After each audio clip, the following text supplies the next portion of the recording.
Hello everyone and welcome to a challenge for Digimon World which is similar to a different challenge that I've already done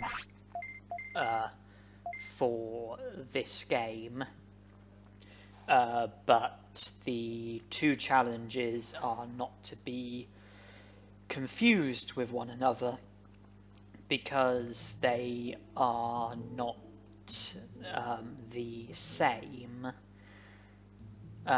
This is a Digimon World counter solo challenge, counter technique solo challenge, where counter is the only technique that I am allowed to use. I'm not allowed to use any technique other than counter. I'm not allowed to use finishes, nor am I allowed to attack while flattened.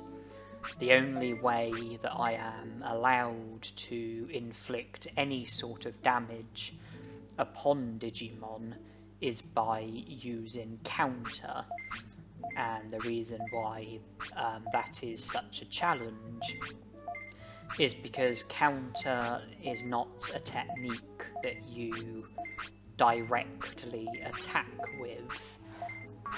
Instead, for you to be able to use counter, you need an opposing Digimon to use a certain technique against you, and then there's the possibility of you then stopping the technique with counter and then striking the opponent and damaging them. And there's only a small number of techniques that counter is able to work against. Off the top of my head, counter works against Sonic Jab, Dynamite Kick, Megaton Punch, Poison Claw, Danger Sting, Static Electric, Horizontal Kick, and I think those are the only ones. There's 8 natures in this game, which each have 7 techniques. I think that's a total of 56 techniques in the game, and the techniques that I listed account for just 7 of those 56 techniques.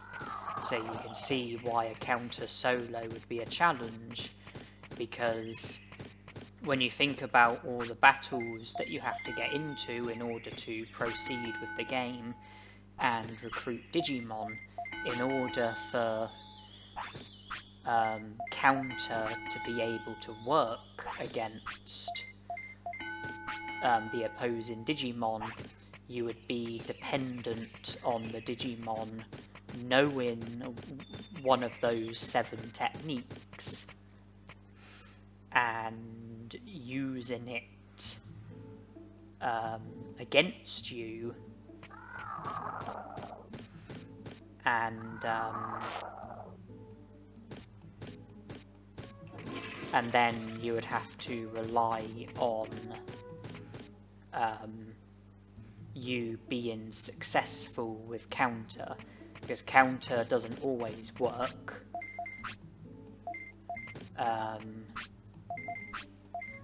You know, even if you have counter, you know, and a certain technique gets used against you, you might still just get struck. You know, you might not use counter, you might not stop their technique and then attack them.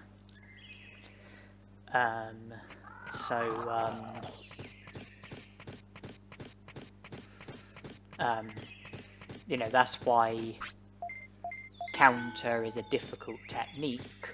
That's why this is a challenge, because you're dependent on quite a lot of stuff. You know, you're dependent on certain techniques being used against you.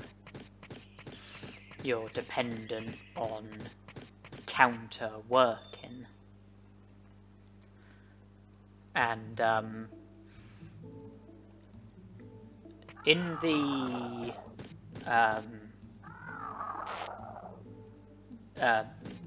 I said that this is similar to a different challenge that I did for this game. I did previously do a counter solo where, to begin with, I went by the rules that I've listed in this challenge, but I wasn't able to go very far. In fact, I didn't even manage to reach 50 prosperity points before I found myself in a position where I thought that I wasn't able to go any further with the game, and I then altered the rules slightly so that I was able to proceed further with the game.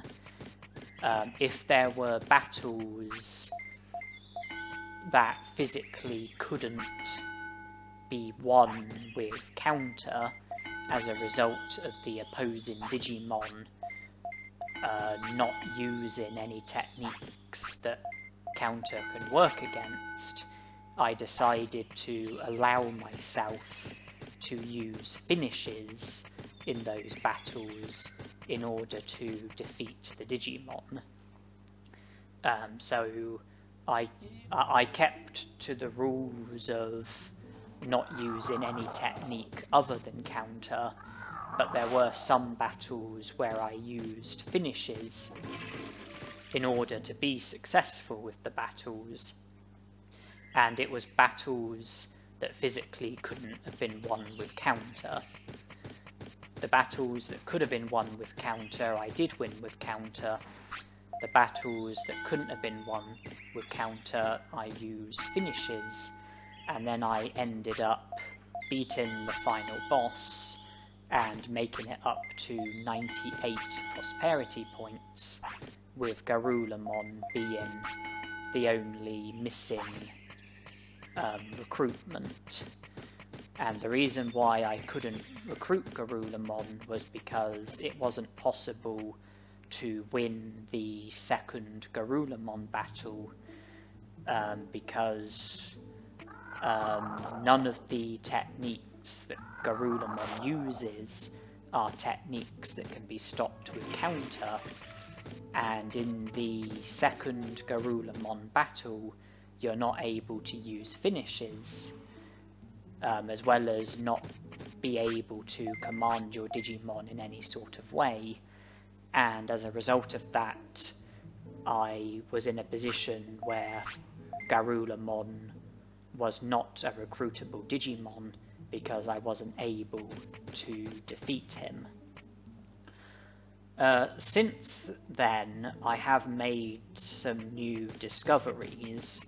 Well, when I say that I've made some new discoveries, what I mean is that there are discoveries that were made by other people which I have had brought to my attention, discoveries made by other people that I have stumbled upon, and as a result of these discoveries I've realised that in the previous counter solo, when I thought that I was stuck, when I had less than 50 prosperity points and I wasn't able to go any further, I thought that I was stuck.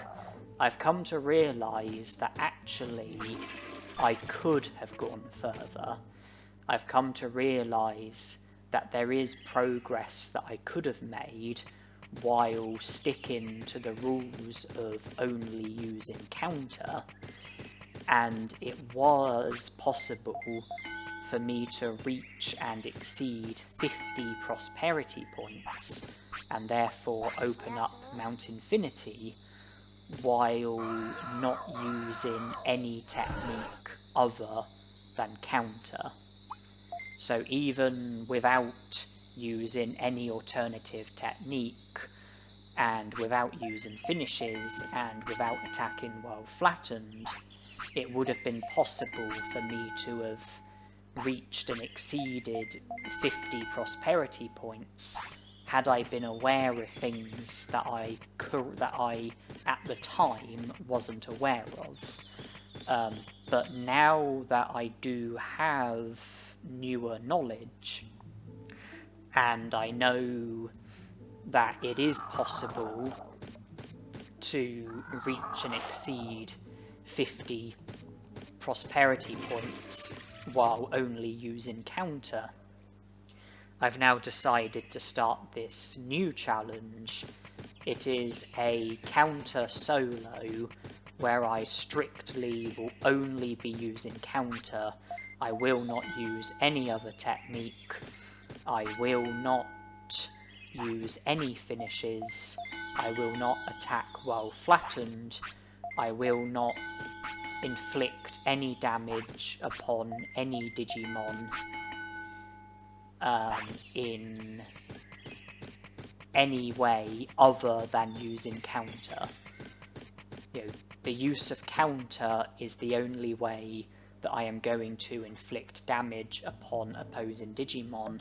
This truly is a counter solo challenge, counter solo technique challenge, and the objective is for me to simply see how far I can go while sticking to these rules. See how far I can go while only using counter. I'm not allowed to alter the rules in any sort of way. I'm not going to alter the rules in any sort of way. I am just going to see how far I can go while only using counter.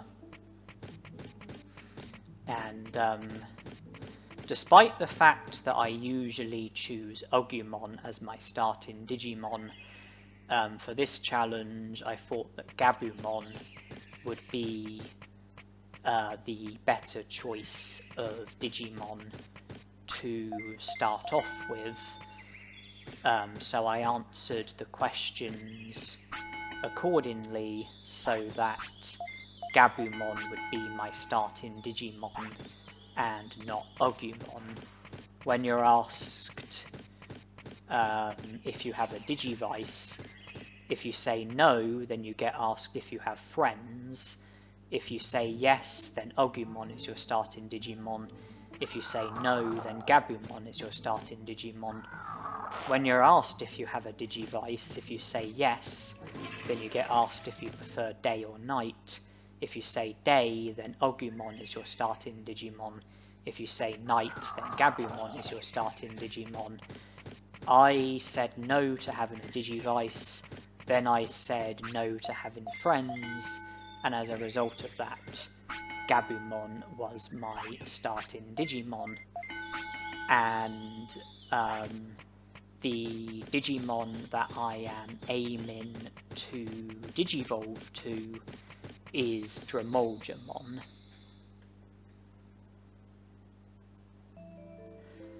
Gabumon can naturally Digivolve to Dramoljamon, and Dramoljamon is a Digimon who can learn and use counter.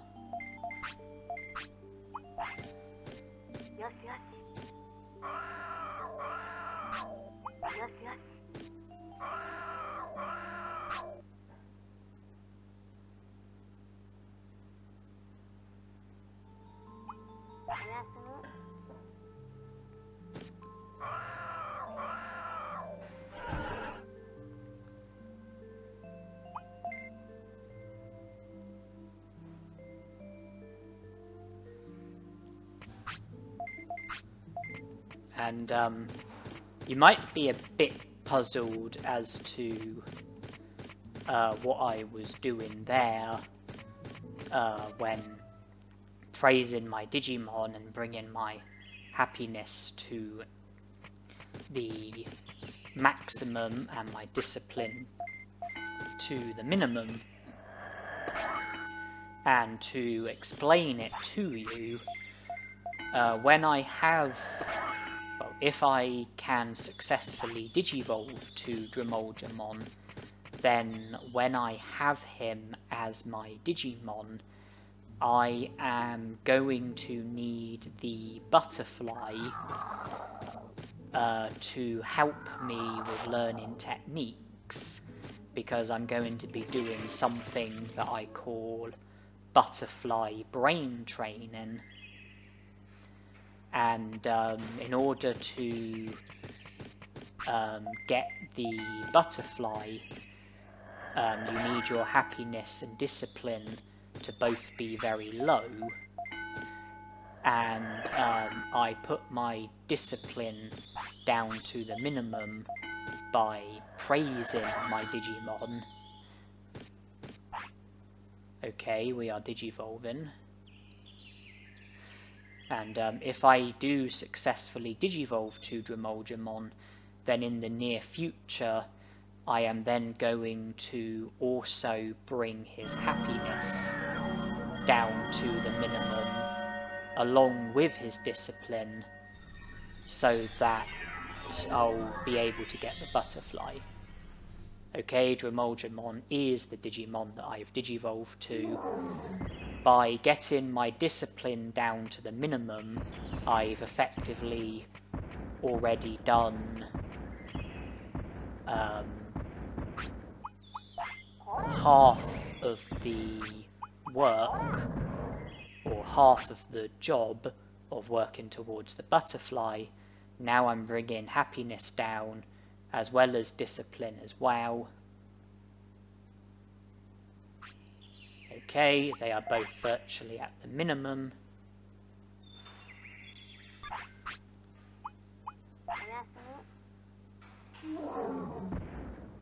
And for the time being, my main focus is on learning techniques. Because my brains is at 349. And when I train once, it will reach and exceed 350. And every time my brains reaches or exceeds 350, I will have the opportunity of learning a new technique. And by having the butterfly, it will cause my stats to go back down, which will cause my brains to go back down to being under 350. It just happened there. Then I train again and get my brains back up to 350 or more, and it presents me with another opportunity to learn a technique. Because when your brains is between 100 and 500, and you train brains, there's a chance of you learning a new technique whenever your brain stat reaches 150, 250, 350, and 450. And if I was to get my brains up to 350 and not use the butterfly, then I wouldn't get another opportunity to learn a technique from training brains until my brains gets up to 450. But by getting my brains up to 350 and then having the butterfly bring my brains back down to under 350, I can then train my brains again and get it back up to 350 again, and then have another opportunity to learn a technique. You know, this is what I call butterfly brain training. In my opinion, it's the best way of learning techniques. So far, I haven't had any joy with learning techniques, apart from Dynamite Kick, which I fluked when I was training Brains with Gabumon, but with Dremolgemon, no joy. Oh, but I have just learned Warcry.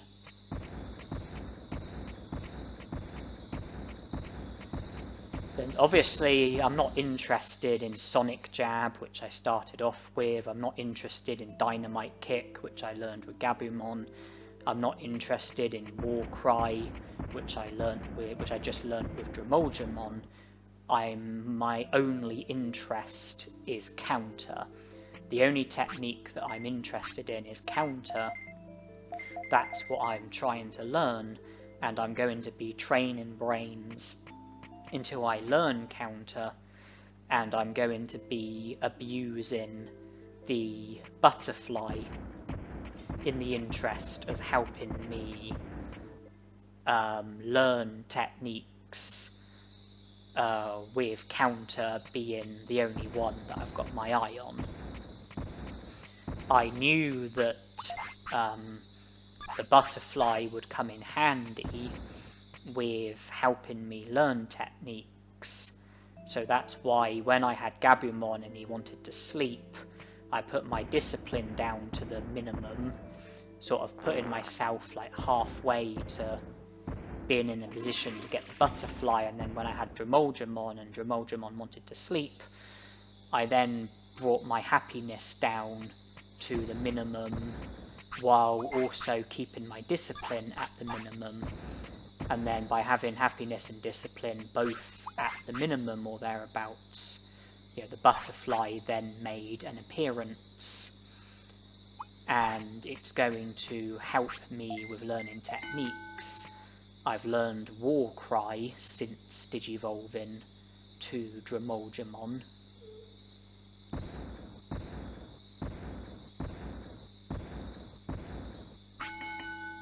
Okay, nothing that time, but it's okay. We will just have to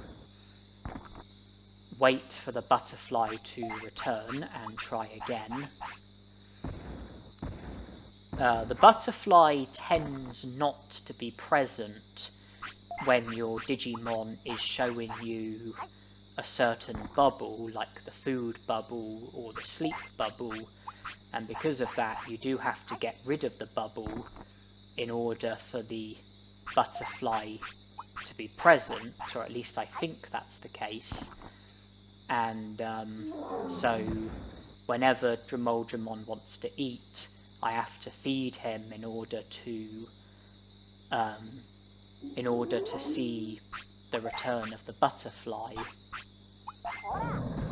The same would be true if he wants to sleep. Okay, we've got Megaton Punch as well.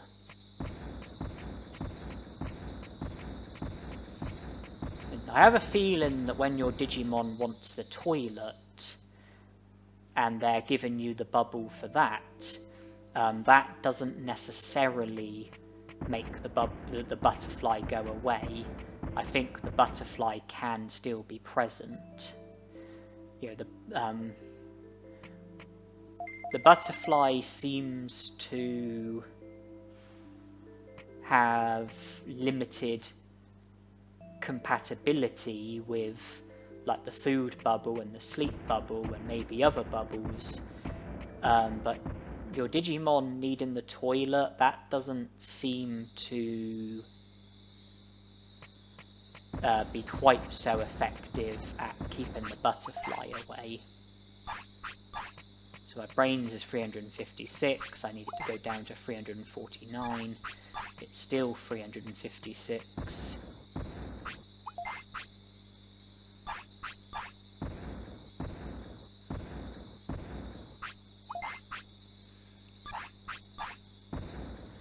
Of course, once I'm done learning techniques, I then will no longer want the butterfly.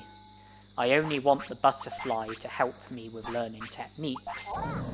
Apart from that, the butterfly is not helpful because it causes your stats to go down and shortens your Digimon's lifespan. So once I learn counter, I will no longer want the butterfly, because the butterfly won't be helpful. It will only have negative impacts. And to get rid of the butterfly, I would need my happiness to go back up, which can be achieved by praising my Digimon.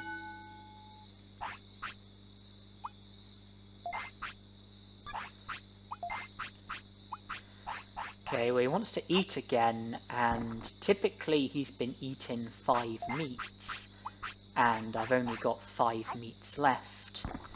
So if this is the last of my meat, then the next time his appetite kicks in, I'm not going to be able to feed him. And if the butterfly isn't going to show up while he's given us the food bubble, then we're going to have to pass an hour and a half until the food bubble goes away, and then the butterfly will make a return. I mean, he took 4 meats that time, but still, that only leaves me with 1. And if I speak to Tainomon and she gives me 3 meats, then that's only going to be 4. There's no guarantee that that would be enough. If she was to give me 5 and put me up to 6, then I would be able to satisfy his appetite at least once more. But, you know, I am... you know, there are concerns regarding food supply.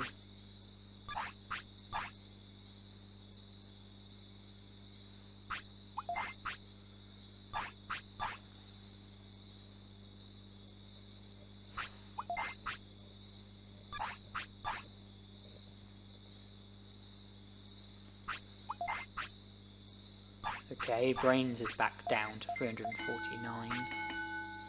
Nothing learned again.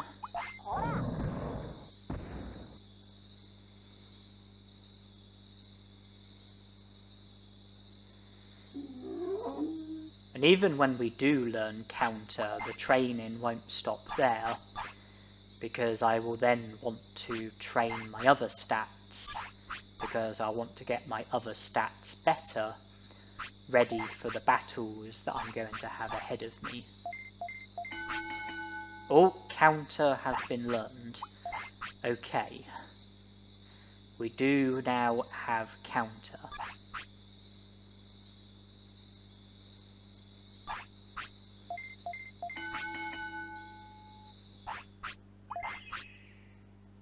And Dromojamon wants to eat and wants to sleep. That should mean there's no risk of the butterfly showing up. And I would like to get my happiness back up, and I'd like to do this by praising Dromojamon, which I'm doing. I've speeded the video up.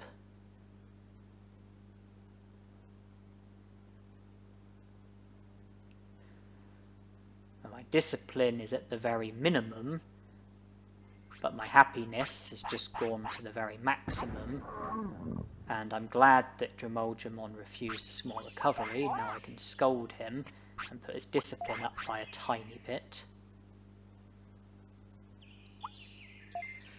I offered him the small recovery, hoping he would decline it, which he did, and that then gave me the right to produce a justifiable scold and put his discipline up by a tiny amount.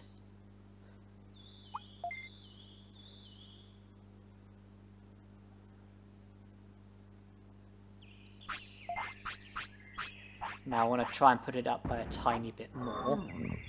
He refused again, so I can scold again and put his discipline up by that little bit more. Okay, happiness is at the maximum, discipline is very low but not at the bare minimum, and now the priority is to train. And due to a food shortage, I regret to say that I'm going to have difficulty feeding Dromojamon, and that does mean that I am going to be having quite a lot of care mistakes, which could affect lifespan and could also affect happiness and discipline. But I don't plan to do it all in this lifespan. I do... I do anticipate that Dromolgemon will fade away at some point. And when that happens, I can then move on to a different lifespan, start over with a different Digimon, and continue with the challenge, continue with the same rules of counter solo. So any Digimon that I use when getting into battles, when I get into battles, the Digimon that I use will have to be a Digimon who can use counter. Dromolgemon obviously is an example, and there are plenty of other Digimon as well. With 400 brains, I now have the defensive command. And now I'm going to be moving on to train on other stats. Yeah, the lower your Digimon's discipline is, the greater the likelihood of them refusing to take items that you offer them. And also, when they need the toilet, they won't hold on for as long. And if your discipline is at the very minimum and your Digimon needs the toilet, then they won't hold on for long at all. And that would make it difficult for you to get to the toilet in time. Because unless the toilet is really close by, there's the big risk that they'll mess on the floor before you get to the toilet. So that's why I wanted to bring Dromolgemon's discipline up by a little bit. Get it above the very, very minimum, so that at the very least I should be able to make it to the toilet in time when he needs the toilet. And since I've got 7 meats, I can feed him this time. Because I think 5 is the most that I will need in order to be able to feed him, so 7 is enough. I don't want to be a bad tamer, I do want to keep care mistakes to a minimum. I want to try and have my happiness and discipline as full as possible, but at the moment I am very restricted, with Tainemon being my only food supply. She can offer me 3 meats a day, which typically isn't enough to feed Dromolgemon just once. Once I have access to the native forest, I'll be able to collect Digimushrooms, and once I recruit a few Digimon, a few particular Digimon, I'll be able to buy meats from the item shop. But at the moment I haven't left the city because I don't want to battle any Digimon until I feel like I'm ready, and considering I've only got counter, I am going to need to get my stats at least up to a reasonable amount before it would be wise to move on to leaving the city, battling Digimon, and recruiting Digimon. Things are tough at the moment, but things will get easier.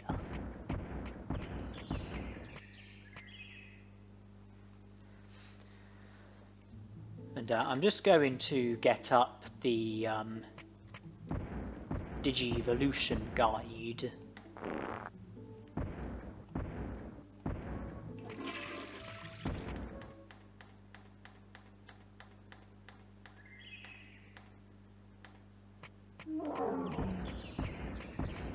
Okay, so I started off with Garurumon, who can digivolve to a total of 6 different Digimon.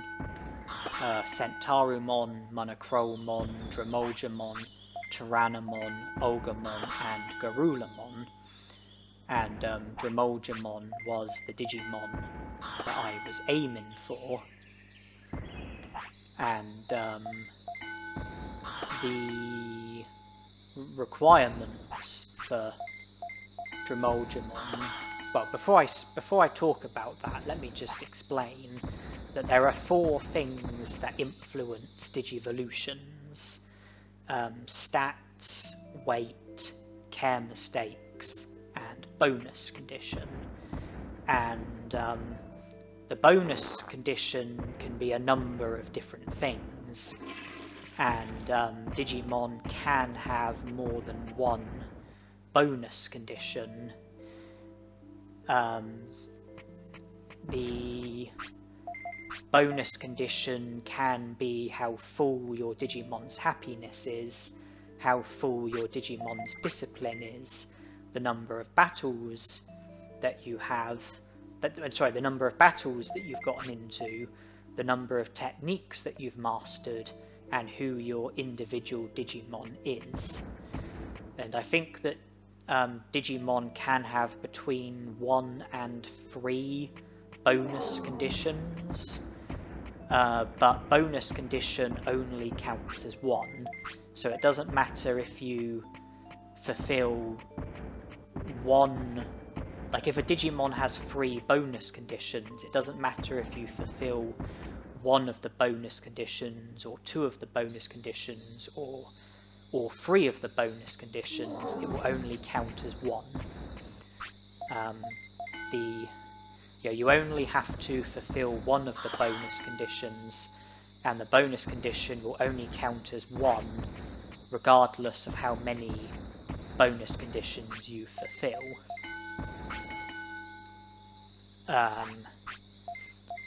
So that's the bonus condition, and then there's also, like I said, stats, weight, and care mistakes. So there's 4 things in total that influence Digivolutions: stats, weight, care mistakes, and bonus condition. And in order to be able to digivolve to a Digimon, you need to fulfill 3 of the conditions.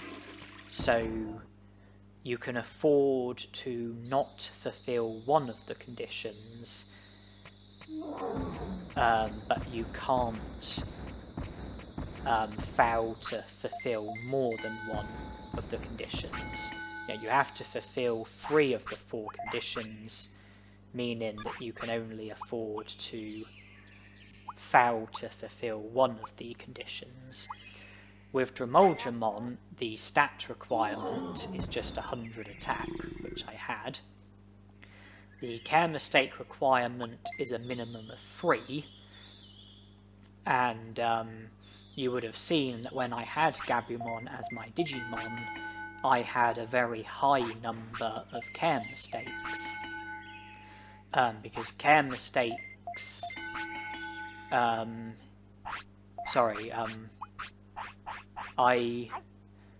there's like more than one thing which is classed as a care mistake. Not feeding your Digimon when it wants to eat is an example of a care mistake. When your Digimon first shows you the food bubble, it lasts for an hour and a half, and you have until then to feed your Digimon, and failing to feed your Digimon will count as a care mistake. And when I had Garurumon as my Digimon, I didn't feed him, and every time I didn't feed him, it counted as a care mistake. So I had a high number of care mistakes, enough in order to fulfill the care mistake requirement for Dromolgamon. The weight requirement is 35 to 45. I was nowhere near fulfilling that. but one of the bonus conditions is for your happiness to be at least 50% full.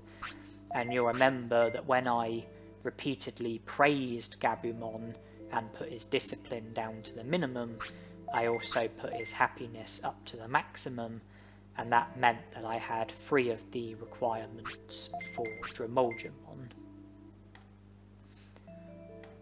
As for Monochromon, the stat requirement is 1000 HP, 100 defense, and 100 brains.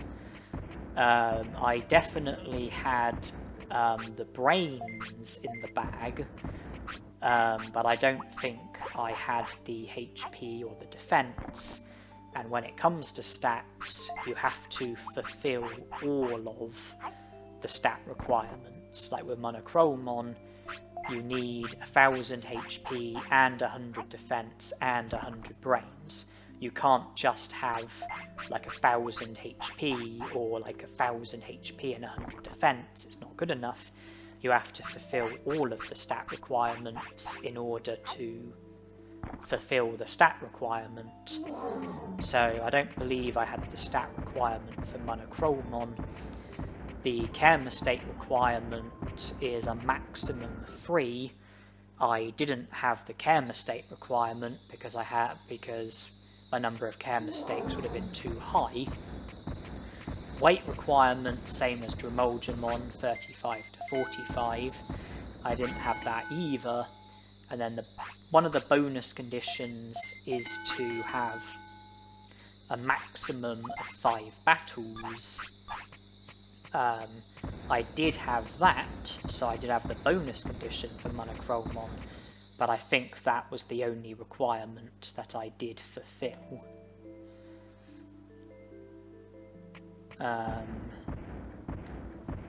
Garurumon, stat requirement 100 brains, I had that. Care mistake requirement maximum of 3, didn't have that. Weight requirement 25 to 35, didn't have that, my weight was far too low.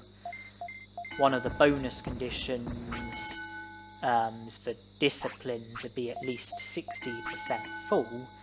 I might have had that initially, but when I repeatedly praised Garurumon and put his discipline down to the minimum, I no longer had the bonus condition, so I think that the stat requirement for Garurumon was the only requirement that I had, and I need to pause from that because now I'm about to have my very first battle against Agumon.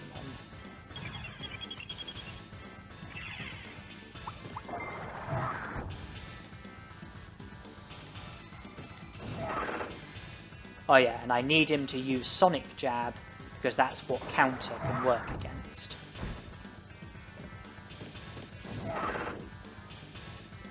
Not Spitfire, but Sonic Jab. There it is. And I defeated him in 1.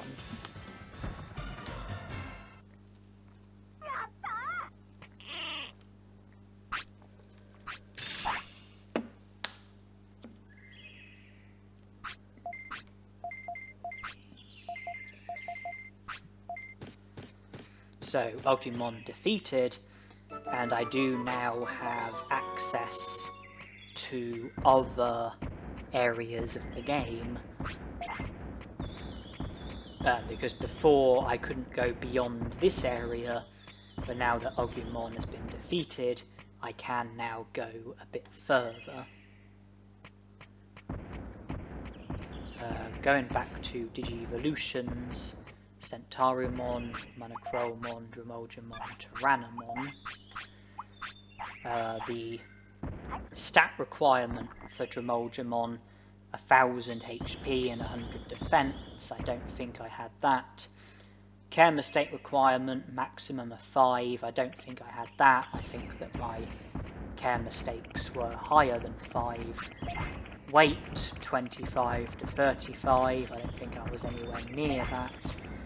And then one of the bonus conditions, maximum of 5 battles. I did have that in the bag, but I think that's just one requirement, which obviously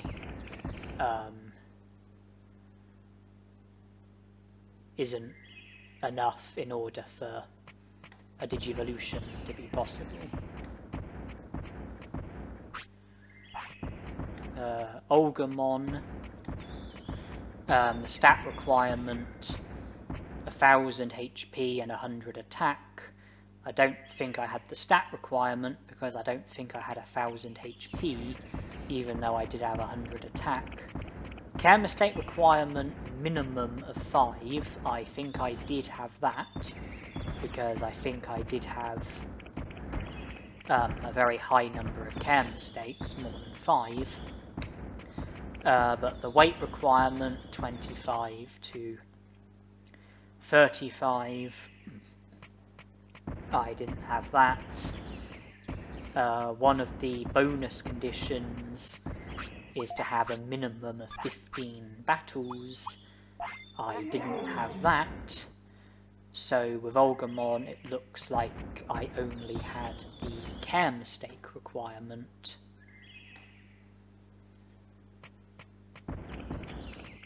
And then that just leaves Garurumon. Stat requirement, 1000 MP and 100 speed, I don't think I had that. Care mistake requirement, maximum of 1, definitely didn't have that. Weight requirement, 25 to 35, definitely didn't have that. One of the bonus conditions is for discipline to be at least 90% full. Definitely didn't have that, especially not after the way that I praised Gabumon and brought his discipline down to the minimum. So you can see that Drimoldramon was the Digimon that I was aiming for, and he was the only Digimon who I could have Digivolved to,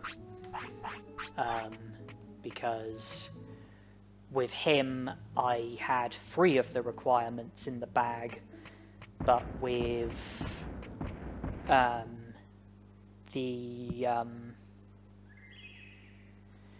the other Digimon I had less than 3 of the requirements for each of them, making their Digivolutions impossible. When you have a rookie Digimon, you need to have the rookie Digimon for a minimum of 3 days before it's possible in order for it to Digivolve to a champion. But if you don't have, at that stage, if you don't have at least 3 of the requirements for any of the champion Digimon that it can Digivolve to, then it won't Digivolve. And once 4 days have elapsed, if you still don't have enough requirements for any of the natural Digivolutions, then you will Digivolve to Numamon. So really, you have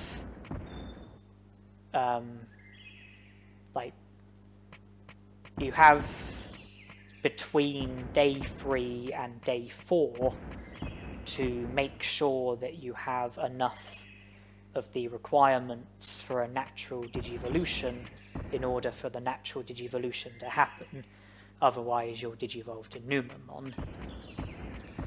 And for a while, Gabumon's attack was under 100, which meant that I didn't have 3 of the requirements for Drimoldramon the whole time, and when because I wanted to prioritise training brains first, and when I trained attack and got it up to 100, I then had 3 of the requirements, and by that point I had already had Gabumon for long enough in order for him to be able to Digivolve, and therefore he did then Digivolve to Dremolgemon. And then my focus was on learning counter as well as doing some basic training at the Green Gym. And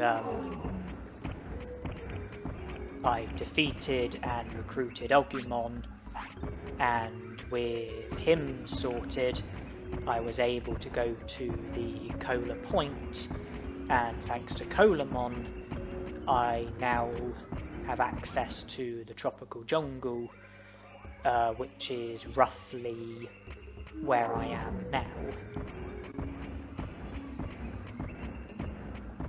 And Betamon will be my second recruit, and Dremolgemon wants the toilet, so it'd be nice if I can make it to the toilet in time. His discipline is not very good, so he's not going to hold on for long, but I'm hoping that I will be able to get to the toilet in time.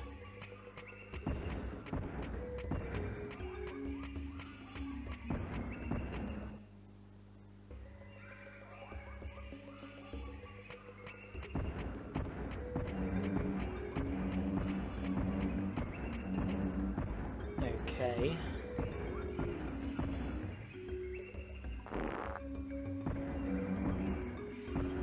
And if I was to head back towards the city on foot, then my character would acknowledge the Digimon bridge, which has been repaired. And if I was to then go to the Cola Point, then Colamon would show up again, and after speaking to us, he would then join the city. That is something to be done, but before that, I'm heading to the Amida Forest to try and recruit Centaurimon. But as well as recruiting Centaurimon, there are 3 items that I want to collect from the Amida Forest: a mouldy meat, happy mushroom, and high speed disc, and I strictly refuse to recruit Centaurimon until I have all 3 of those items. Okay, mouldy meat is in sight. That's the only item out of the 3 that I'm interested in, so I deliberately pick the incorrect exit. There are 3 exits, 2 of them are wrong and will take you back to the start of the Amida Forest. 1 of them is right and will result in Centaurimon coming out and joining the city. With the path that I use, I can make it to the exit on the left without any trouble. So if the exit on the left is the wrong exit, then that's great. But if the exit on the left is the correct exit, then I have to pick one of the other exits, and with the route that I use, that will require getting shot. I can get to the exit on the left without getting shot, but not the exit in the middle or the exit on the right, not with the route that I use. Okay, there's a happy mushroom.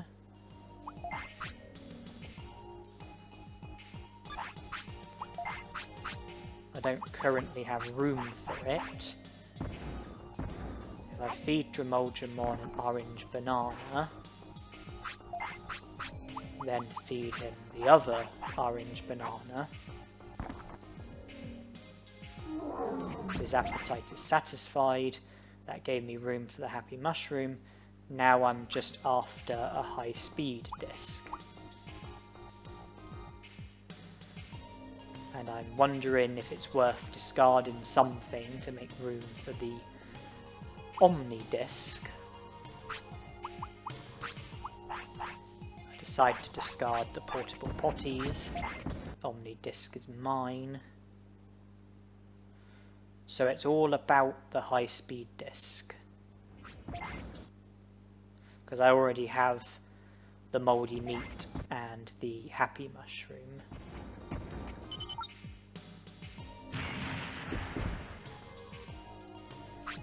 Okay, from getting shot, my HP has fallen to 1, which has sent me back to the start. Now I have to revive in order to be able to go any further. Dremoldramon's refused a small recovery, which I'm happy about, because that's given me a reason to scold him and boost my discipline. And he's refused again, which again is good, because it's enabling me to fill my discipline back up. Okay, that time he took it. Okay, so now we'll just carry on again.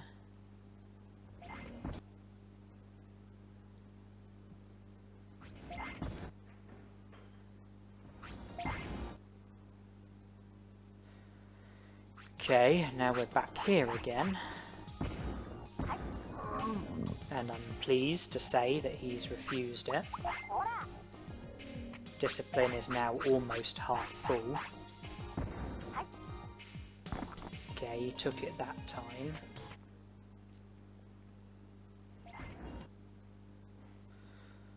But we needed to get shot again. Need to use another small recovery.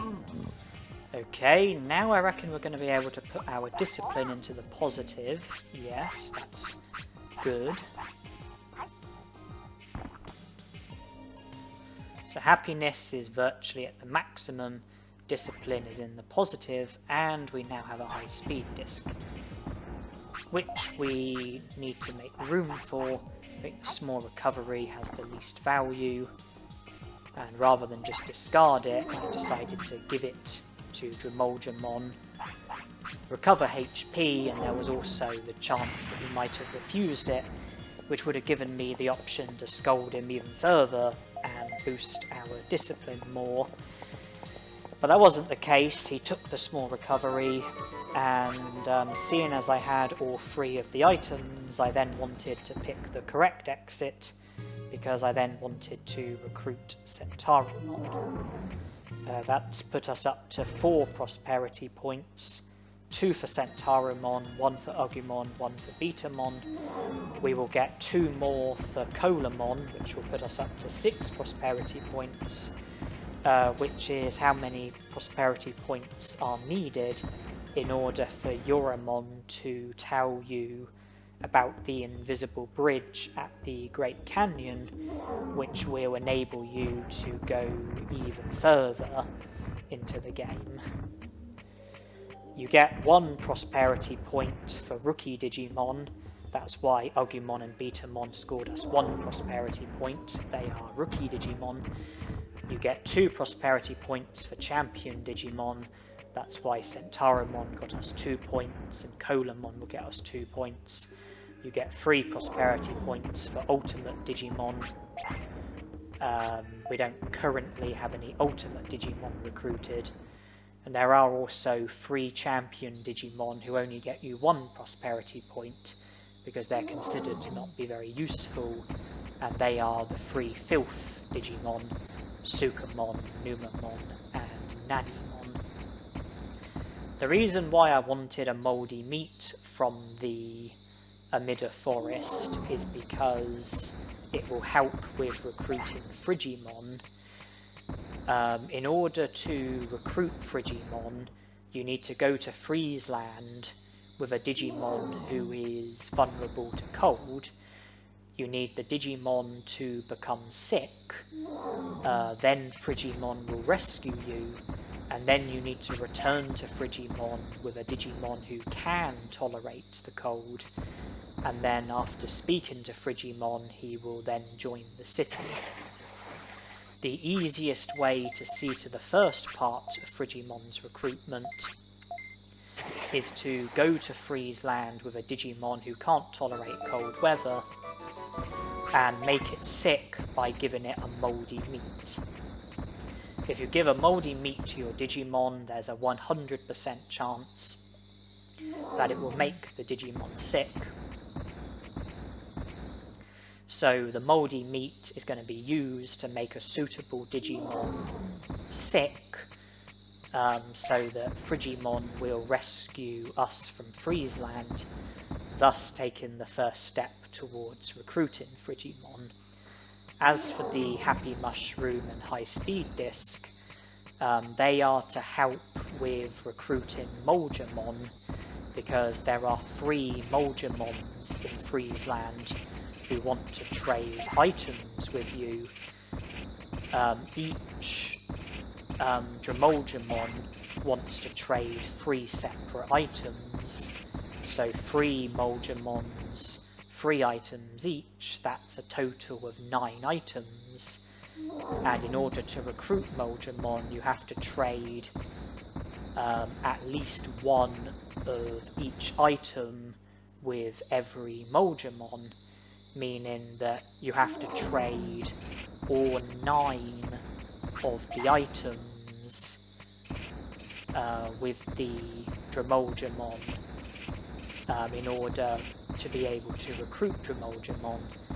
And a Happy Mushroom and High Speed Disc are 2 of the items that are needed for Moldramon trades. You'll notice that when I've been exploring, I've been going out of my way quite a bit, and the reason for that is because I've been searching for items such as Digimushrooms, Happy Mushrooms, Blue Apples, Dulux Mushrooms, etc, etc, items like that, but mostly Digimushrooms, and the reason for that is because Digimushrooms are another item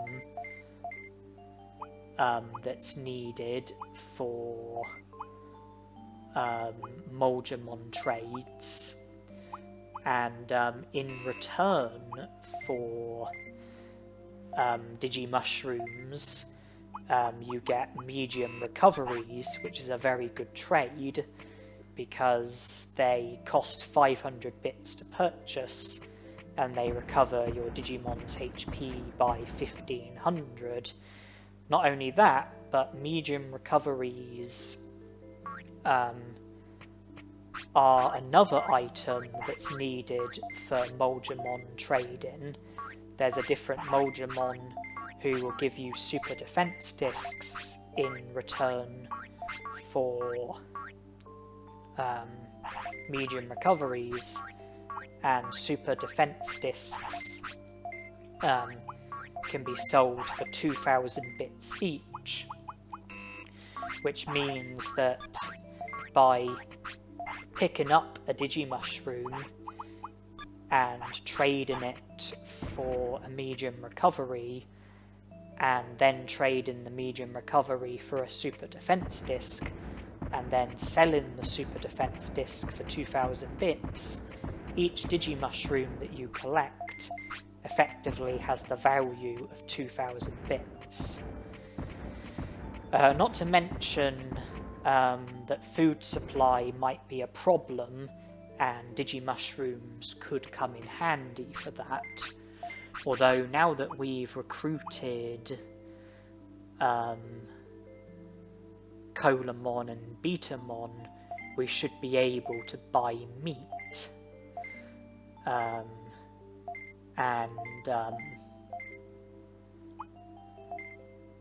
then feed meat to our Digimon, Dremolgemon.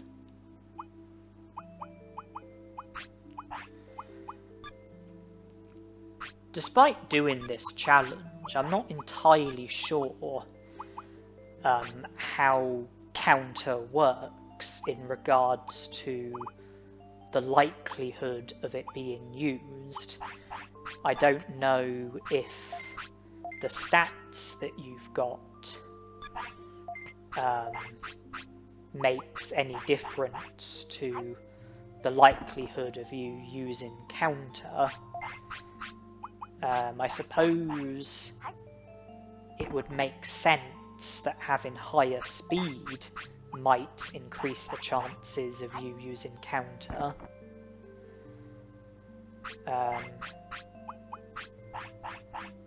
Having higher attack or higher defense or higher brains, I don't know if any of that would affect the chances of you using counter. Possibly, but I'm really not sure.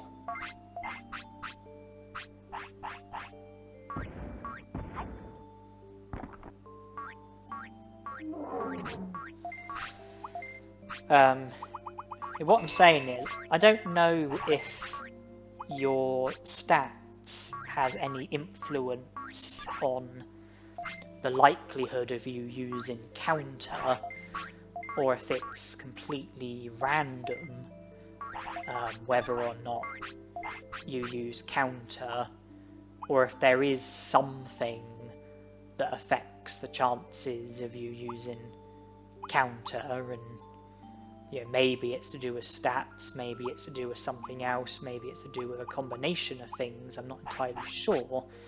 But in my experiences, I do seem to be more prone to using counter when I do have better stats. And, certainly I can imagine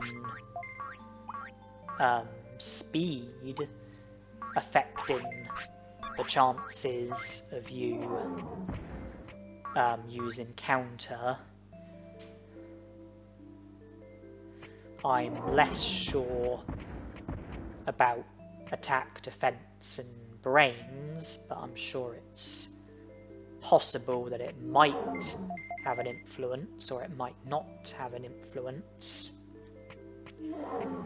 But at the moment, my brains is high, because by having the defensive command, I'm able to keep completely still, and I'm able to wait for a Digimon to come up to me and attack me, and if it's a technique that counter can work against, then I would imagine that picking the defensive command and keeping still is the best thing that you can do, because that way the Digimon would come up to you and attempt to use the technique against you, and the technique would hit you, and then there's the opportunity for you to use counter, the opportunity for you to stop the technique. So I think that keeping still will help. It will increase I think will increase the chances of us being hit with the necessary attacks in order for us to be able to use counter. And I've also trained my attack and speed, because the higher my attack is, the more damage that I will do from using counter, which means that it will take less counters in order for me to defeat a Digimon. And also I've trained my speed because of the belief that having higher speed will increase the chances of me successfully using counter. And also the frequency of me using counter as well.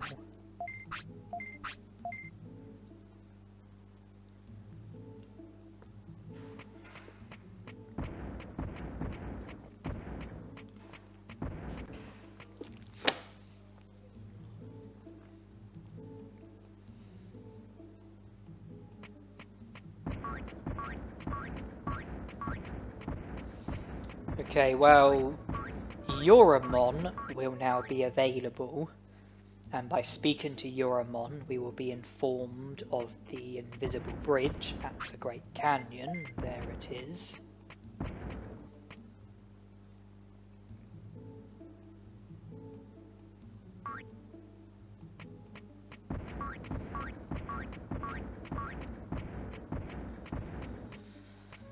By resting at the clinic, it brought us forward to 7 AM, which is the first hour in which Garurumon is available.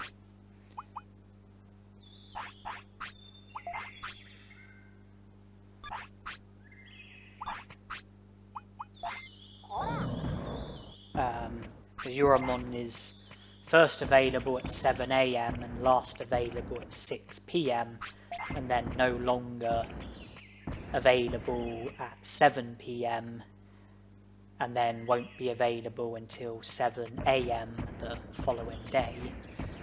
And also we were able to recover. We were also able to reduce our tiredness by resting at the clinic. Which is also helpful because despite the fact that Digimon wants to sleep, I don't actually want to let Digimon sleep. Instead, there's other things I want to be doing, works of progress. There is progress that I would like to be making. There's a lot of progress that I aim to make in this lifespan, and I don't have a tremendous amount of time to do what needs to be done. You know, time is not on my side, and instead of letting Digimon sleep and waking up many hours later, my preference is to keep Digimon awake against his will so that I can make progress during his inactive hours as well as making progress during his active hours.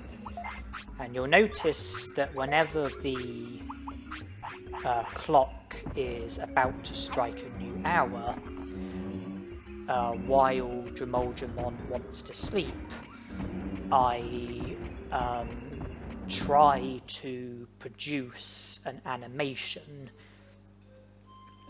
Animations can be produced by praising your Digimon, scolding your Digimon, feeding your Digimon, or offering your Digimon an item of some sort.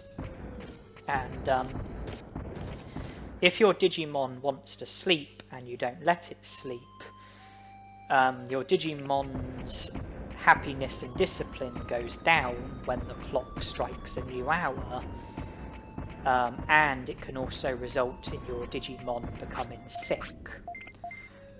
But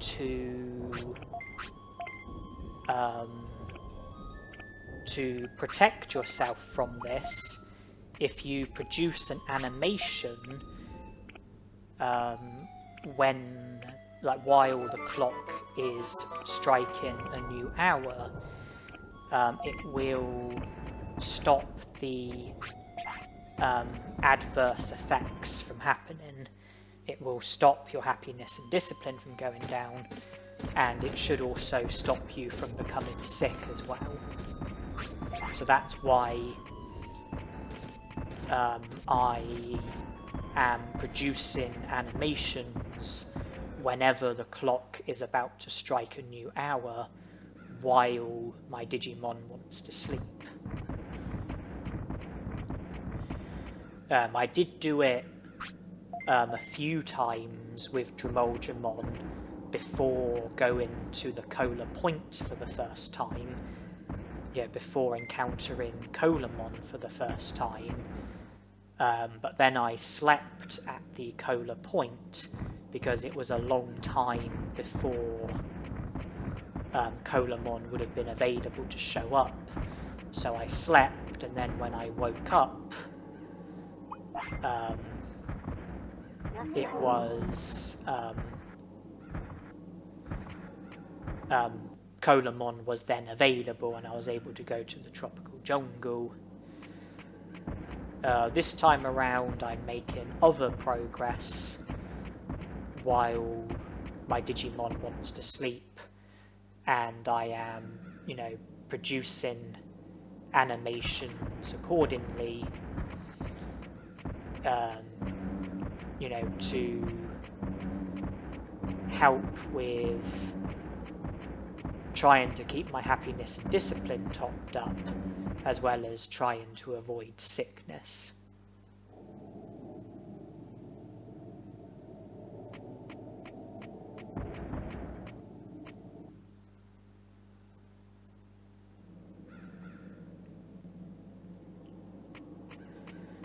It is possible for Digimon to digivolve, and the only Digimon that he can naturally digivolve to is Metal Greymon, but I don't want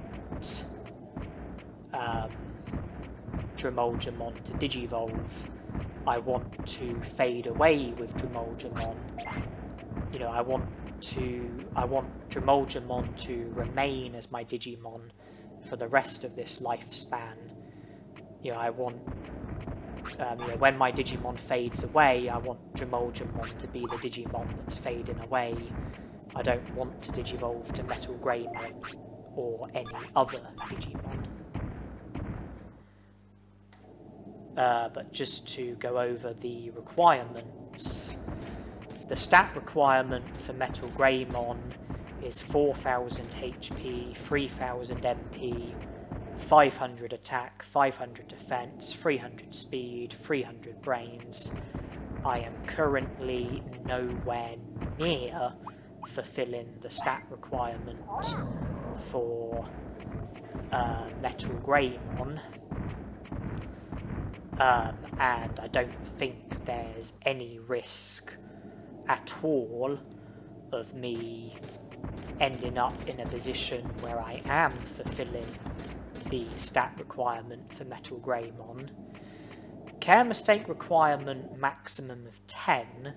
I'm honestly not sure if I'm fulfilling that.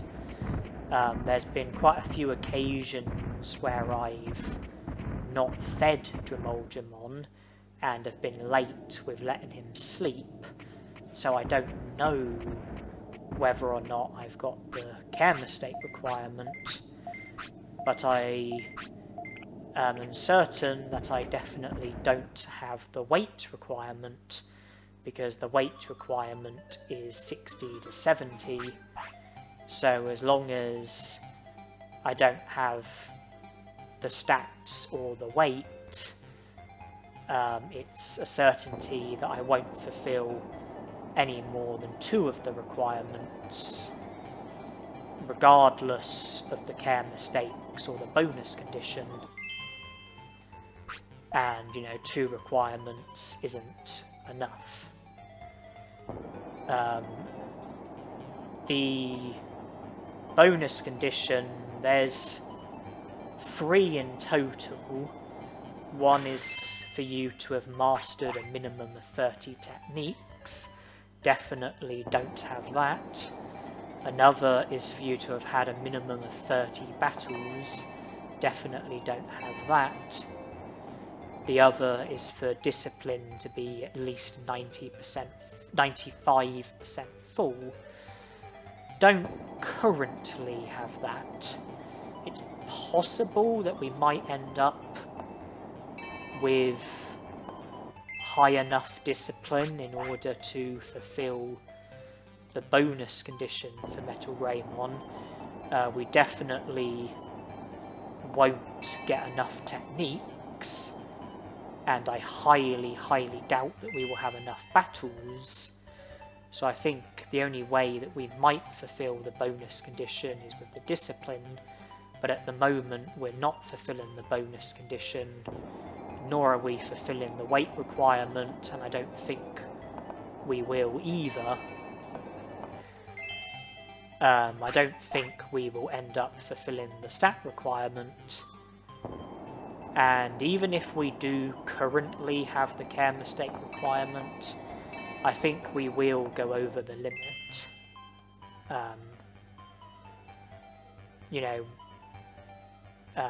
Yeah, I think if we haven't already gone above 10 care mistakes, then I think that, we will do.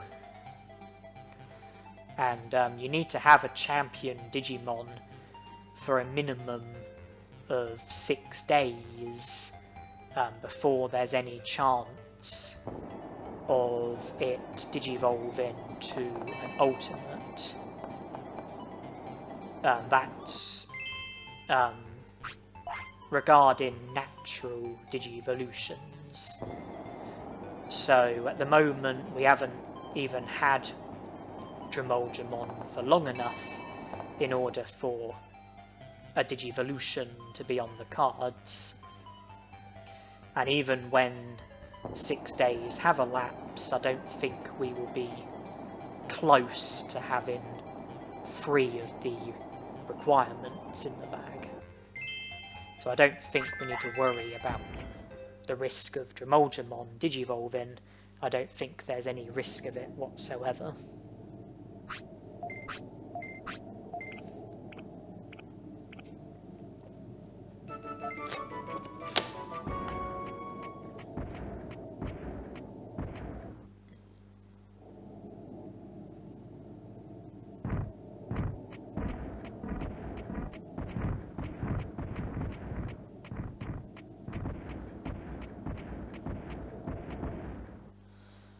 Okay, so this is where we trade our Happy Mushroom for a hair grower, as well as trading our Digimushrooms for medium recoveries. We don't currently have a super carrot, and therefore we won't be trading a super carrot for an Omni Floppy, because we can't do that at the moment. Then I come back up in search of a Digimushroom and an Ice Mushroom, and don't get lucky with either. Then I come down here for the two other Molgemons, and we need to produce an animation.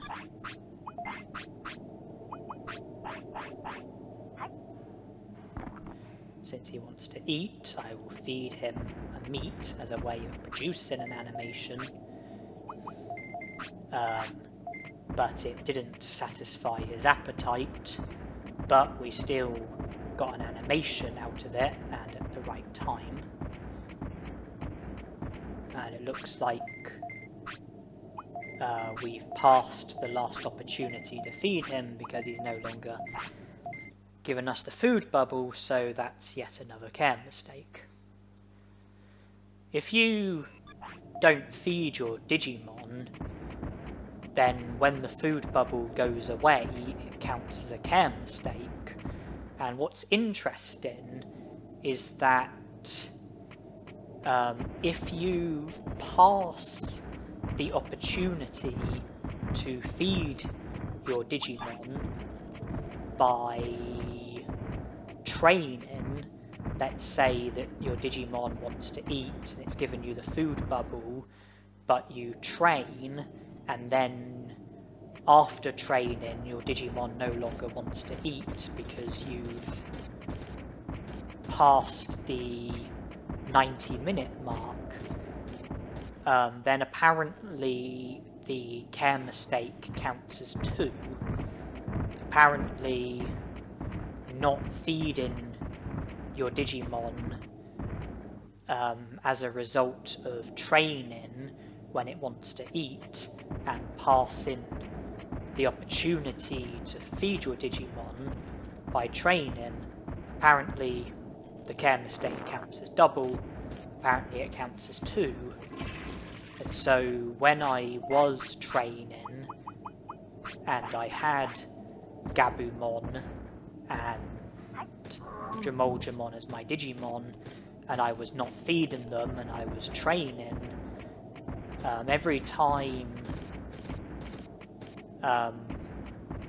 the food bubble went away as a result of training, it counted as 2 care mistakes.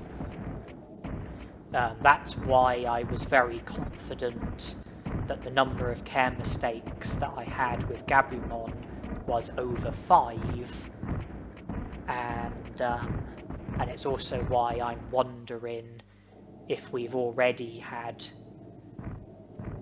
enough care mistakes in order for us to no longer be fulfilling the care mistake requirement for Metal Greymon, which, from my point of view, is a good thing, because I don't want to be digivolving. But considering our stats and weight, I think that alone will be enough to rule out Metal Greymon. Well, enough to rule out any Digivolution. Now here is a key bit, because in the previous counter solo challenge, I thought that in order to be able to encounter Cherrymon and have access to Toy Town, I thought that you had to go to the Gecko Swamp and defeat Otamamon, and then go to the Volume Villa and speak to Shogun Geckomon. Then I was informed that actually there is a way of reaching Cherrymon and Toy Town without the need of defeating Otamamon. And interestingly, Otamamon is a Digimon who can't be defeated under these restrictions. And because of that, in the previous counter solo, I thought that it wasn't possible to reach Cherrymon under the restrictions that I was going by. But then I was informed of something, and that's that if you come to the Misty Trees and you repeatedly attempt to go to where Cherrymon is, if you do it 10 times, then you will end up entering the area where Cherrymon is. Then you can speak to Cherrymon, and the fog will be cleared, and you will have access to Toy Town.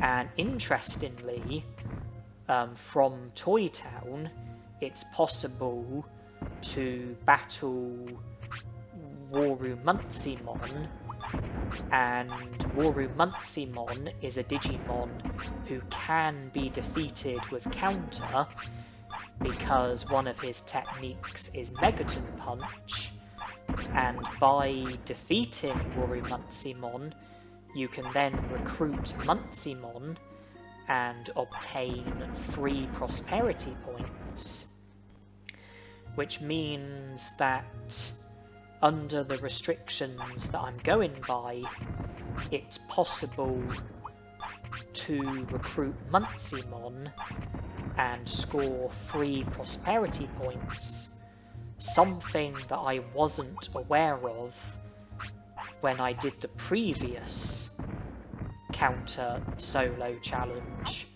I thought that I had to defeat Otamamon, and I thought that, well, and obviously Otamamon can't be beaten just with counter, and so I ended up using finishes to defeat Otamamon, but it wasn't necessary because of this other way of reaching Cherrymon.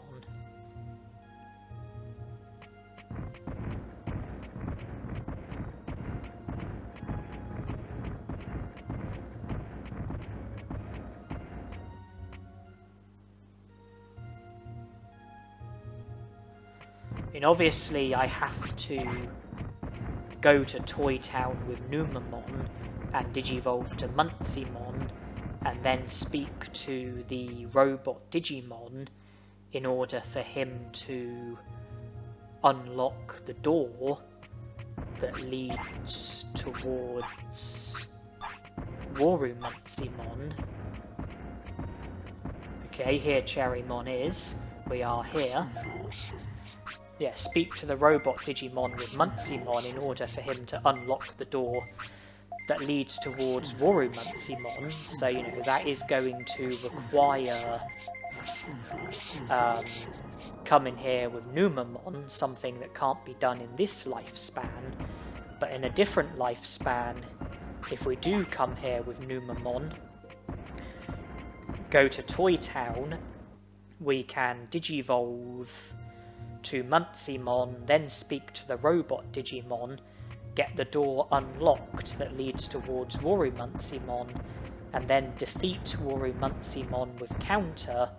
Then we can recruit Muncymon, and there's 3 prosperity points that are obtainable, which I didn't think were obtainable under these restrictions when I did the previous counter solo. But thanks to new knowledge, I've been able to speak to Cherrymon, and Toy Town is now available to us.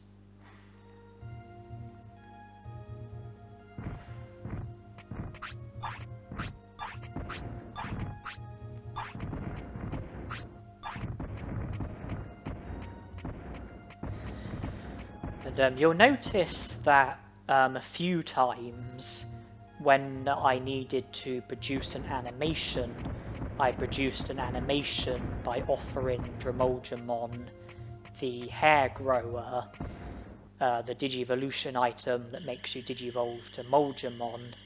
Seeing as Dremolgemon and Molgemon are both champion Digimon, am I going to get into a battle here? I'm hoping if I produce an animation, the Digimon will fly away.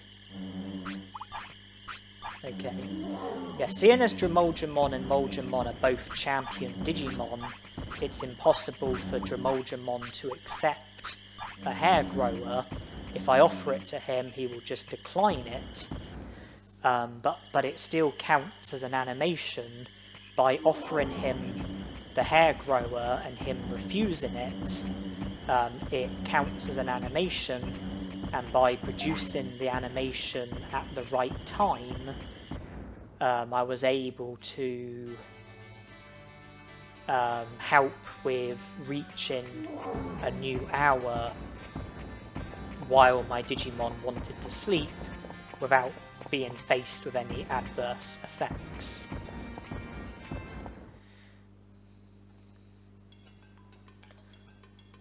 I just saw it as an easy way of producing an animation, offer Dremolgemon an item that he can't take.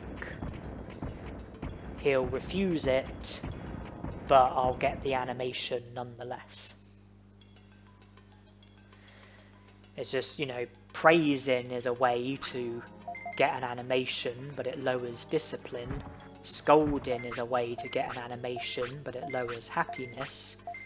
Feeding your Digimon is a way to get an animation, but you need your Digimon to want to eat at the right time in order for you to be able to, you know, feed your Digimon and get an animation out of it. You could also offer your Digimon a random item, like a small recovery or MP floppy, but if the Digimon takes the item, then it would be a bit wasteful. But by offering a hair grower to a champion Digimon, the Digimon will definitely refuse the item, which means that there's no risk of you losing an item, no risk of you wasting an item, no risk of your happiness or discipline being affected. It's essentially a free way of getting an animation. You basically get an animation for free without any possible downsides. But we've reached the point where Digimon no longer wants to sleep, and because of that, for the time being, we no longer need to produce any animations.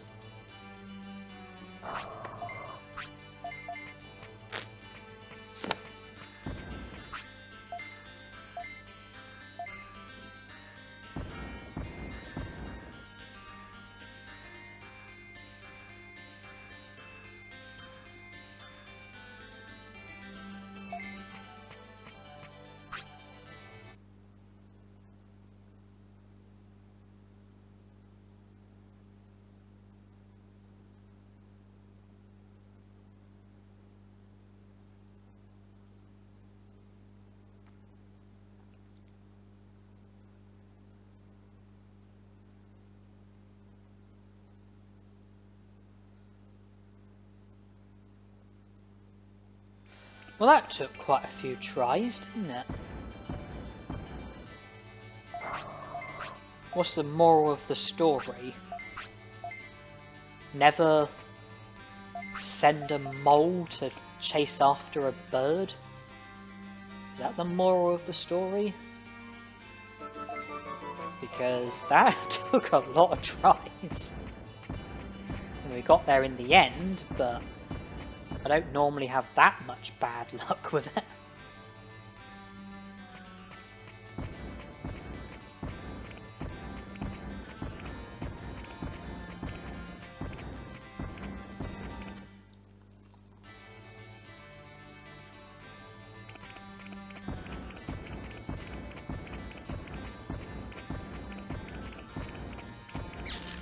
Now then, since Otamamon is not defeatable under these restrictions, I think that we can kiss goodbye to any chance of going to the Volume Villa and any chance of getting the amazing rod.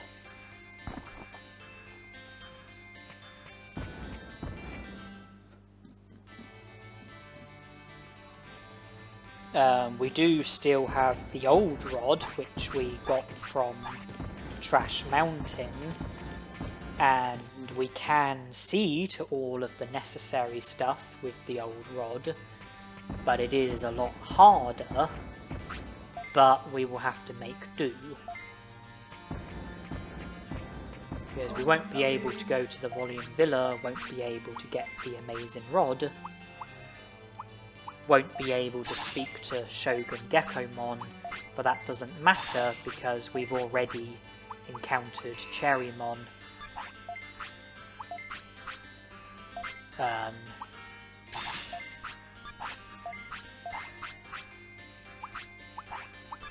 Toy Town is already available to us.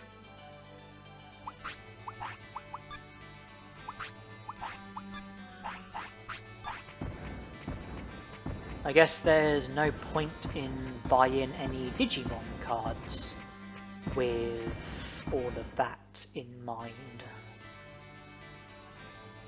Because what's the point in buying Digimon cards if we can't go to the Volume Villa and therefore can't trade the cards for merit points and then use the merit points to purchase the amazing rod or any other item.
Digimon decides to now let me know that he needs the toilet.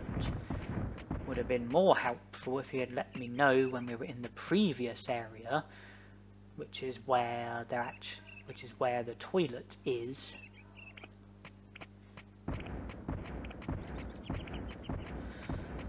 But instead, we do have to do things Digimon's way, which is backtrack to the toilet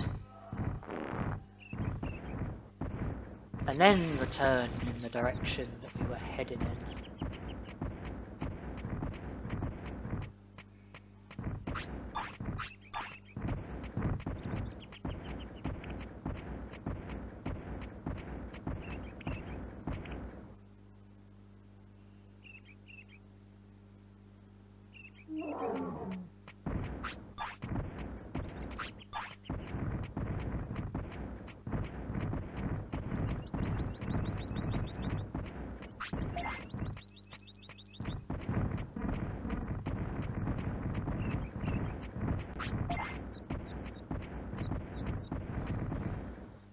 Yeah, the discovery regarding Cherrymon, which was not made by me, I just stumbled upon a video of somebody else showing us the discovery. But the discovery that I'm talking about regarding Cherrymon isn't the only discovery that I am now aware of in this counter solo, which I wasn't aware of in the previous counter solo, which is going to come in handy in this counter solo.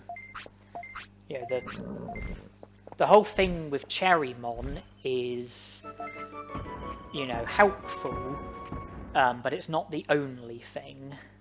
I don't want to go too much into it too early on, but you know, the ability to encounter Cherrymon without the need of defeating Otamamon or going to the Volume Villa, that's not the only improvement that I'm now aware of. It's not the only thing that I'm now aware of which is going to help in this counter solo, which also would have helped in the other counter solo had I been aware of it at the time, which I wasn't.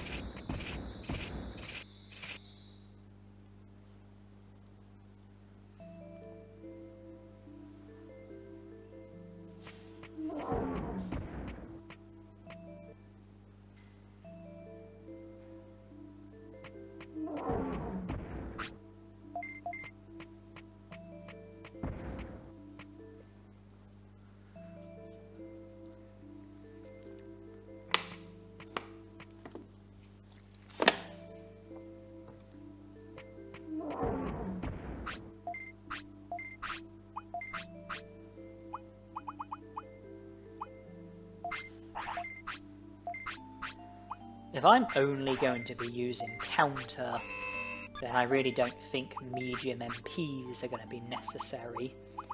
I think MP floppies are going to be plenty good enough.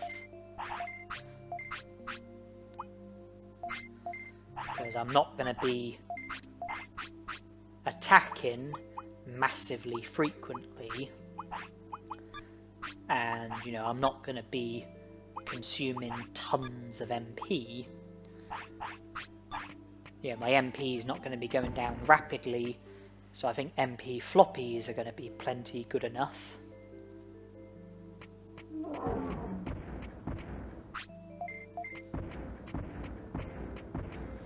And since I was able to purchase 99 meats, I'm now in a position where I can be a better tamer and I can feed my Digimon when it wants to eat, and that will help with stopping our care mistakes from getting even higher, and it will also help with trying to improve our happiness and discipline. Our happiness is near the maximum, but our discipline is only just in the positive. It's not much over half.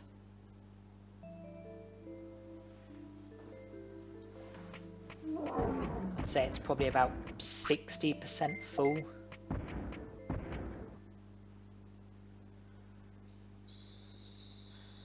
Whereas happiness, I would say, is probably over 95% full.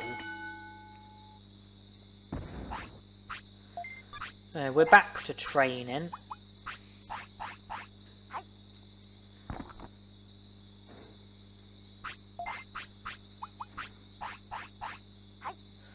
The HP and MP are very low. Defense is very low. Brains is good. Attack and speed are better than HP, MP and defense, but not as good as brains.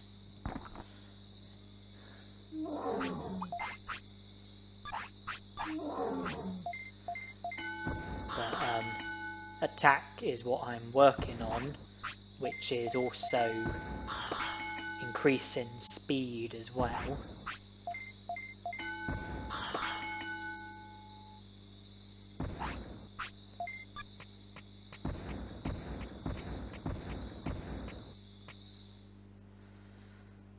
And since we've got Garurumon recruited, we now have the ability to rest a lot more effectively. Because resting at the Centaur Clinic is about twice as effective as resting in Digimon's house.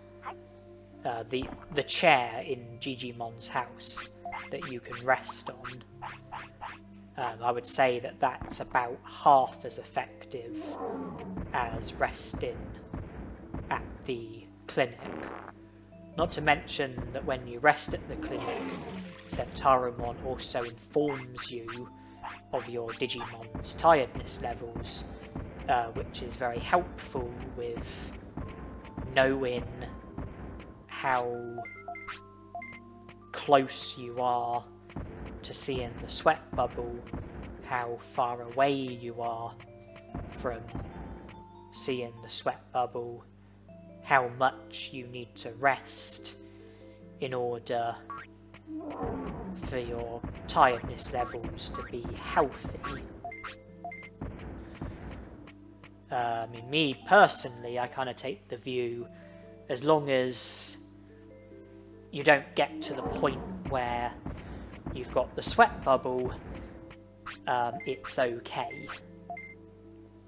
I think tiredness is only a problem when you have the sweat bubble.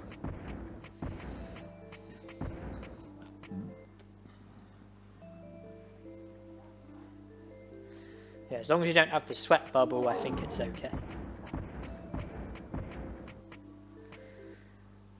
It's just the sweat bubble causes happiness and discipline to go down pretty rapidly. Yeah, unless you're able to treat the tiredness pretty much instantly, your happiness and discipline is going to really be affected.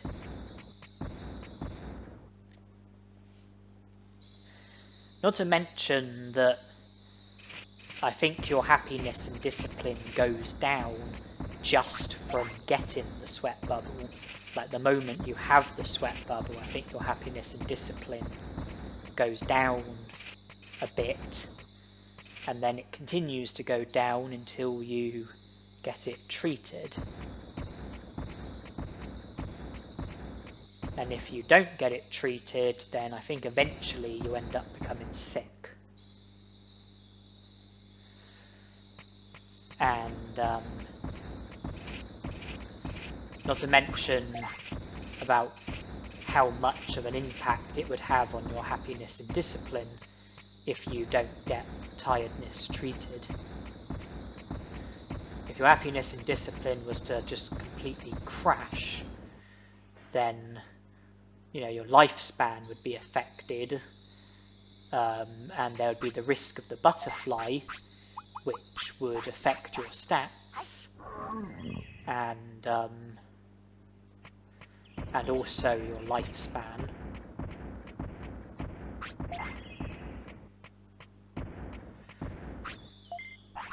Well, we've only got the old rod, but this is where we attempt to catch two types of fish, a Digianchovy and a black trout.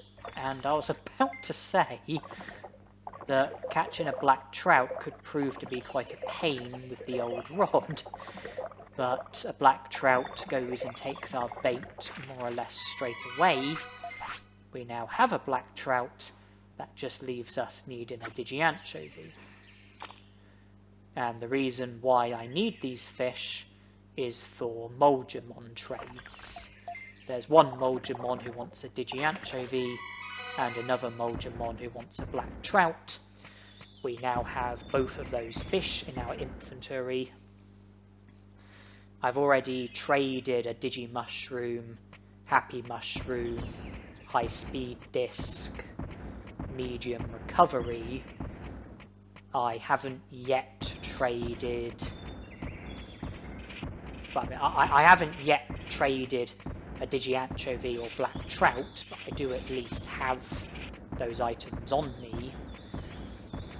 And then I also haven't yet traded a Super Carrot or an Omni Floppy or a Giant Meat, and I don't currently have any of those items on me.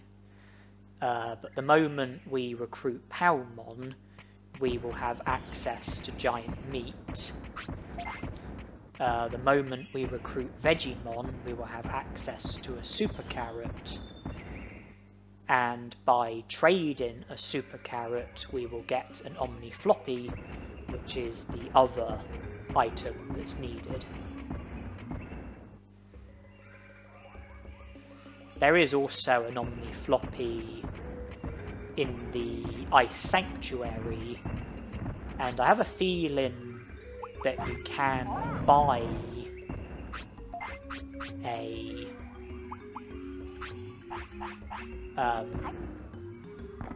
Omni Floppy from the item shop, depending on the individual Digimon that you are buying from. And also it might depend on how many Digimon you have at the item shop, because more Digimon at the item shop tends to mean more variety when it comes to the items that are available to you.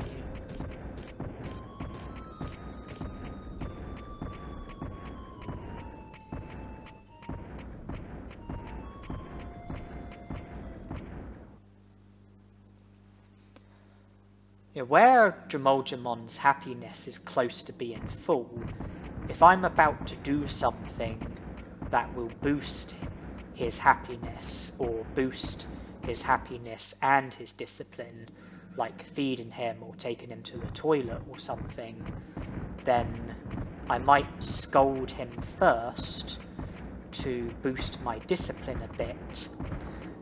It would cause his happiness to go down, but then his happiness would come back up from the action that I'm about to do, be it feeding my Digimon or taking it to the toilet.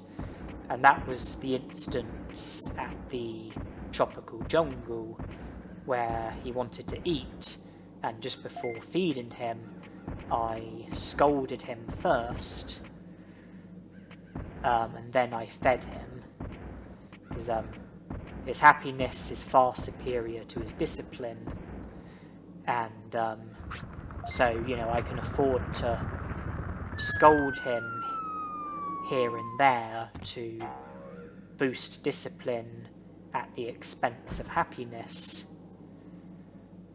And it's not really a problem if our happiness is full or virtually full, and after the scold we are about to do something that will boost happiness even further.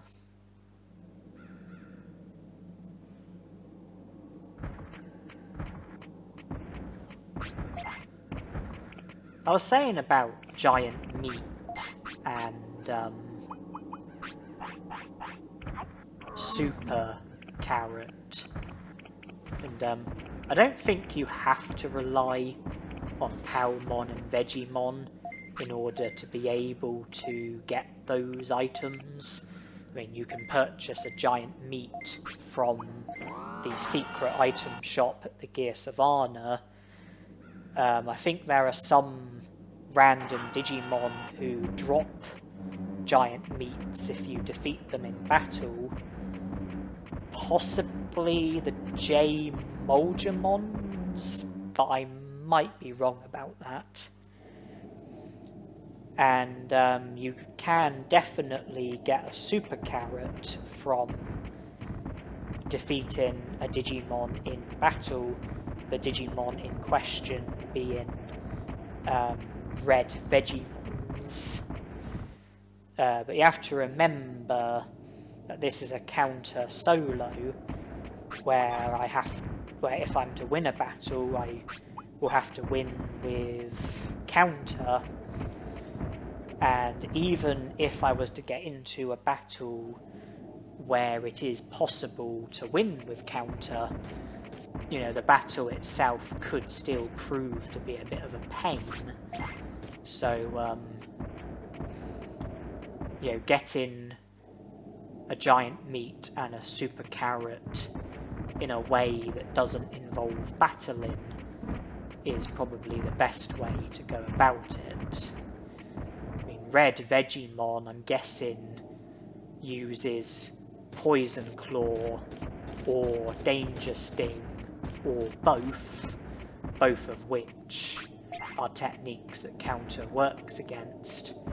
I think J Moljamon uses Megaton Punch or Dynamite Kick or both, again techniques that counter works against.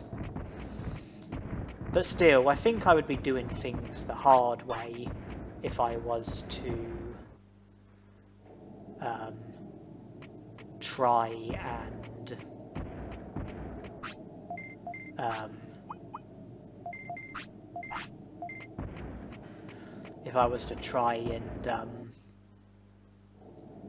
get a giant meat and super carrot from battling Digimon, instead of just waiting for Palmon or Vegemon. And annoyingly, despite making the trip down to the Moljamons, I'm now heading back in the direction that I came, because Drimoljamon needs the toilet, so I'm headed in the direction of the toilet.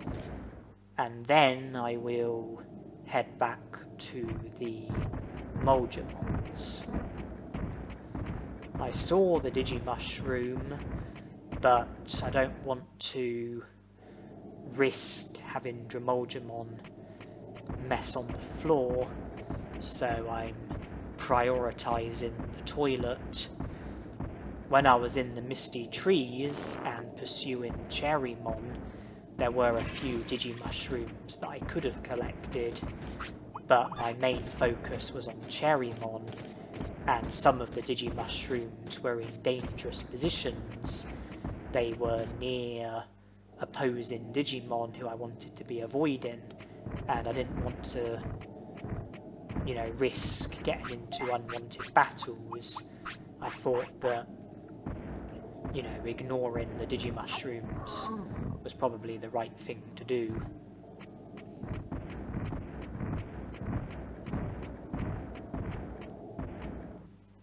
You know, I've done pretty well for Digimushrooms, and, you know, it's not the end of the world if I turn my back on a few.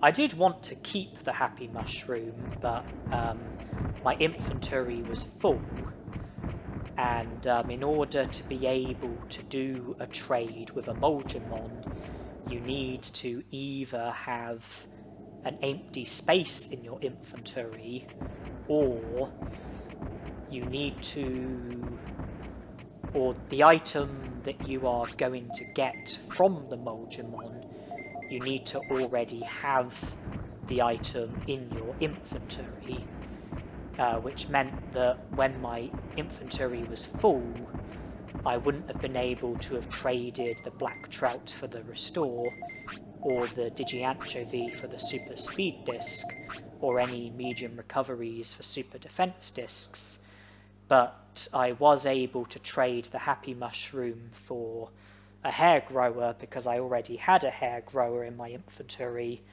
and then by trading the Happy Mushroom for a hair grower, I then had a space in my inventory because a space got cleared up from giving the Happy Mushroom to the Moldramon, and then with the space in my inventory, I was then able to trade the other items. So I have now traded a Digi-Anchovy and a Black Trout, along with a Digimushroom, Happy Mushroom, High Speed Disc and Medium Recovery. I think that just leaves Super Carrot, Giant Meat and Omni Floppy, and I've returned to this Moldramon just to trade the Digimushrooms in my inventory for medium recoveries, get some medium recoveries back that way. Okay, I got 19 back. That way, when I return to the city, I won't need to buy 99 medium recoveries. I'll just need to buy 80 medium recoveries because I've already got 19 medium recoveries from trading Digimushrooms for medium recoveries. You know, I went to Friesland to make the new trades, you know, the trading of the Digi-Anchovy and the Black Trout, and I also went there to trade another load of medium recoveries in exchange for Super Defense Discs, so that I can sell those Super Defense Discs and make a massive profit from it. As you can see, I now have over 200,000 bits.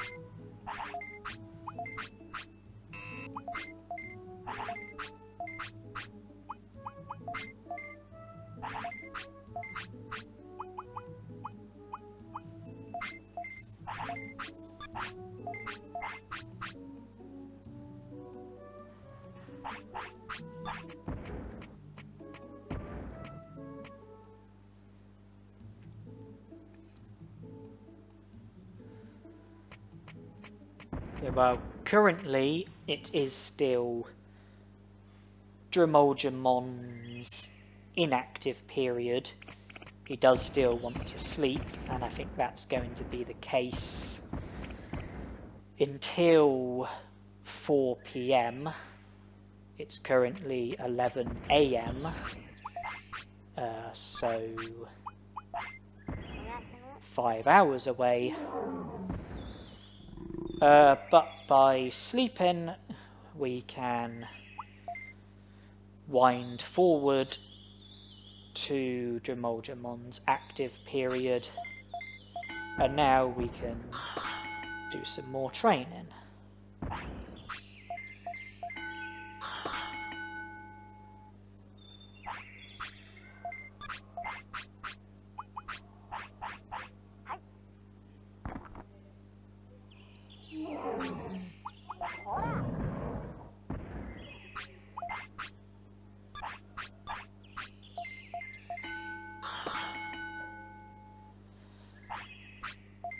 I'm not sure what to expect from Digimon when it comes to life expectancy. I mean, I have had a lot of care mistakes in this lifespan. I have been a bad tamer a lot of the time. There have been occasions of my happiness and discipline being in the negative, being virtually at the minimum, in fact. We've experienced the butterfly, so this is all bad stuff that will, you know, negatively impact lifespan. Yeah, the care mistakes mostly includes all the times I've not fed my Digimon, as well as keeping them awake against their will. On the plus side, I am now feeding my Digimon. I think I've been successful with taking my Digimon to the toilet every time. I think I've managed to completely avoid the sweat bubble. You know, I don't think my tiredness levels have ever become too much of a problem.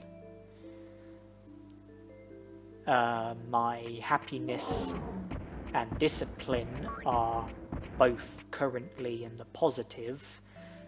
My happiness is about 90% full. My discipline is about 7. I'd say my discipline is over 75% full, and I would say that my happiness is about 90% full.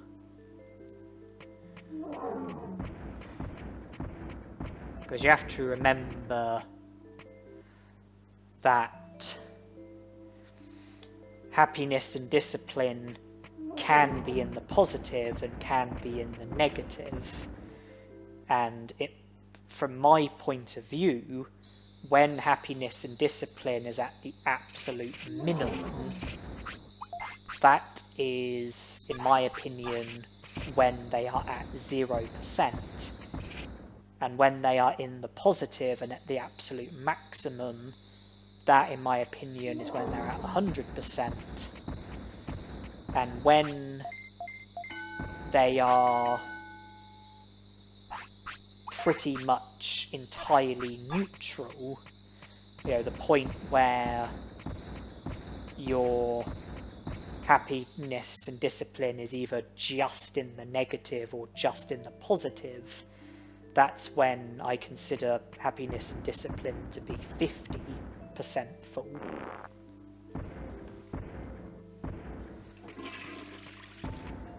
So, you know, seeing things from that perspective, my perspective, I'd say happiness is currently about 95% full, and discipline probably somewhere between 75 and 80% full.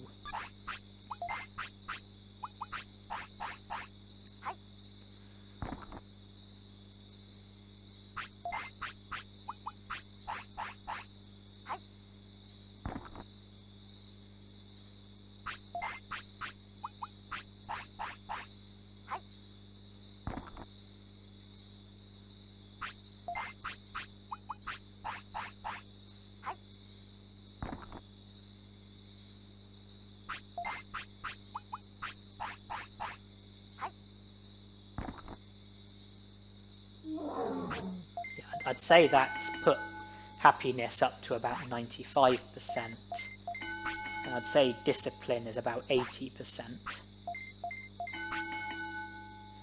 And do we want to sleep again? Yes, we do.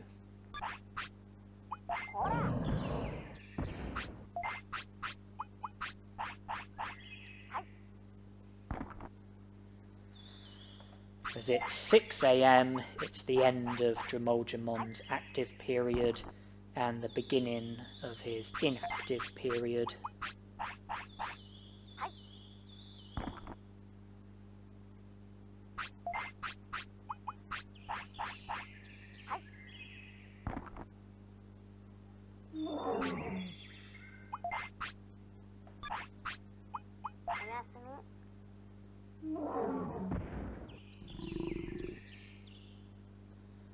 So currently I'm allowing Dramolemon to sleep, and I'm devoting most of his current active period to training, trying to get our stats better.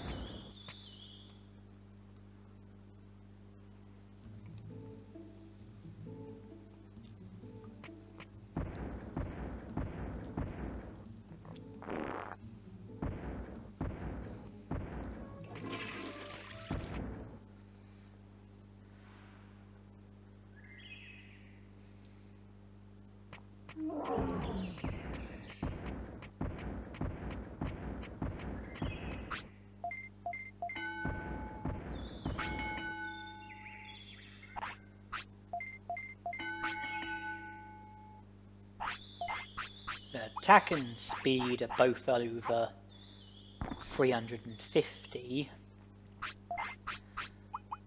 and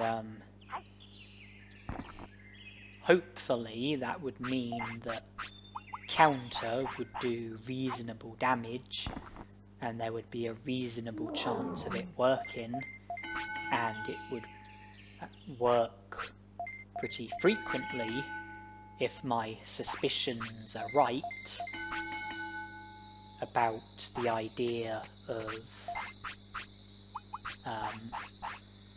speed affecting the probability and frequency of counter being used, and attack affecting the amount of damage that counter does. I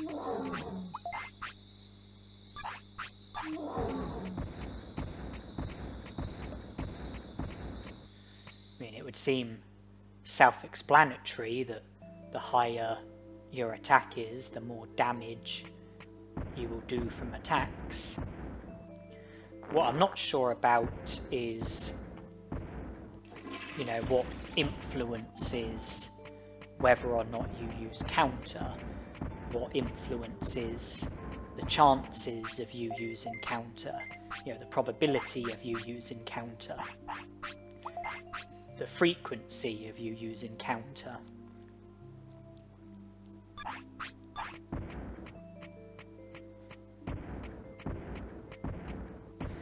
I suspect that stats do definitely have something to do with it.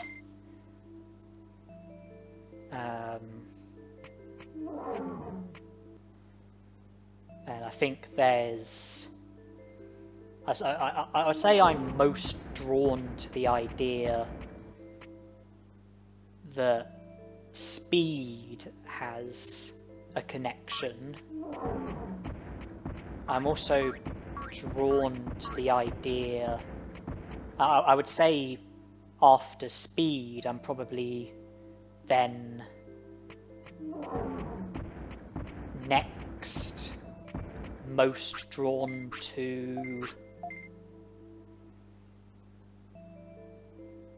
attack and defense and brains. I can sort of understand each of those stats having a small influence, and I can understand speed having a bigger influence.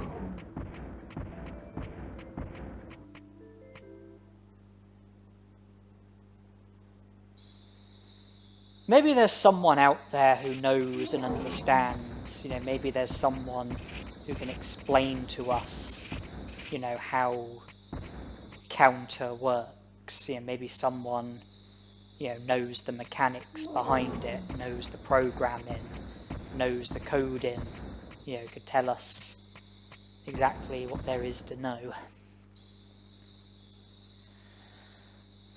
I'm not really interested in Digimushrooms anymore, but I am still looking out for some items which could be of higher value, like happy mushrooms, blue apples, dulux mushrooms, ice mushrooms, etc.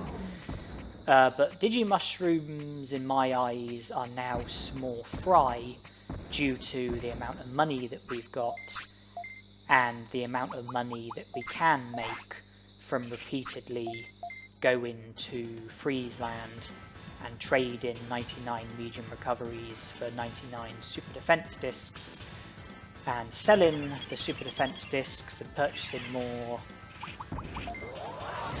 medium recoveries and repeating the process. If we want money, we don't really need Digimushrooms anymore.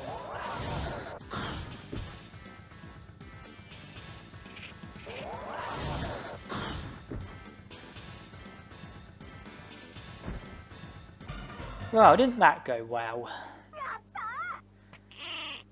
I mean, it's been a while since we've had a battle, but we challenged Kunamon and counter-worked 3 times out of 3.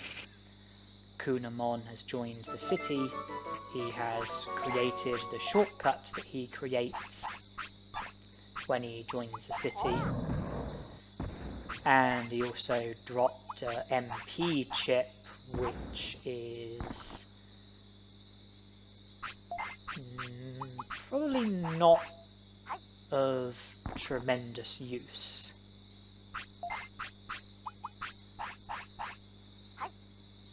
As I already explained, that by having counter as our only technique, we're probably not going to be consuming massive amounts of MP.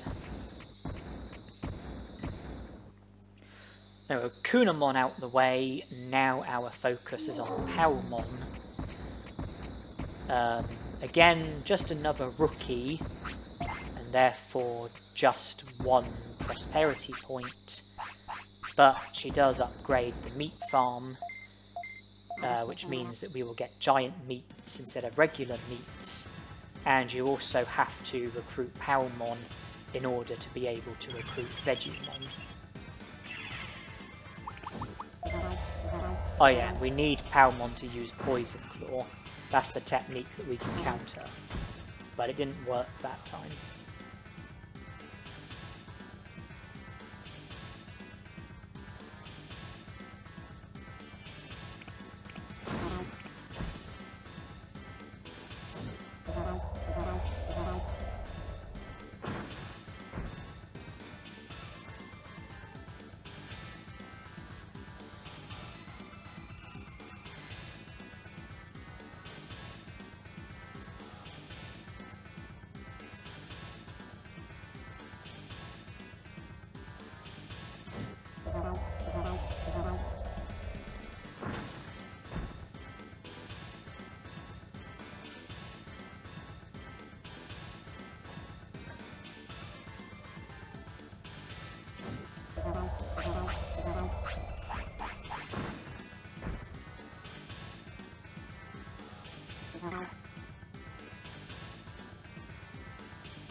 I was hoping she was about to use Poison Claw there.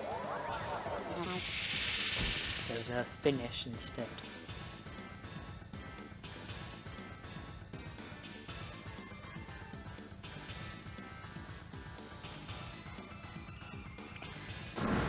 Ah, that's what I want to see. One more of those and it's battle 1.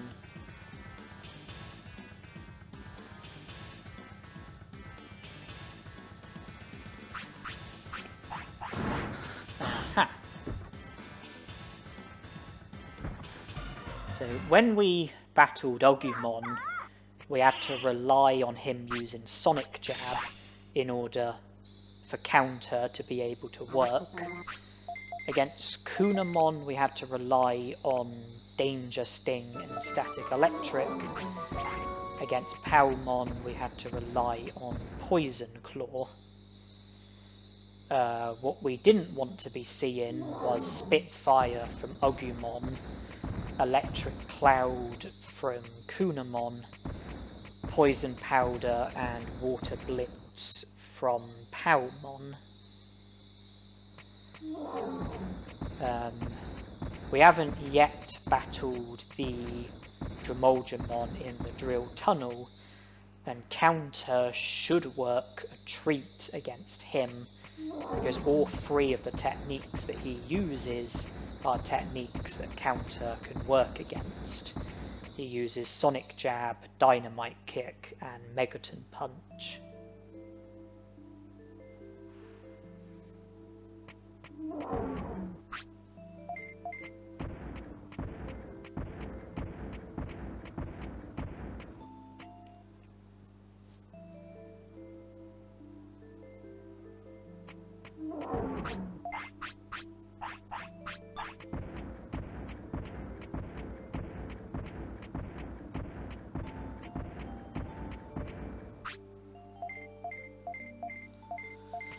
Okay, giant meat. So we've got that as a source of food as well as the regular meats. But we do need to reserve 1 giant meat for one of the Moljamons in Friesland.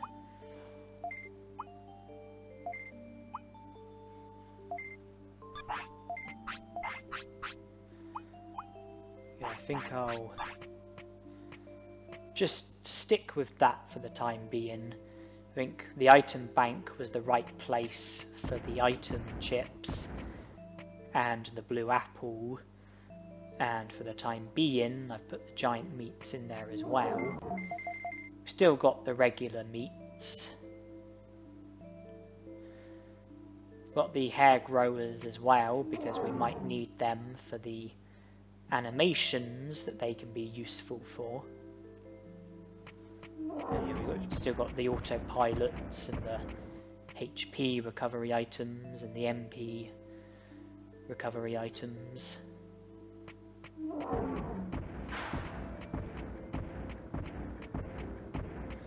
But I'm pleased to have the Kunamon shortcut, and I'm pleased to have giant meat as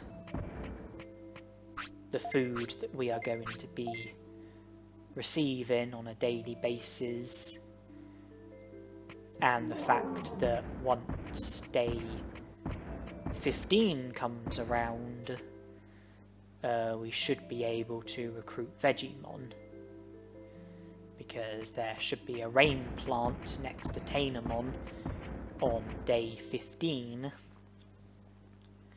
and if we speak to Tainomon during her active hours, then she should mention about a strange plant growing at the tropical jungle.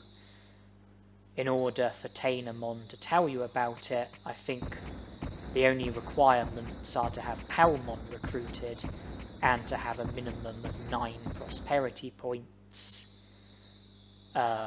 We are successful with both of those requirements.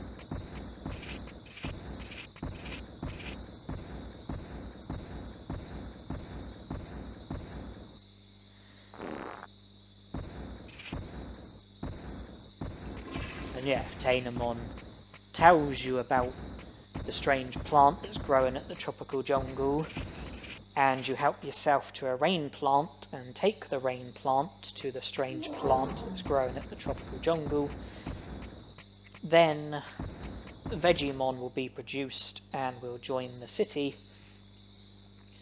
And then it will be, well, then Vegemon will upgrade the meat farm even further.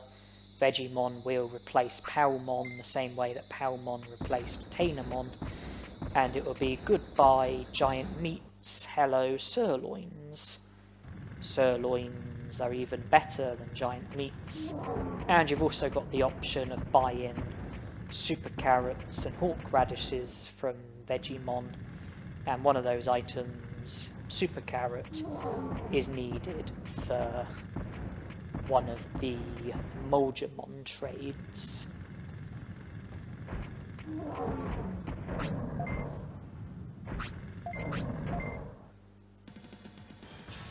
Okay, well, I don't want to speak too soon, but this battle should go smoothly. Good.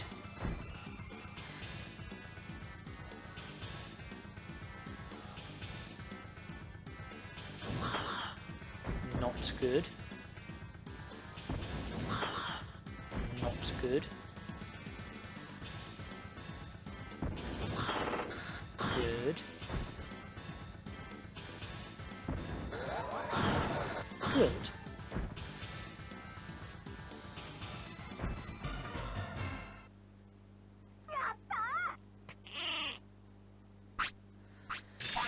And with that Dramoljamon defeated, we now have the option of speaking to a different Dramoljamon who will now take an interest in us now that we've defeated this Dramoljamon. If you speak to the other Dramoljamon without defeating that Dramoljamon, then he won't be interested in you, he will just dismiss you. But now that we've defeated the Dramoljamon that we are about to speak to will take an interest in us. And that can lead to us gaining access to the lava cave.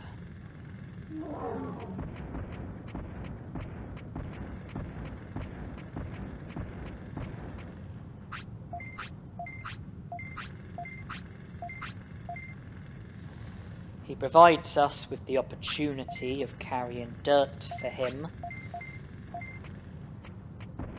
We have to carry 10 piles of dirt in total. I've chosen to speed the video up since it's not very exciting. And with Dramoljamon wanting to sleep, I am using the hair grower to produce necessary animations. When I was in the Amida Forest, I speeded it up because it wasn't very exciting. And, you know, that's my reason for speeding this up as well.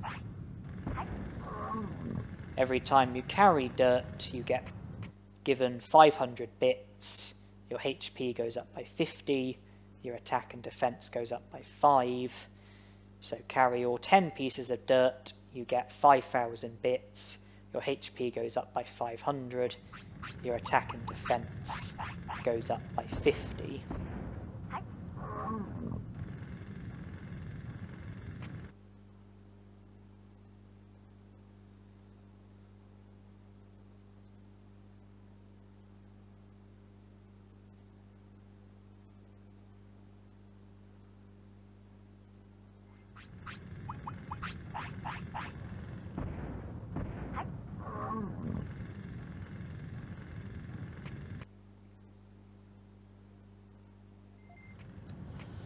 Oh dear, we can't go any further.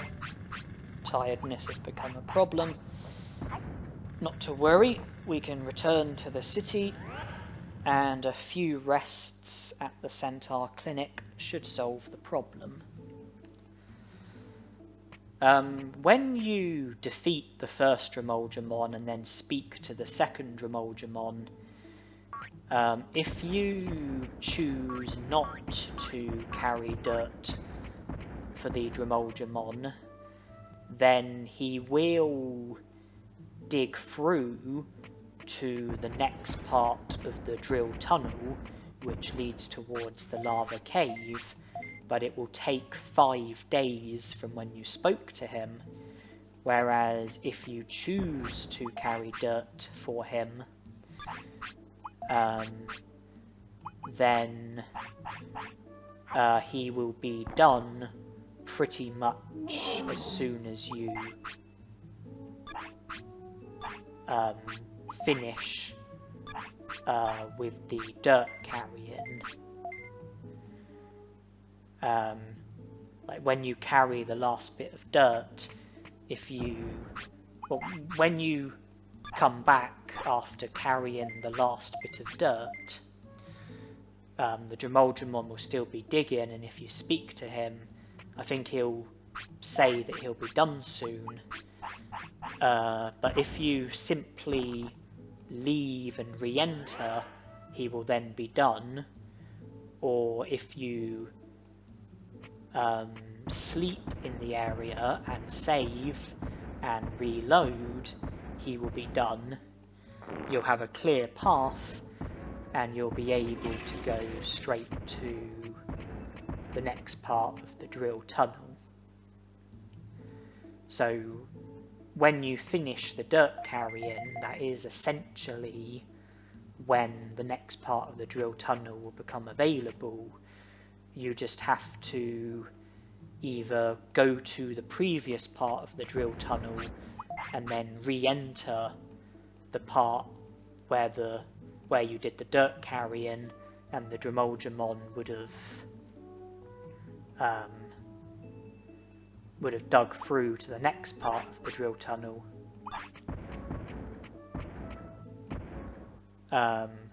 Or if your Digimon wants to sleep when you carry the last bit of dirt, just sleep, save, reload, and you'll have a clear path available to you.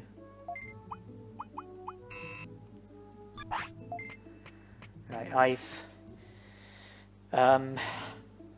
emptied my inventory a bit by putting a couple of items into the item bank. The reason for that is because I have the lava cave on my mind, and there are quite a lot of items in the lava cave, and I want to be able to collect all of the items that are in the lava cave. You know, I would like to have the space in my inventory in order to be able to collect all of the items that are in the lava cave.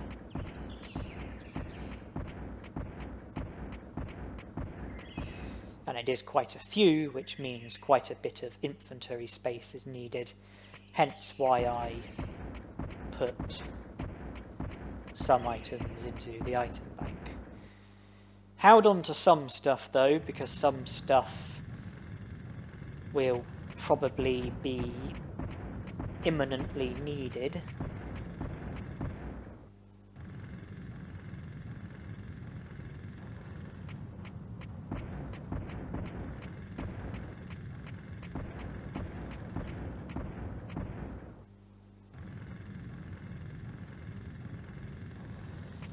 Now I think our energy is back to the maximum.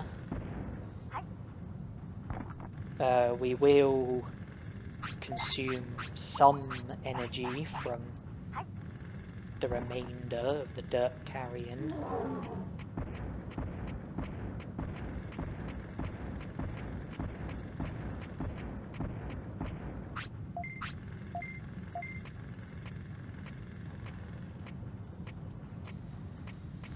The battle against Garurumon will consume a bit of energy as well.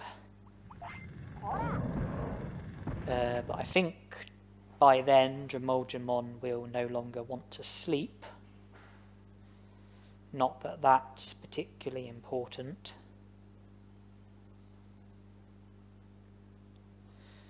And without the hair grower in my inventory, I am using alternative methods to produce animations, praising and scolding, which is affecting our happiness and discipline a little bit, but I needed the space in my inventory, and the impact on our happiness and discipline is minimal. Has been minimal, should I say, because we no longer require the animations because it's now Dramojimon's active period. He doesn't want to sleep and won't need to sleep for many hours, and if I choose to keep him awake when we get to that stage, then I'll need more animations, but animations won't be needed until then. Here we are about to battle Garurumon, and we have to rely on him using Dynamite Kick, because Dynamite Kick is the only technique that he uses that counter can work against. His other techniques, Heat Laser and Magma Bomb, you can't use counter against those techniques. We have to rely on him using Dynamite Kick. Not Heat Laser, not Magma Bomb. That's Heat Laser, that's no good. And we get flattened, so we definitely won't be able to counter. And we have to make sure that we pick either distance or defensive, because we can't attack while flattened. That is against the rules. Okay, now we are unflattening. Magma Bomb, no joy.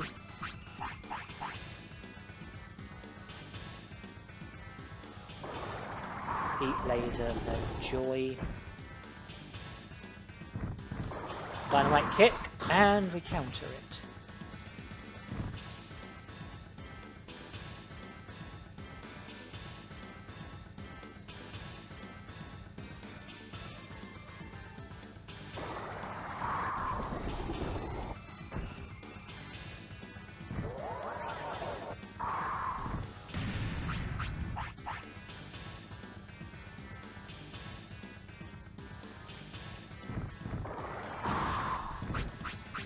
Was Dynamite Kick, but we didn't use counter on it.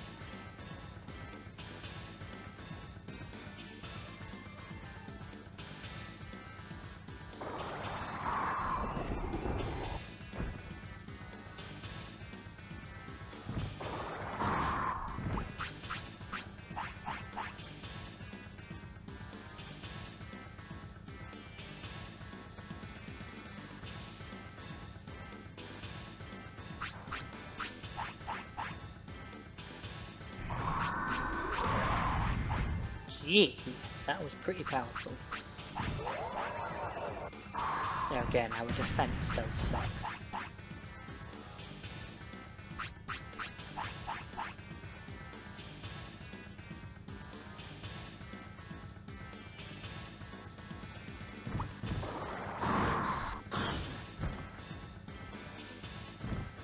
Finish Gorge has filled up, not that that's going to help us.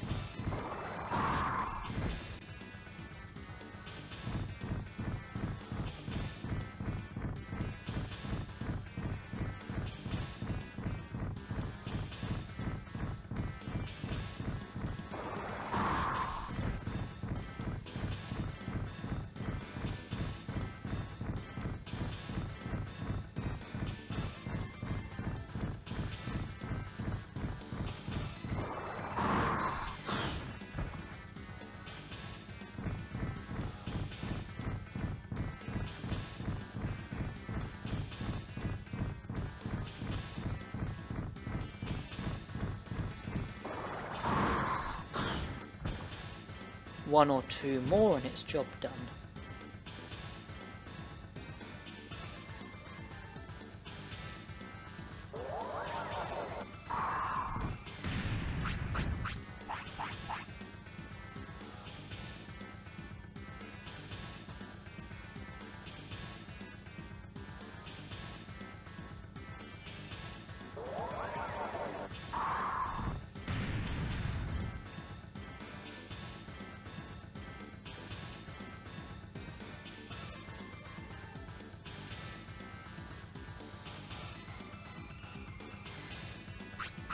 Another finish.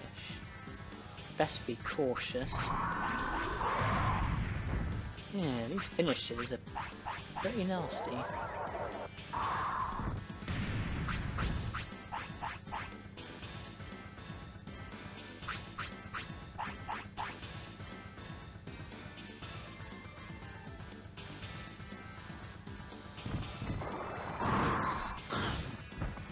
Okay, just need one more counter.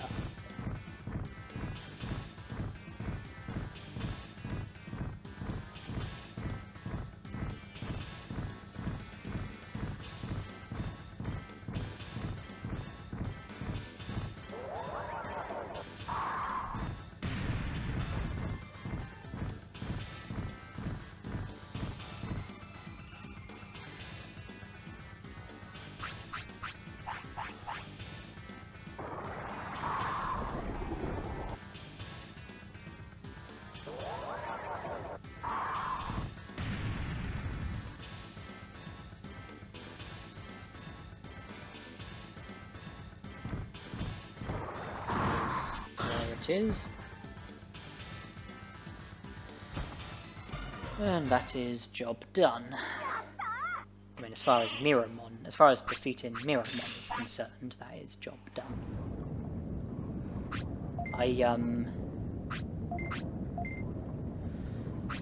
I previously explained about the value of having the defensive command in a challenge like this, because how it can really help with you using counter. You stand still, the Digimon comes up to you, uses a suitable technique, and then there's the chance of you using counter against it.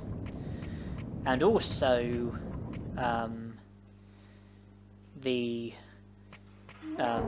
seeing as we are not allowed to attack while flattened, the defensive command or the distance command are particularly valuable for that, because if you do get flattened, then you can stop yourself from attacking while flattened by picking either the distance command or the defensive command.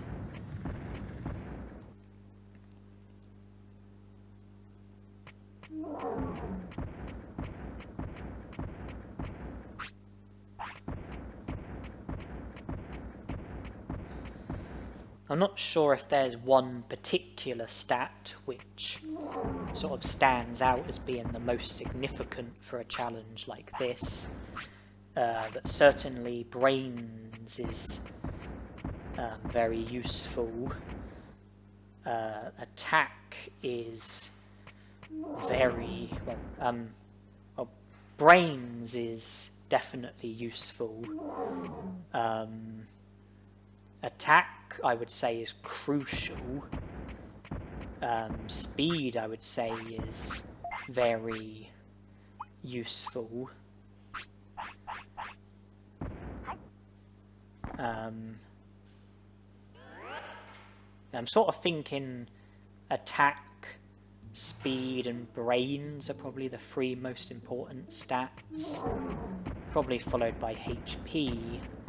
And I'm under the impression that defense and MP are two of the less important stats.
Don't need 2 hair growers, 1 is good enough.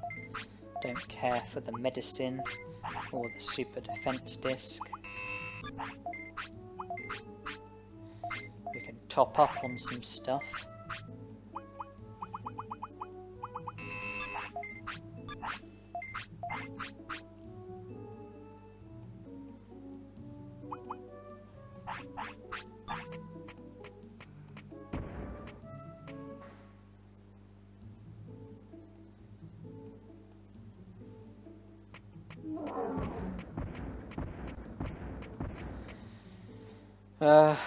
Tiredness is probably built up a bit.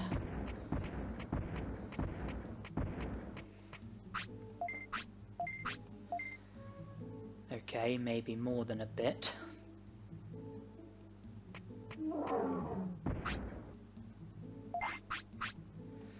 I was expecting Garurumon to say that we seem to be a bit tired, but it was more than that. It was that we are tired.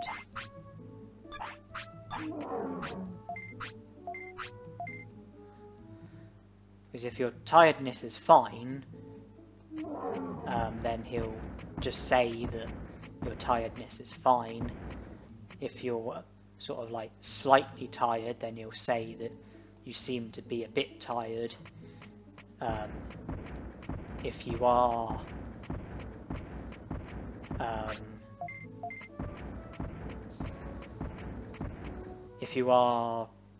quite a bit tired, then Garurumon will say that you are tired, and if you're like extremely tired, then he'll say that your tiredness is very high. He only says that when you have the sweat bubble.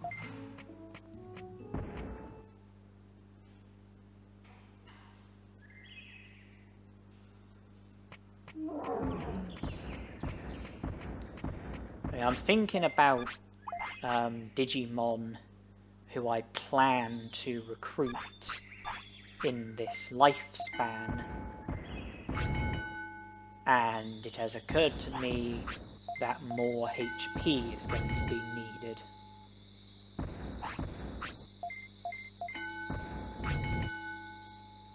Yeah, there is more work to be done in this lifespan. More Digimon to be battled, more Digimon to be recruited, and yeah, I think that our current HP isn't good enough, so that's why I've taken the liberty to start training our HP.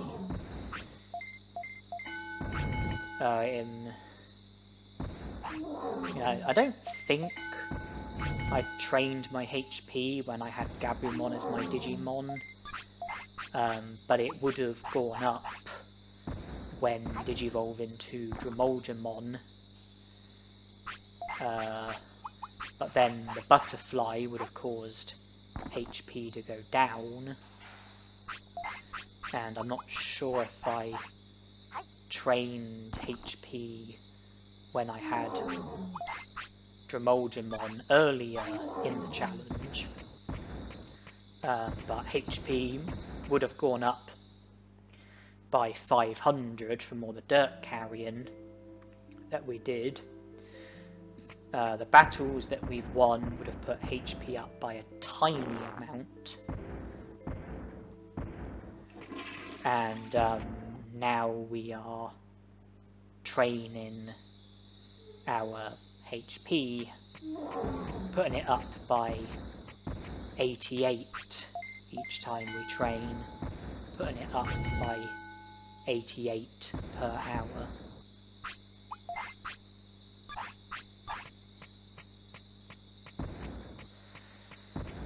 Do need to be careful though, because training HP is very tiring.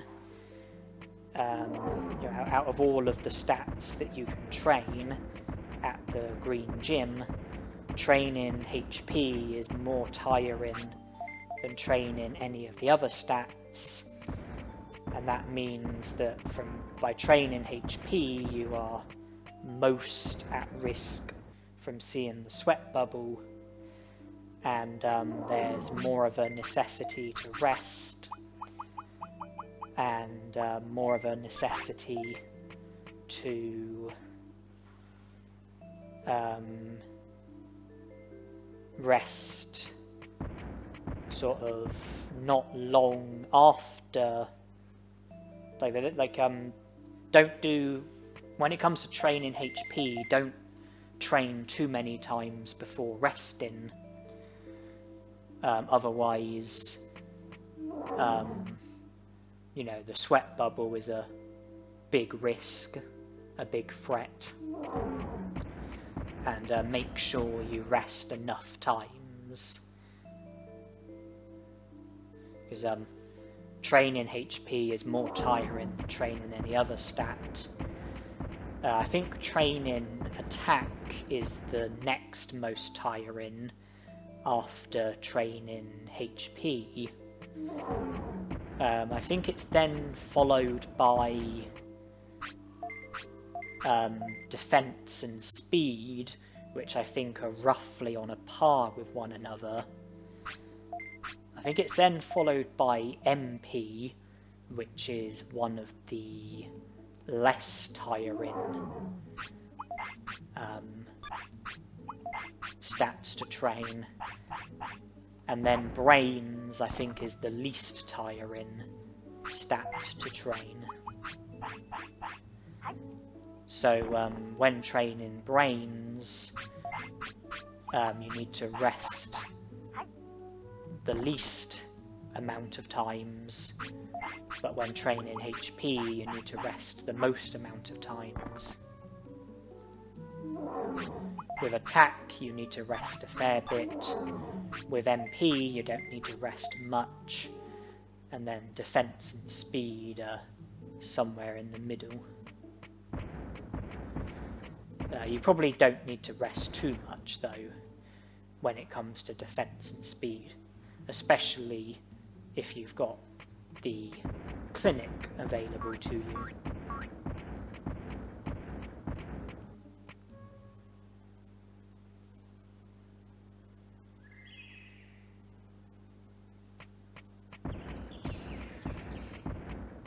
Now then, Digimon wants to sleep. I am able to see that. But I haven't yet let him sleep. And I am heading towards the Dino region. I am interested in battling Garurumon, and I'm interested in battling Meteormon. And does Digimon really need the toilet? Well, not to worry, there's a toilet in the first part of the Dino region. The area where you battle Garurumon, there's a toilet there. The discipline that we've got, we shouldn't have any trouble with holding on for long enough. Garurumon uses War Cry, which is no good as far as counter is concerned. He uses Tremor, which is no good as far as counter is concerned. He uses Buster Dive, which is no good as far as counter is concerned.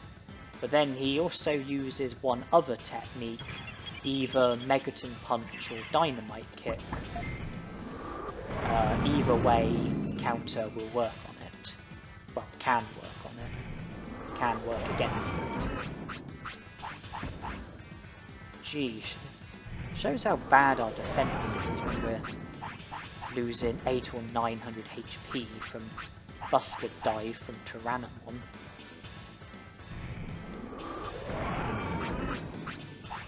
Our defense is awful. It's a little over 100.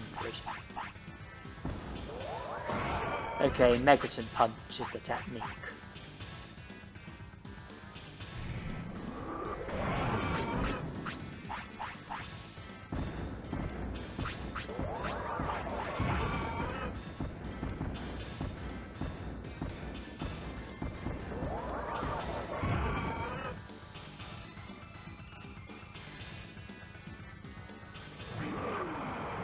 Megaton Punch is what we want him to use against us.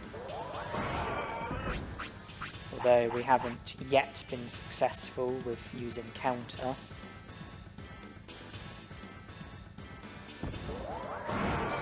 So that has just changed.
can't say that that was the smoothest fight in the world,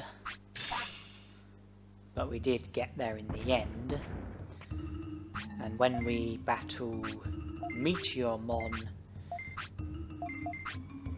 like with this battle, we are going to be dependent on Megaton Punch being used. Meteormon uses Megaton Punch, which Counter can work against. He also uses Meltdown, Magma Bomb, and Tremor, and none of those techniques are any good. Counter can't work against any of them.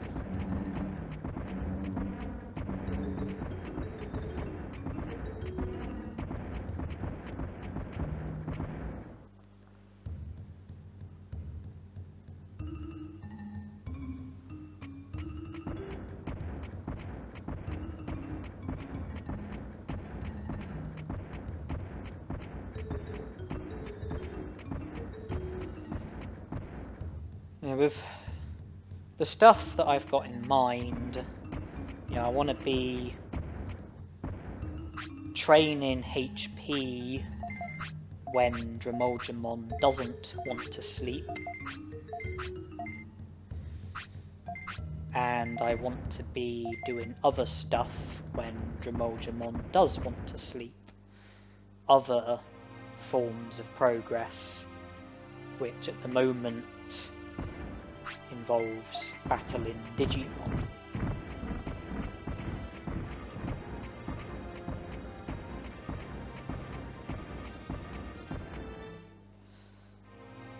Now then, when I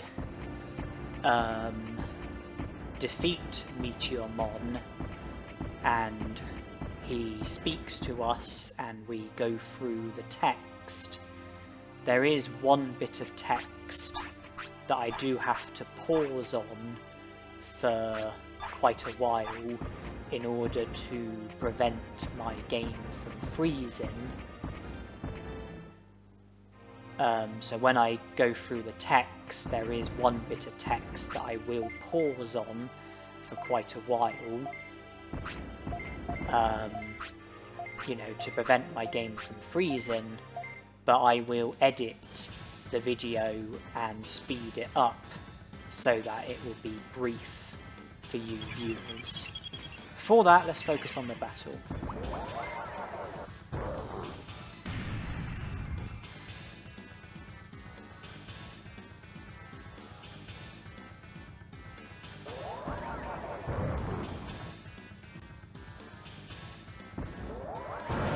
Good choice.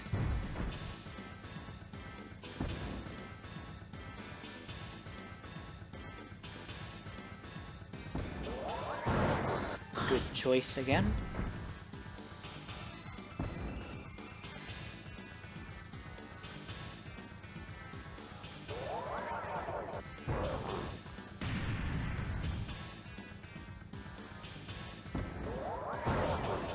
Good choice, but bad outcome.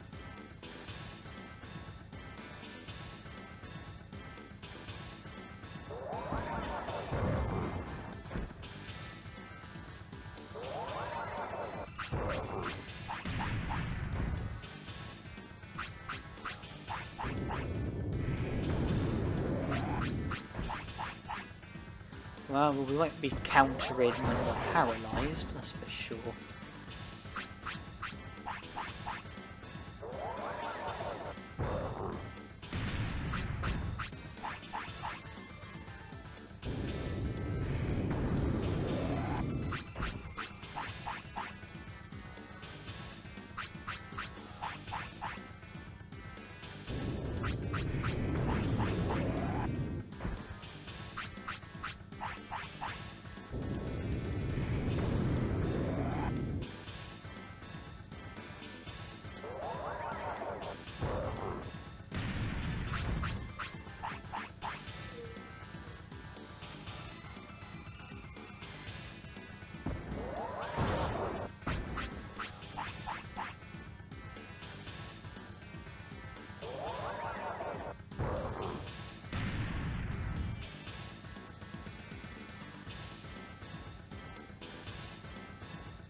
Has Lady Luck deserted us?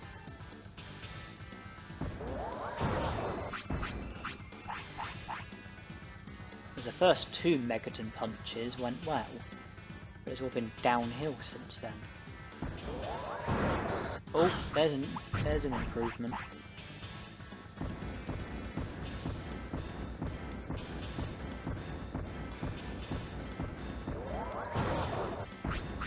Yeah.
No, just need one more counter.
Just get over here and punch me, for goodness sake.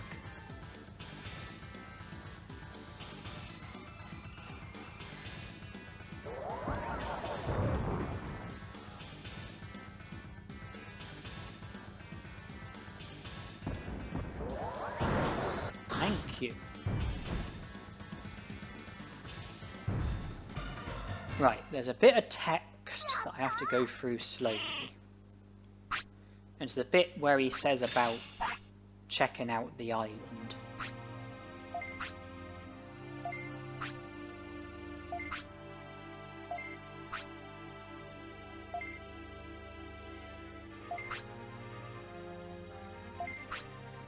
There it is. And this might surprise you, but I'm not actually going to return to Tyrannomon and recruit him. Instead, I am going to use an autopilot and return to the city. I do plan to eventually recruit Tyrannomon, but for the time being, I want Miramon to be the only Digimon working at the restaurant.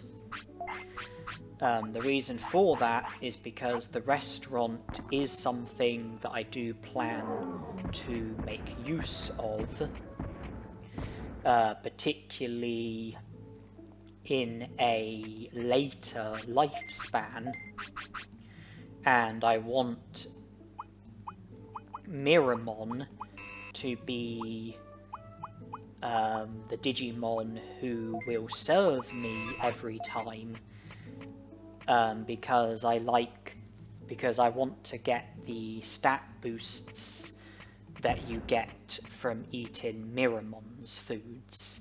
Miramon's most expensive food boosts attack by 5 and brains by 3. And in a challenge like this, I am favouring that stat boost more than the stat boost that I would get from the other regular restaurant Digimon, and because of that I don't want to recruit Tyrannomon at the moment. Tyrannomon is another restaurant Digimon. Miramon is a restaurant Digimon, Tyrannomon is a restaurant Digimon, Garurumon is a restaurant Digimon, Frigimon is a restaurant Digimon. They account for the 4 main restaurant Digimon.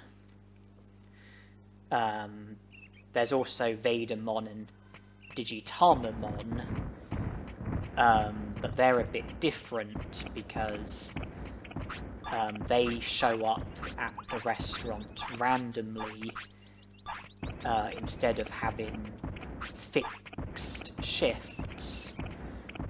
But out of the main restaurant Digimon, the ones who have fixed shifts, for the time being I want Miramon to be the only Digimon working at the restaurant, which means that currently I don't want to recruit Tyrannomon. So even though I defeated Tyrannomon and Meteormon, I chose not to recruit Tyrannomon, but all I have to do is return to the Dino region in the future, speak to Tyrannomon, and he'll then join the city.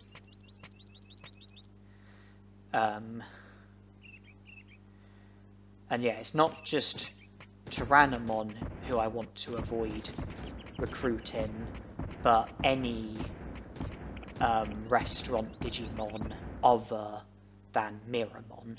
I want Miramon to be the sole restaurant worker for the time being.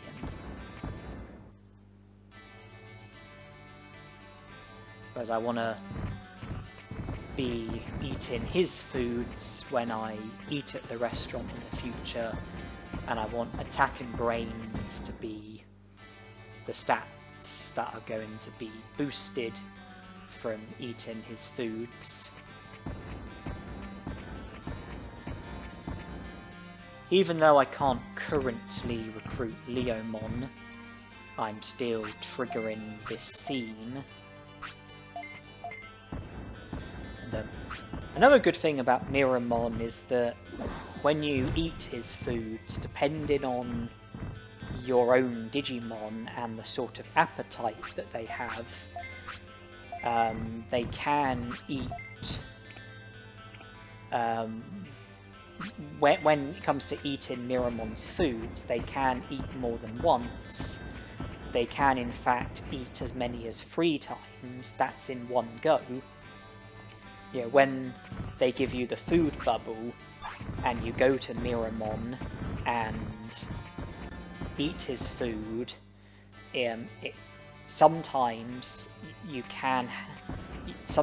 have to eat 3 times in order for the food bubble to go away, depending on your individual Digimon. Which means that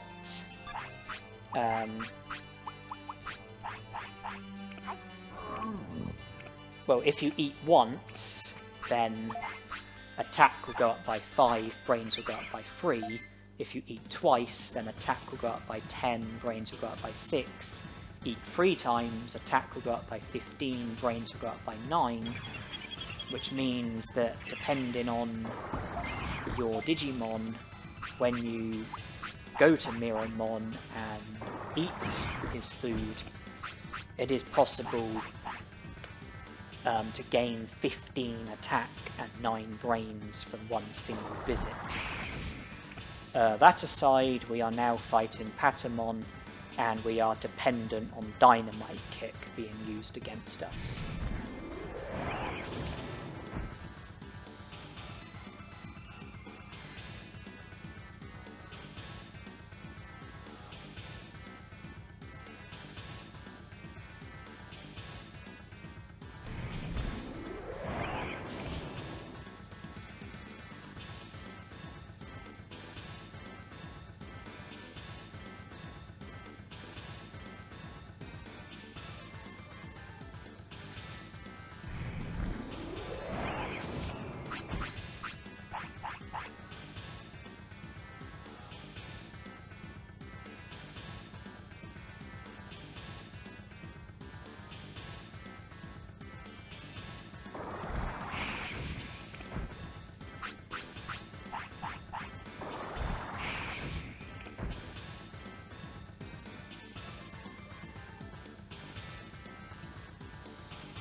Stop daydreaming and come and strike me with Dynamite Kick.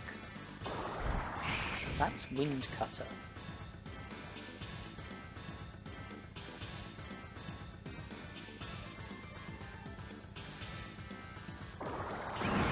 That's better.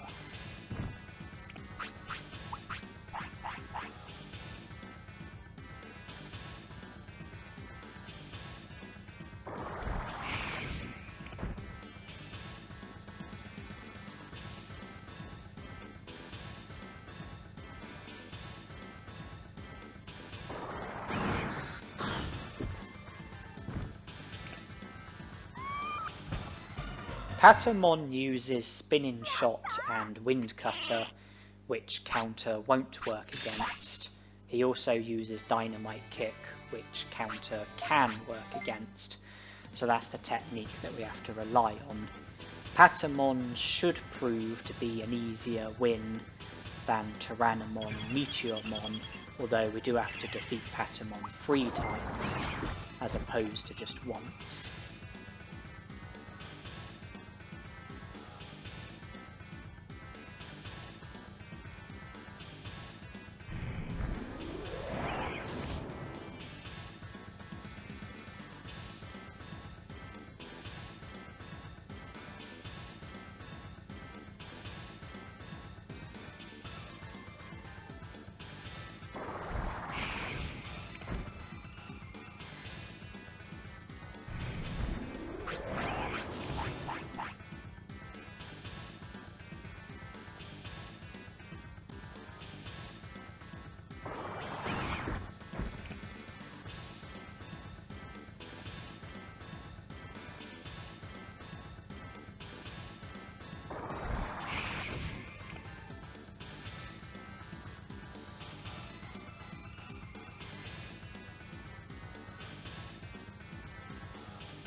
Okay, from the looks of things, it's going to take 3 or 4 counters to win each battle. And when there's 3 battles, I think that's between 9 to 12 counters. Although it's looking more like it's going to be 3 counters per battle rather than 4. Totaling to 9 rather than 9 to 12. But between 9 and 12.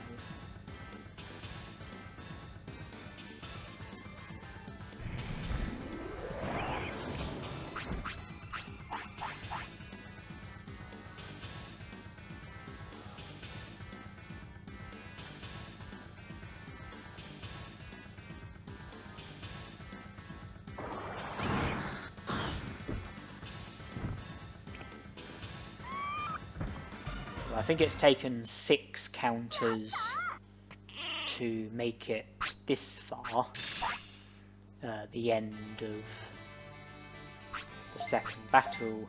I'm hoping we're only going to need 3 more counters. It's looking like that is how it will be.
Another puny finish.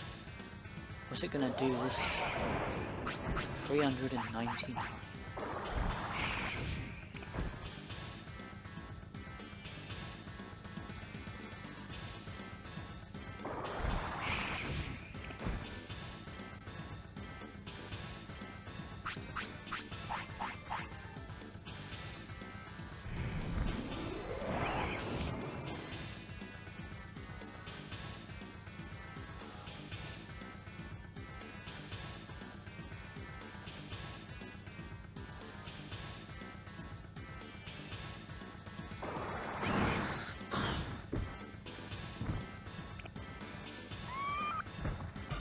Well, Biomon and Unimon will be pleased to know that they now have an extra pair of hands to help them out at the item shop.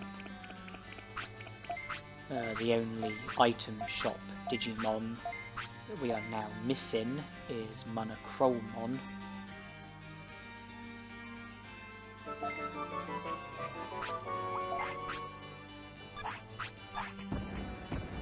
With Patamon recruited, I say it's now time for another feeble rookie. feeble rookie that I have in mind is Garurumon.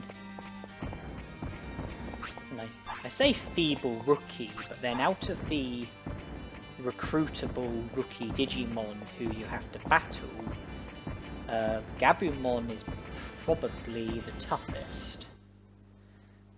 And he certainly has the most HP, I think, and the highest attack, I think.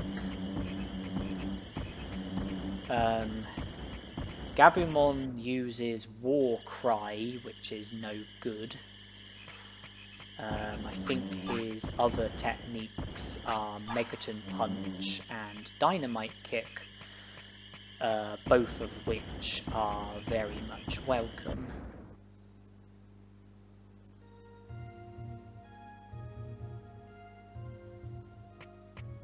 Yeah, we can counter Megaton Punch, we can counter Dynamite Kick, but we can't counter War Cry. Also, if stats do affect the chances of counter being used, then obviously Garurumon doing War Cry would result in his stats getting better, which would make it harder for us to successfully use counter against him. I think that was Dynamite Kick. That was Megaton Punch, which unfortunately wasn't stopped by counter. War Cry, don't want to be seeing that.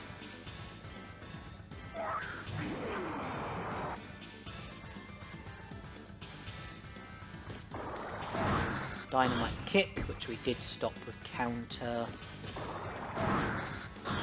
And again. Looking like it's... and again. And we might only need one more counter.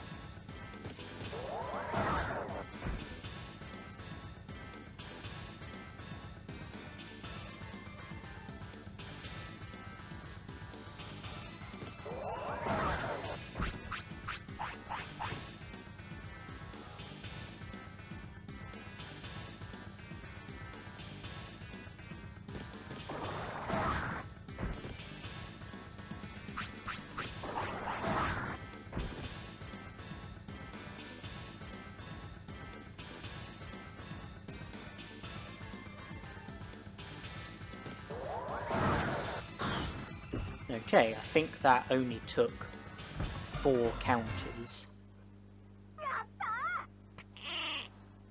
I think when I saw how much damage the first counter did, I was thinking 4 or 5, but in the end I think it turned out to take... I think it turned out that 4 was how many counters it took.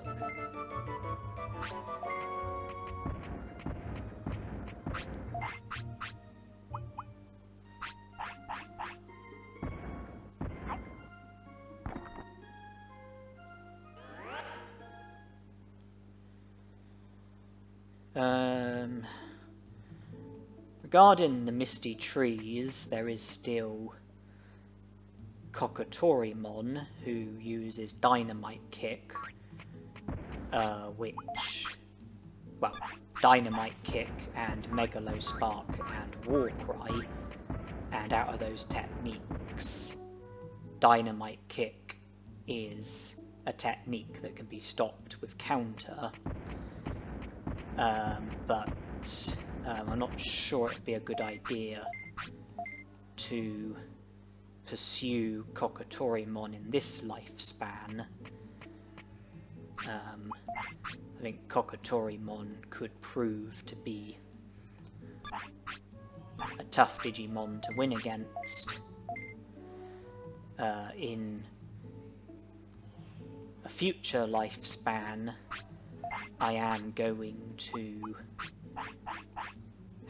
have much better stats and be able to put up a much better fight against tougher opposition.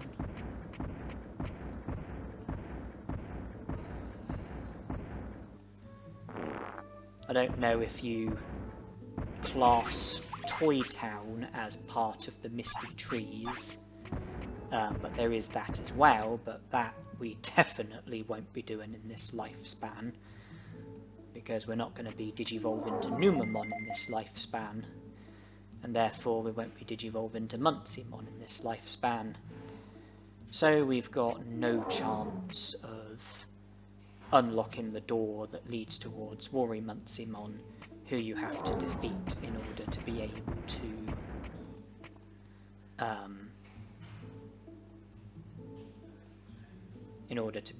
to recruit Muncymon.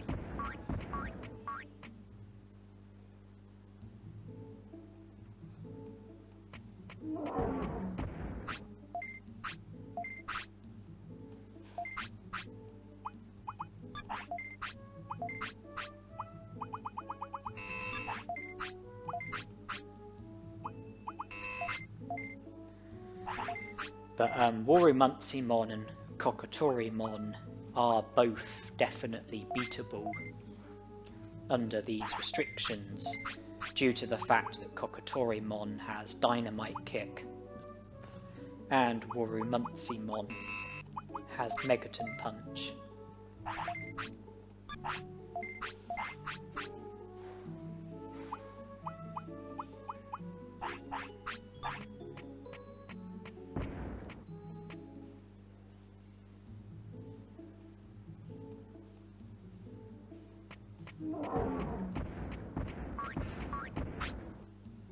We're sick?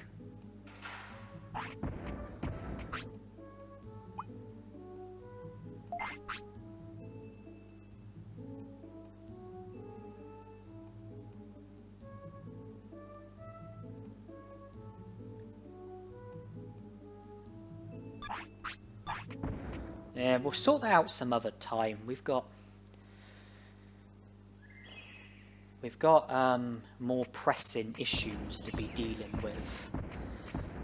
This next thing is another significant thing, because this is something else which I could have done in the previous counter solo, which I wasn't aware of, and it ended up costing me prosperity points, which I could have earned, but I didn't know about it at the time, but now I do know about it, and that is the fact that it is possible for us to encounter Seedramon at the Dragon Eye Lake, and without the need of having Shaomon recruited.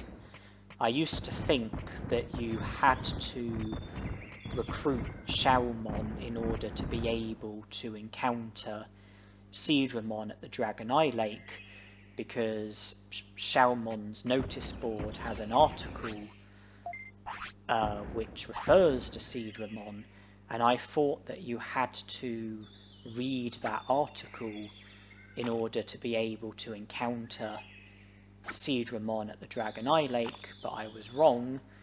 You don't need Shaomon, and that is being demonstrated as we speak.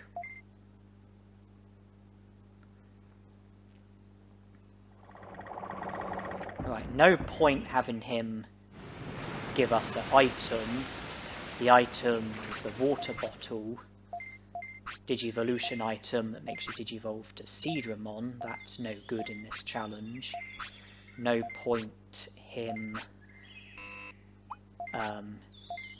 teaching us a technique, because the techniques that he teaches you are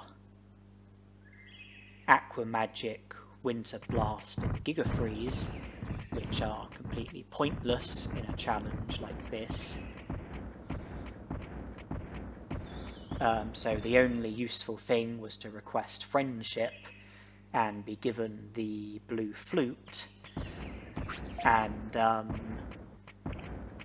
even though Seedramon doesn't join the city as such, when you request friendship from Seedramon, it does still count as a recruitment, and you get 2 prosperity points for Seedramon.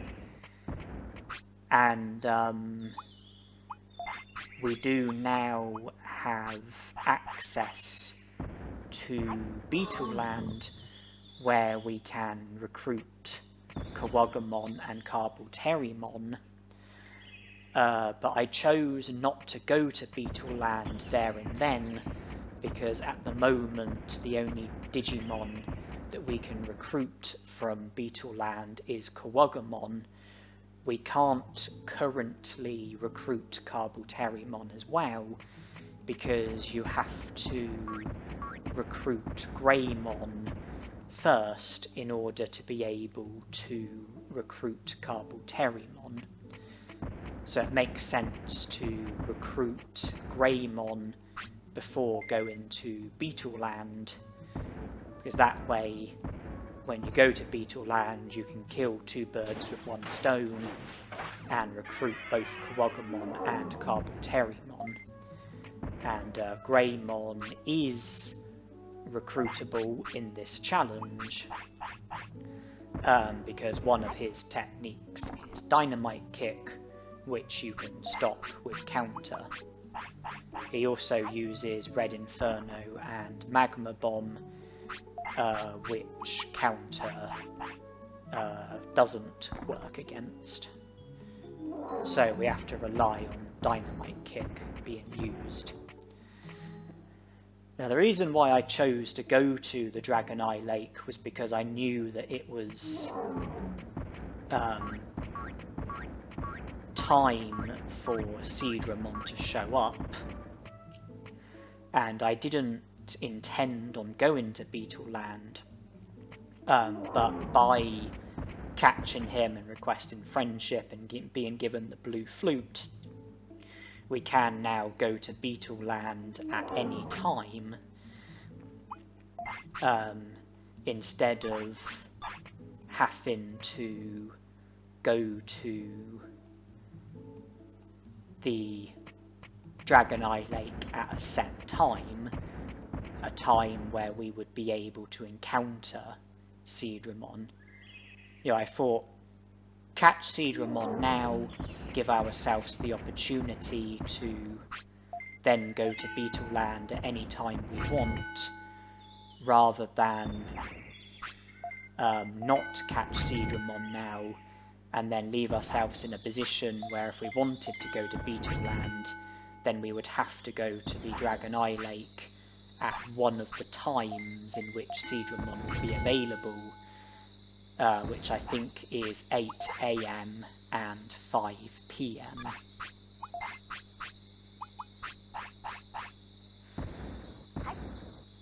Yeah, in the previous counter solo, I wasn't aware that I was able to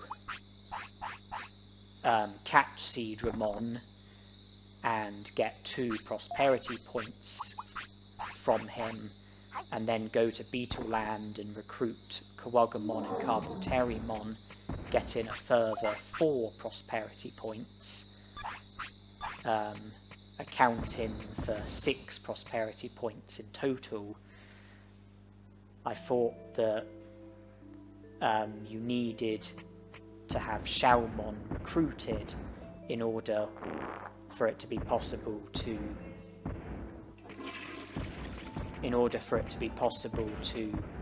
encounter Seedramon.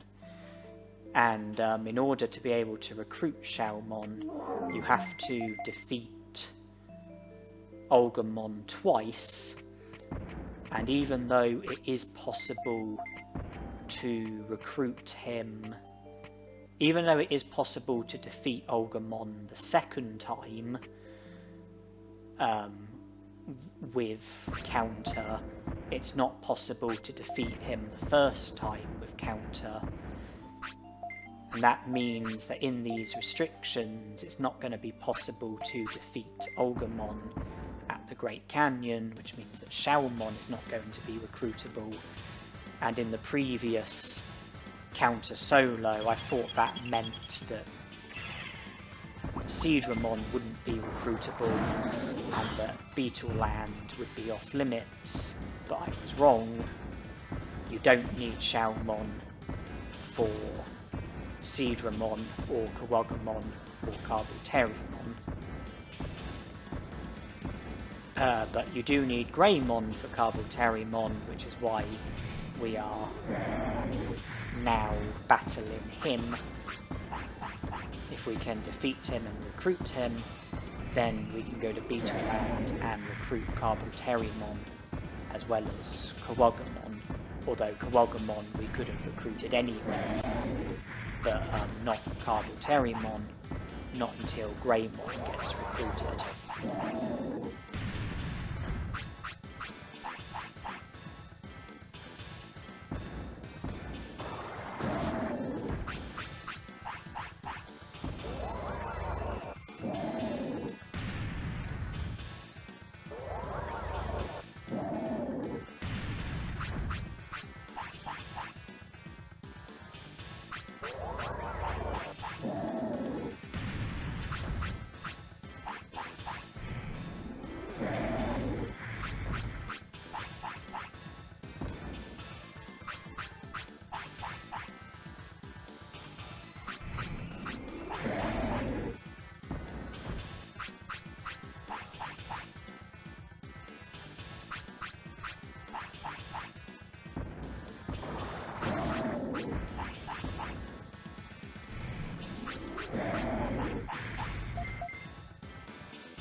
You can probably tell that when I demonstrated a desire to train my HP, work on my HP, give myself a larger amount of HP. One of the main reasons for that was because I had the Greymon battle in mind, and I knew that Greymon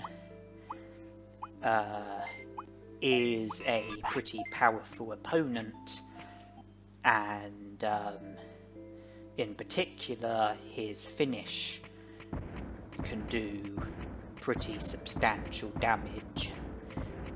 In that battle, I believe that there were occasions where his finish did in excess of 2,000 damage, which almost defeated me, despite the fact that my HP at the time was full, or thereabouts.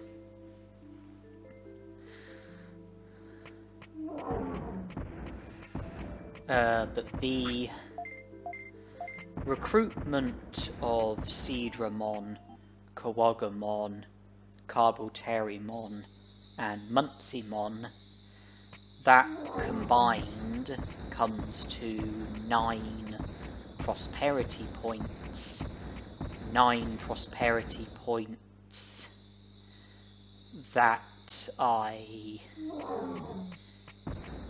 previously didn't know could be obtained under these restrictions, because in the previous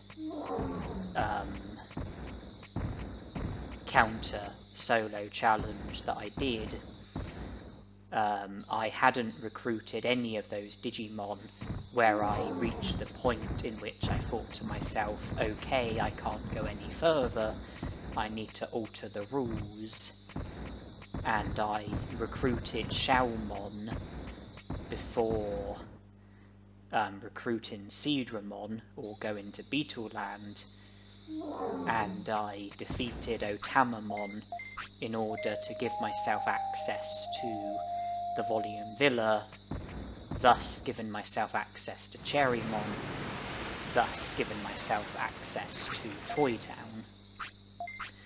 But as demonstrated this time around, it is possible to recruit those Digimon under these restrictions. I haven't used anything other than counter, and I managed to make it up to Cherrymon, where Toy Town is now available to me, and Muncimon is a recruitable Digimon, even without using counter. Is a recruitable Digimon by only using counter, sticking to the rules of the challenge. And then Seadramon I was able to encounter. I've recruited him, I just recruited Carbalterimon, and I'm about to recruit Kawagamon, and that was without recruiting Xiaomon. Unfortunately, the first Olgamon battle can't be won with just counter, so that is out of the question in this challenge. That does mean that Olgamon won't be recruitable, and it also means that Xiaomon and Waymon won't be recruitable.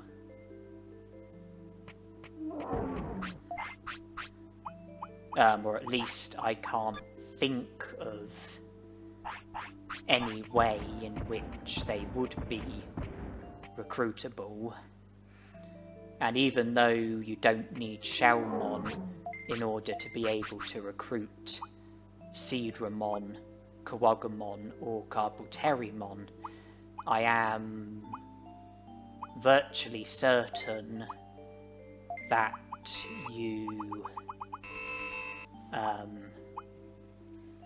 you do need Shoutmon in order to be able to recruit Vadermon and Skullgreymon. And that's a shame, really, because both of those Digimon would be recruitable under these restrictions if there was a way of recruiting Shoutmon. Because if you have Shoutmon recruited, then in order to recruit Vadermon, you don't need to get into any battles. You just have to go to the crop circle in Mount Panorama, and then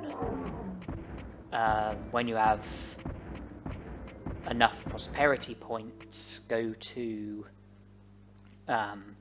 Shoutmon's notice board. There'll be an article about a UFO. Go back to where the crop circle was, and your character will acknowledge that there's now more than one. Then return to Shoutmon's notice board with the appropriate number of prosperity points. There'll be an article about an alien Digimon. Go back to where the crop circles are, and then Vadermon will show up and will then join the city. And fancy Pixiemon being available. Too bad that we are not in a state to be battling him. Because Pixiemon is actually beatable under these restrictions because of the fact that one of his techniques is Danger Sting, which Counter can work against. His others are Bug and Confusion Storm, which Counter cannot work against. But the fact that he uses Danger Sting makes him recruitable in this challenge. But we're not currently in a state where I would fancy my chances against Pixiemon. But yes, I was saying about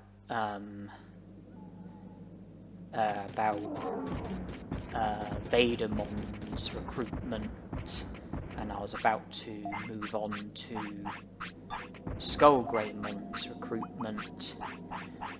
And the reason why I'm here at the Great Canyon is because I am about to attempt to recruit Monochromon, the fourth and final Digimon who works at the item shop in the city if you are successful with the recruitment.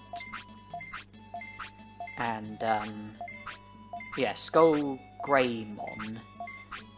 If you go to Greylord's mansion and find my Altismon and aid him, my first attempt at the Monochromon shop minigame was unsuccessful. But that aside, if you find my Altismon and aid him, then see to the first part of Greylord's mansion. I think you then have to read an article, well, you go to Shoutmon's notice board with a certain number of prosperity points and read an article about my Altismon, and I think that then triggers the next bit of the Greylord's mansion, where you are then able to recruit Skullgreymon. And I think that if we were able to recruit Shoutmon, then as well as being able to recruit Vadermon, like I explained, I think that we would be able to recruit Skullgreymon as well, because when you return to Greylord's mansion after reading the article, which I which I'm virtually certain you do have to do in order to trigger the next part of the next quest within the Grey Lord's mansion. I think that all you have to do in order to recruit Skullgreymon is to defeat Tekamon and Skullgreymon in battle, and I'm pretty sure that Tekamon uses Megaton Punch, which counter works against, and I think Skullgreymon uses Dynamite Kick, which counter works against, thus making both Digimon beatable in this challenge, thus making Skullgreymon recruitable.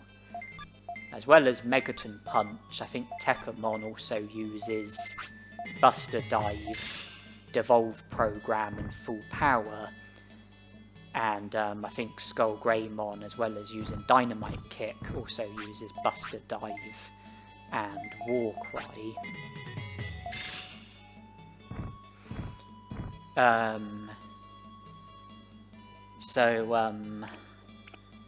Well, that's the downside of not being able to recruit Xiaomon, if I'm correct about Xiaomon not being recruitable under these restrictions, and I think I am right about that.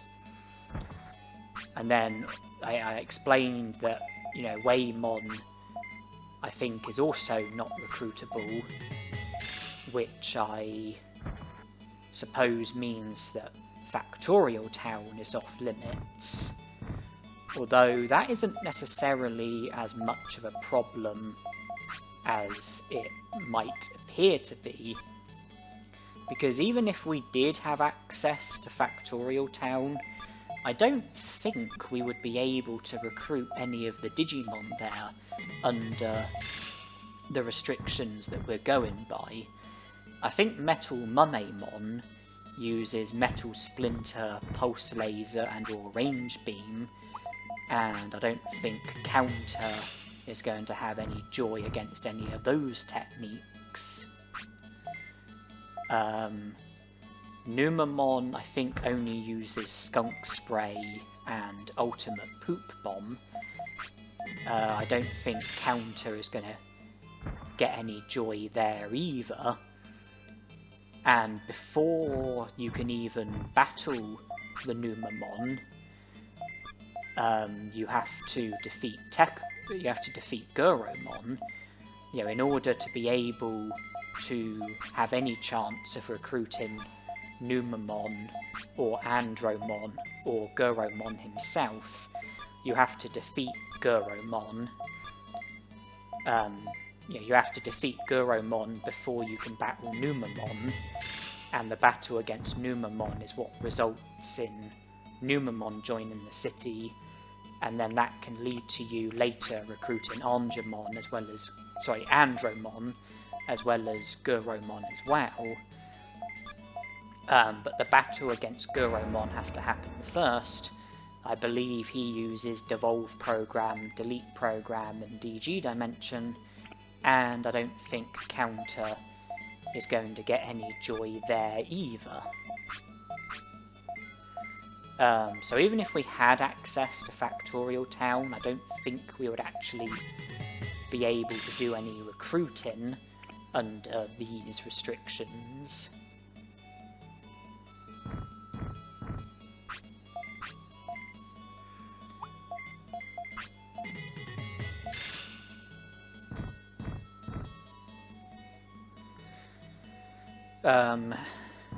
But still, the loss of Olgamon and Waymon and Xiaomon, that's 6 prosperity points.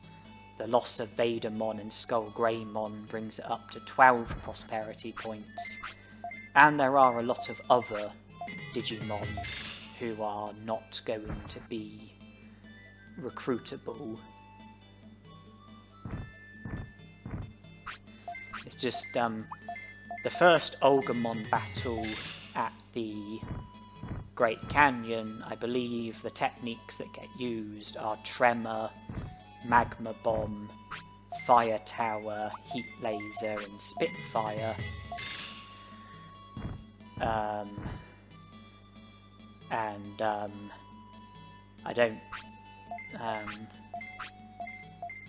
don't believe that counter will work against any of those techniques, which makes the first Olgamon battle impossible to win, which I think then rules out any possibility of the second Olgamon battle, third Olgamon battle, and fourth Olgamon battle, and then I think that rules out any possibility of recruiting Xiaomon or Waymon or Olgamon himself, as well as the recruitments that can come from recruiting Xiaomon and Waymon. I mentioned 12 prosperity points from Olgamon, Xiaomon, Waymon, Vadermon, Skullgreymon, and then as for Factorial Town, Metal Mummemon would bring it up to 15, Garurumon would bring it up to 18, Andromon would bring it up to 21, Numamon would bring it up to 22. Factorial Town is also one of the areas where you can encounter Nanimon. That will be out of the question as well, so we are talking, like 22 or 23 prosperity points that we are going to be missing because of us not being able to make any progress with Olgamon or the Digimon who are affected by Olgamon.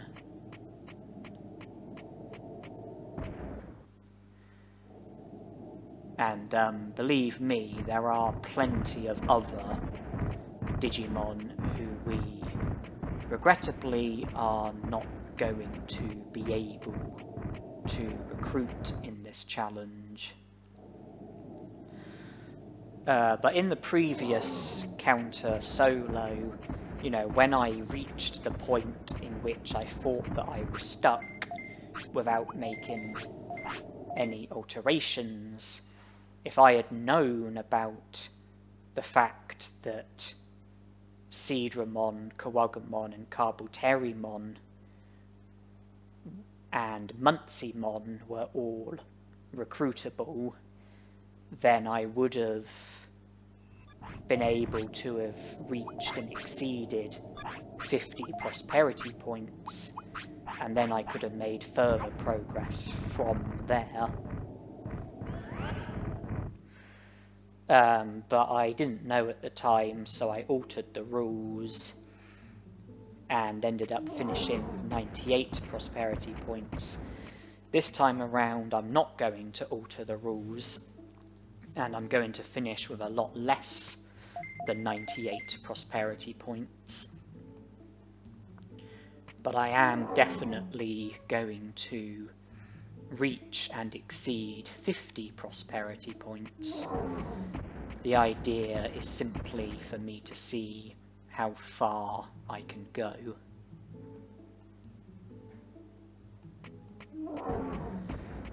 It is day 14.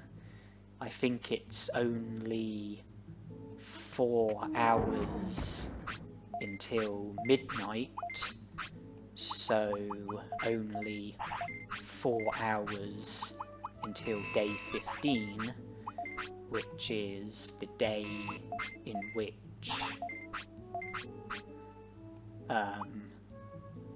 the rain plant will become available.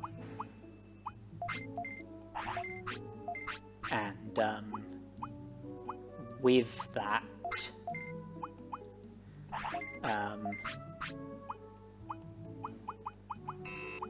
I would be able to recruit Digimon, and from purchasing a super carrot from Digimon and taking one of the giant meats out of the item bank, I would be in a position where I could then recruit Moldramon.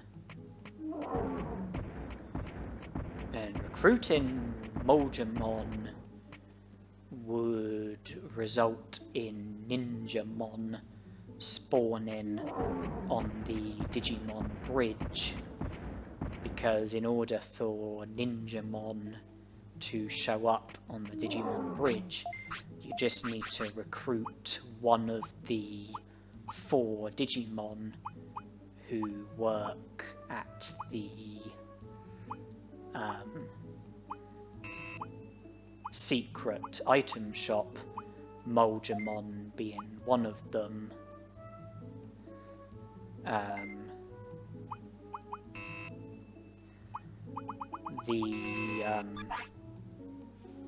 The others being Numamon, Mumemon, and Devimon. And Ninjamon uses Magma Bomb, which is no good, and Charm Perfume, which is no good. However, he does also use Dynamite Kick, which is good, because we can use counter against that. I've explained that Piximon is recruitable and Metal Mumemon isn't recruitable. And then there's also Mumemon, who is recruitable, because even though we won't have any joy with trying to use counter against full power or Buster Dive, we will have joy with trying to use counter against Megaton Punch. His 3 techniques are Megaton Punch, Full Power, and Buster Dive.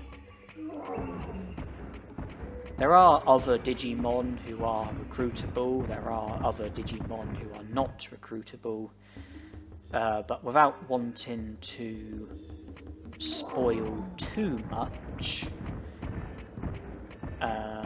I suppose I should limit how much I say. At the moment, I can't think of a great deal more to do in this lifespan, and because of that,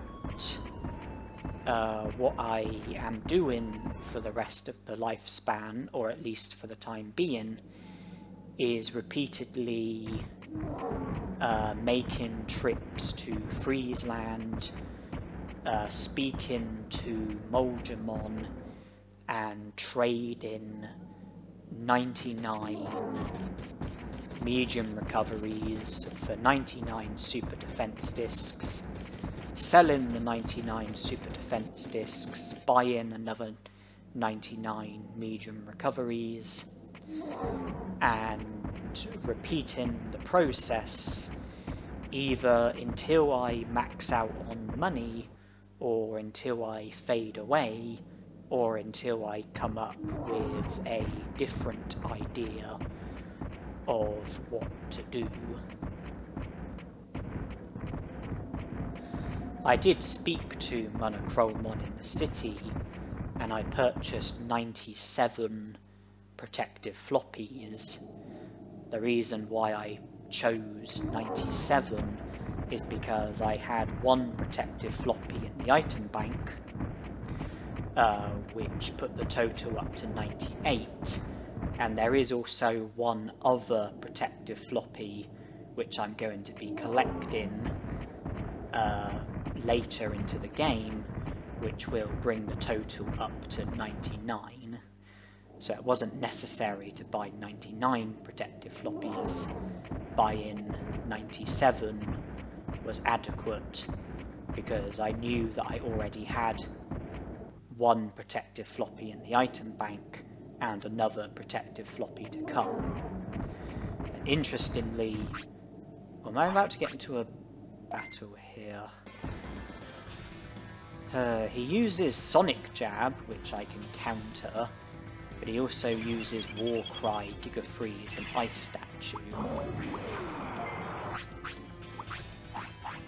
Do I battle or do I run? Because it is a winnable battle, but I don't know how it's going to turn out.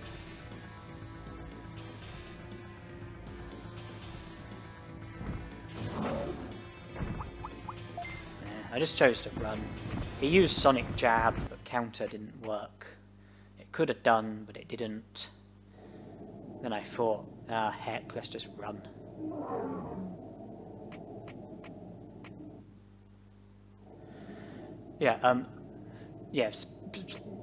Speaking of the protective floppies and the fact that I only purchased 97, in a previous part of the challenge, when I went to the secret item shop in Gear Savannah, and I sold some items, and I purchased 98 medium recoveries as opposed to 99 medium recoveries, and the reason for that was because I knew that I was going to travel through Mount Panorama, and I knew that there were 3 computers there, each containing a separate item, one of the items being a medium recovery.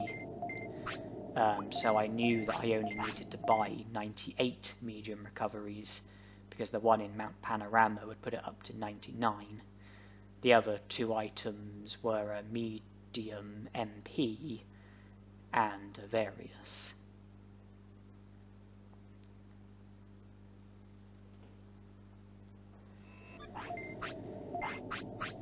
Apologies if this is boring and tedious, but I don't really have any other ideas of what to do for the time being. I know there are plenty of other recruitable Digimon, plenty more progress to be made, but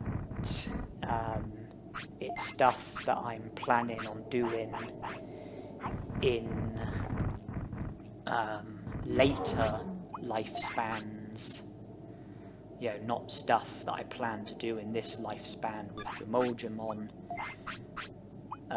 So instead of doing nothing, I've decided to do what I'm currently doing, just try and make as much money as possible, money which I am going to be putting forward to the future, money that can be used to buy items from the item shop, money that can be used to eat at the restaurant, something that will prove to be valuable in this challenge. You know, I am definitely going to have a lot of money to be spending, so I'm currently occupying myself by earning money, you know, getting it ready for the future, trying to make my future as strong as possible. Yeah, trying to put myself in the best possible position. You're trying to create the best possible future by trying to have as much money as possible ready for me. Well, in the present and also in the future. And guess what? We have a rain plant.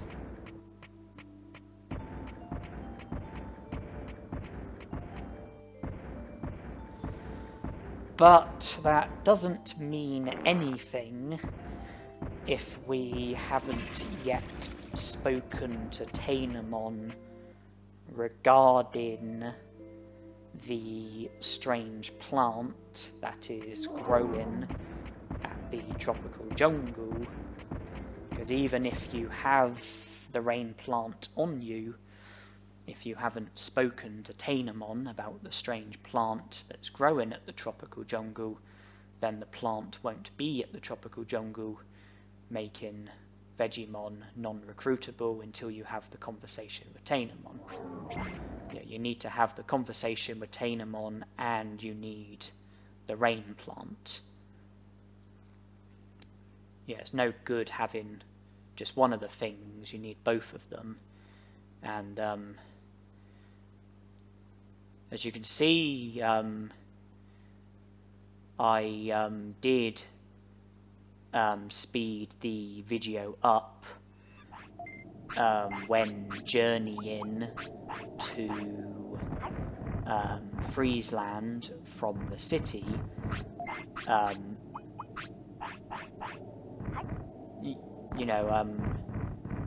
As well as speeding up the trading that I did with the Moldramon, I also speeded up my journey to Friesland, my journey to the Moldramon from the city.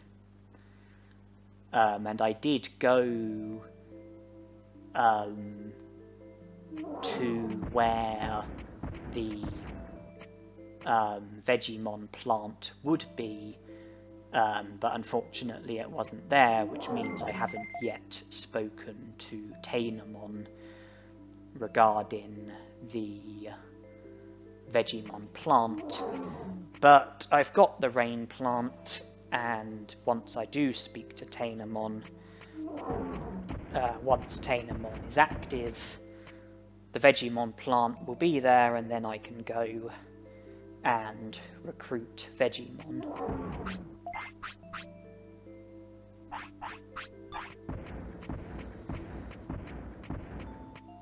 And even though I did speed up the journey to Moldramon, I did go back to normal speed when finding an ice mushroom, because I thought that that was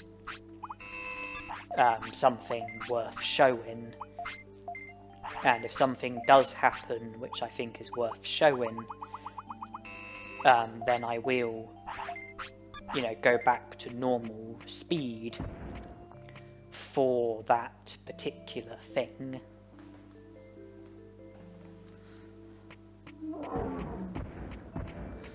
But apart from that, it will pretty much be speeded up. As you can see, it's been speeded up.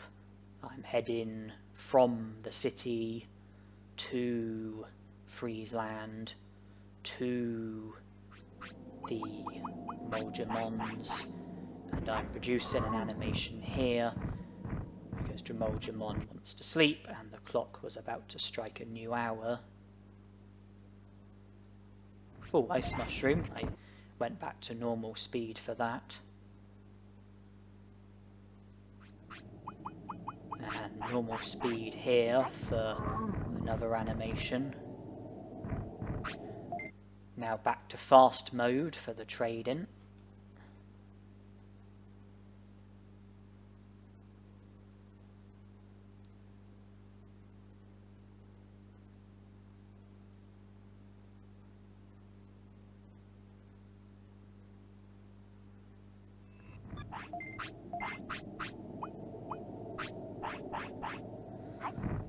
and it's less than 2 hours until Tainamon's active period, which means that it's less than 2 hours until I can be informed of the strange plant that's growing at the tropical jungle.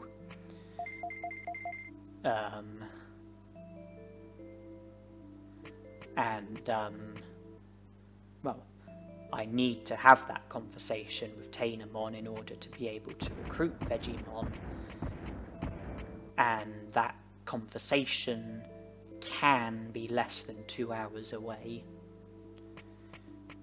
which means that we could be very close to recruiting Vegemon, something that I am keen to do. Sirloins are very much welcome. Super carrots and hawk radishes are very much welcome.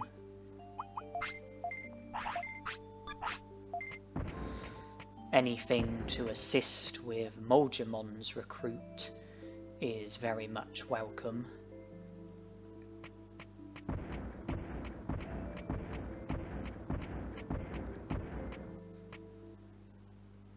Until then, it's more of the same.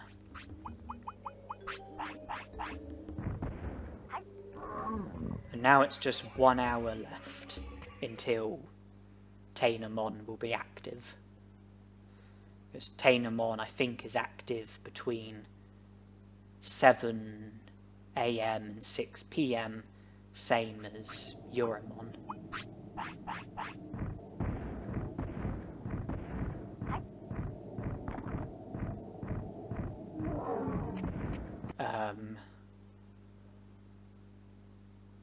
I mean, Tainamon is always available, in that, you know, Tainamon is always there, but if you speak to her during her inactive period, then it will just say that she's sleeping. You know, she won't talk to you, nothing useful will happen. Garurumon, it's a bit different, because Garurumon physically isn't there during her inactive period.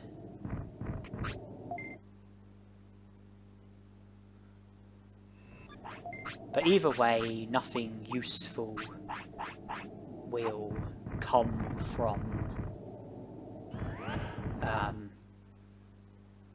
trying to make any sort of progress with them during their inactive period.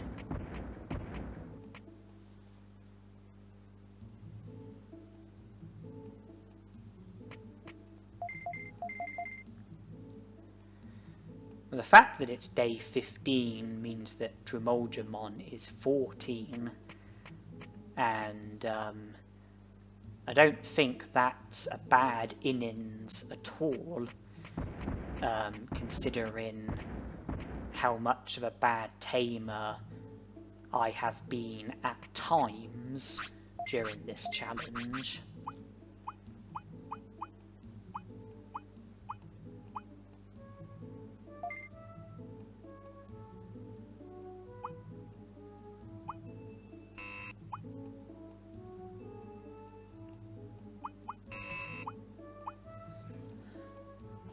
You know, the number of care mistakes, the number of times I've not fed my Digimon, the number of times I've kept my Digimon awake against their will, the fact that I had the butterfly at one point and happiness and discipline was extremely low at that time. Yeah, I think Dremolgemon's done well to live to 14.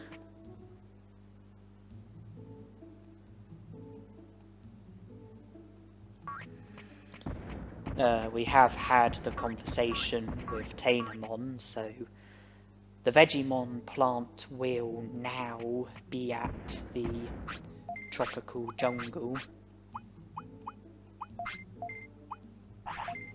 Okay, I sold all but one of the giant meats. The other giant meat is to be traded with a Moldramon. I kind of feel like giant meats are old news because of the fact that I'm close to recruiting Vegemon, which means that I'm going to be getting sirloins. And I'm kind of seeing sirloins as the future and giant meats as the past. And I can also buy regular meat from the item shop should I need it.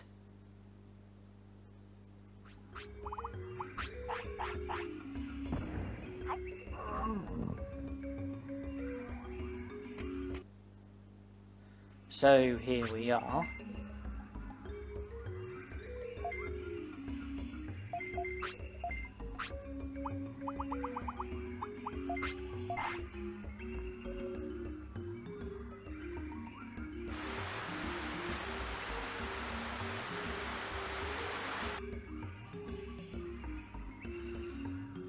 Oh yeah, and speaking of food, you know, as well as meats and sirloins, there's also going to be hawk radishes, super carrots, and the restaurant.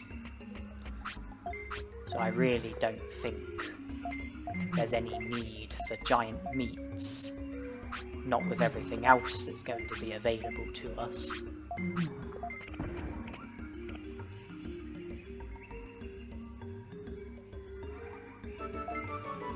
That's Vegemon joined.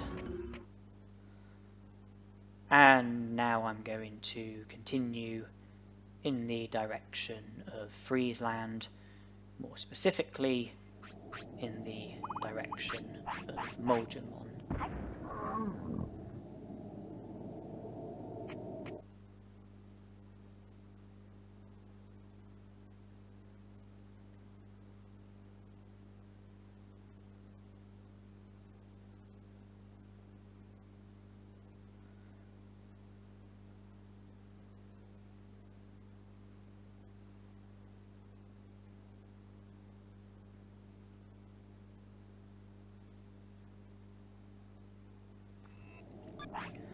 Once we sell these super defense discs, I'd imagine that our money won't be too far away from being at the maximum.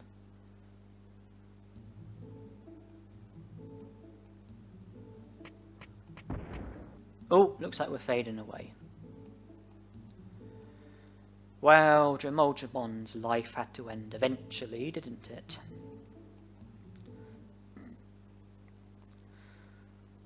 And during the tail end of his lifespan, we managed to get an awful lot of money together.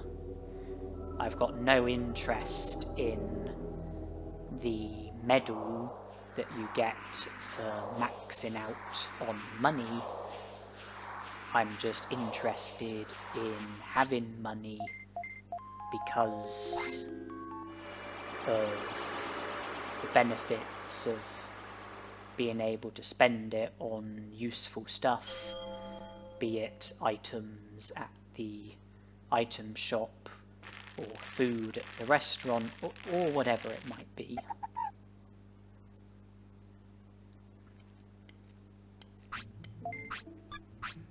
So I've chosen the pink egg, which Garurumon has hatched from.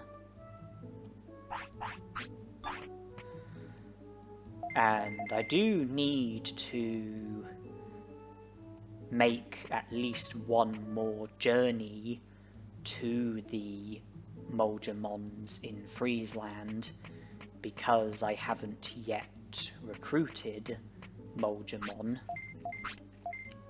even though I traded loads of medium recoveries for super defense discs and made an enormous profit from it.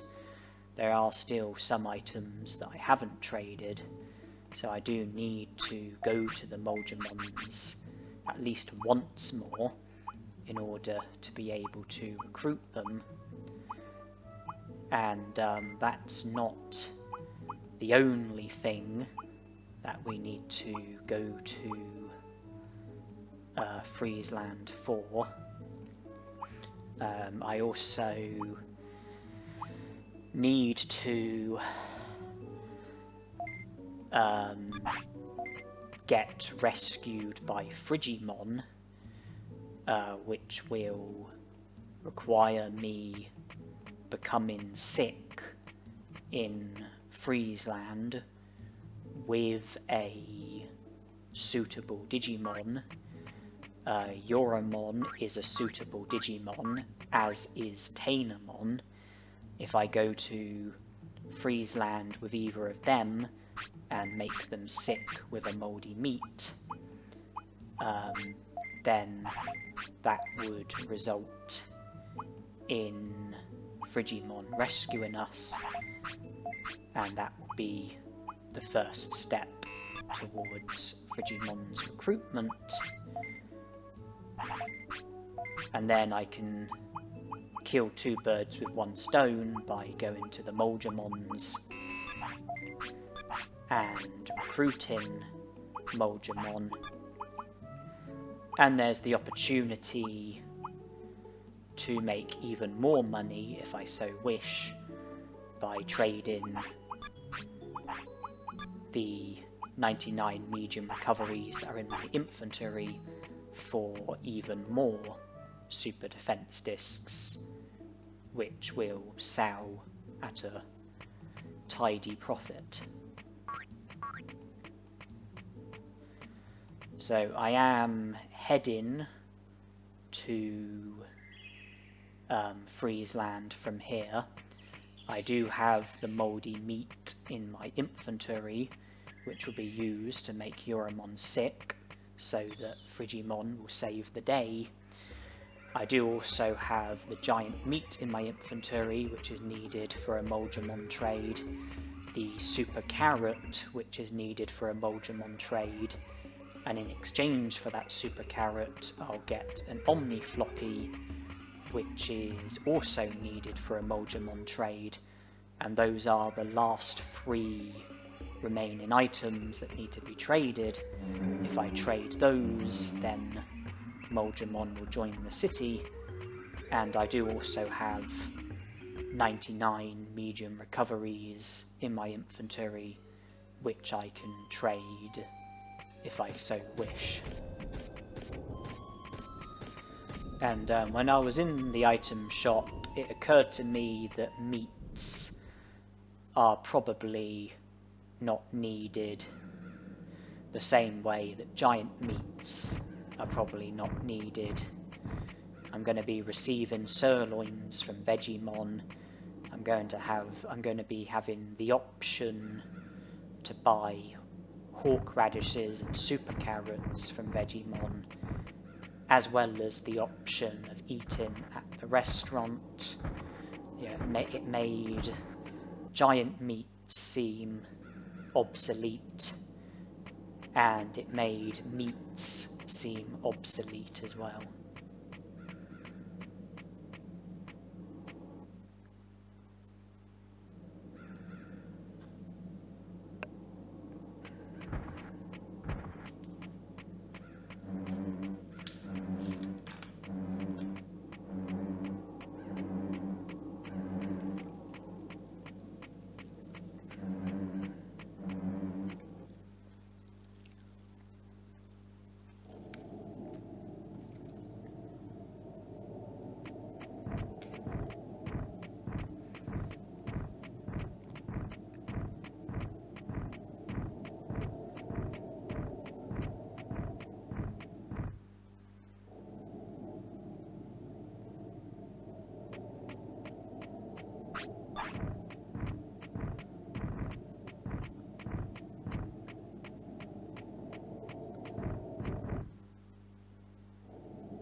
No ice mushroom there.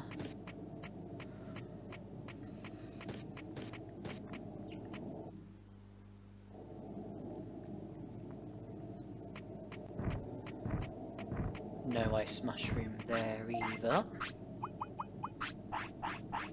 So this is where we become sick.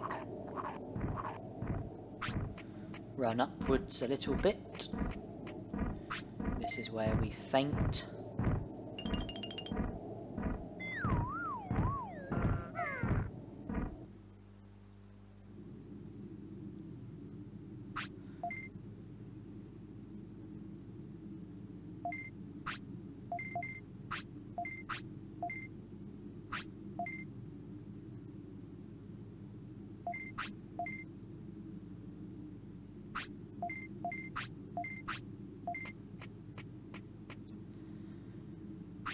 Okay, so it's pretty straightforward. Just return to Frigimon with a Digimon who is able to tolerate cold weather, and Frigimon will join the city.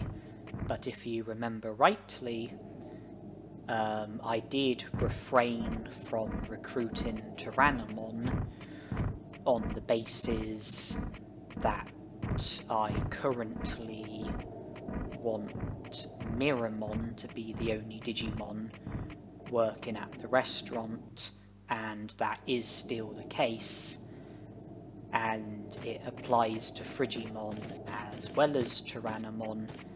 Therefore, I am going to delay Frigimon's recruit as well as delaying Garurummon's recruit.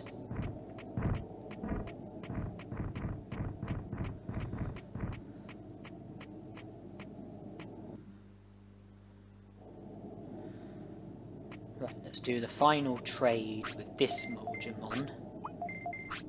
Super Carrot for an Omni Floppy. Now I can do the final trade with the Moljamon who you can trade medium recoveries with.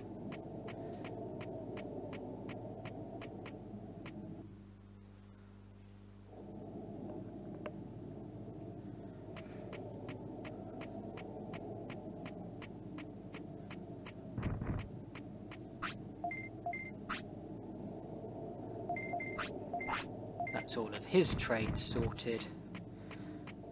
Now that just leaves the Moljamon who you can trade black trouts with. Give him a giant meat. Moljamon has now joined the city. And the Moljamon who you do the 9th and final trade with is always the Moljamon who joins the city, and when the Moljamon does join the city, you then lose the ability to do any more trading with that Moljamon, whereas the other 2 Moljamons remain in Friesland and you can continue to trade with them. And because of that, I always go about it where the individual Moljamon who joined the city, I always do it so that he's the one who joins the city. I always make sure I do the 9th and final trade with that Moljamon so that he's the Moljamon who joins the city, because when it comes to the trading that's available, I value that Moljamon the least. I feel like I have the least to gain. I feel like I have less to gain from trading with him than what I have to gain from trading with the other Moljamons. You know, I feel like by losing the ability to trade with that Moljamon, I'm losing less than if I was to lose the ability to trade with one of the other Moljamons. That's why I want that Moljamon to be the one who joins the city. the one who I lose the ability to trade with, so that I can keep the ability to trade with the other two Moldramons. I value them more when it comes to the trade-in that's available. So I always make sure that I've traded all 3 of the items with the other 2 Moldramons before trading all 3 items with the Moldramon who I want to be the one who joins the city.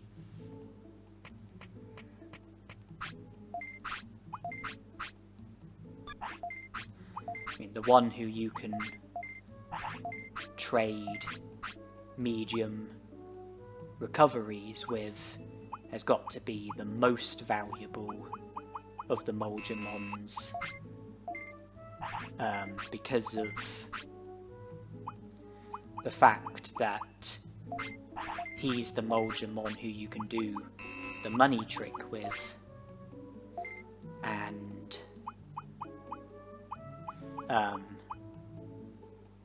yeah, because of that, you know, you can easily max out on money, and it just makes him seem like such a valuable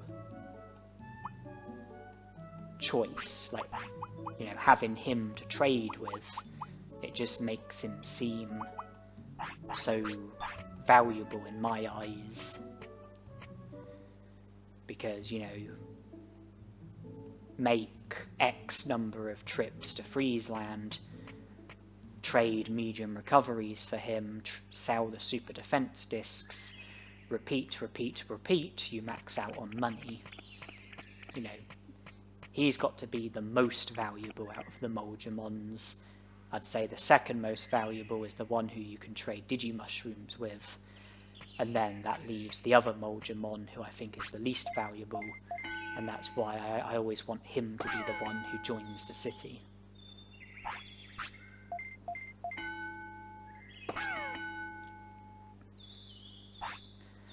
Anyway, I gave one of my ice mushrooms to Garurumon, so that I would maximise my discipline, and because of that, I can get away with not needing to go to the toilet as frequently,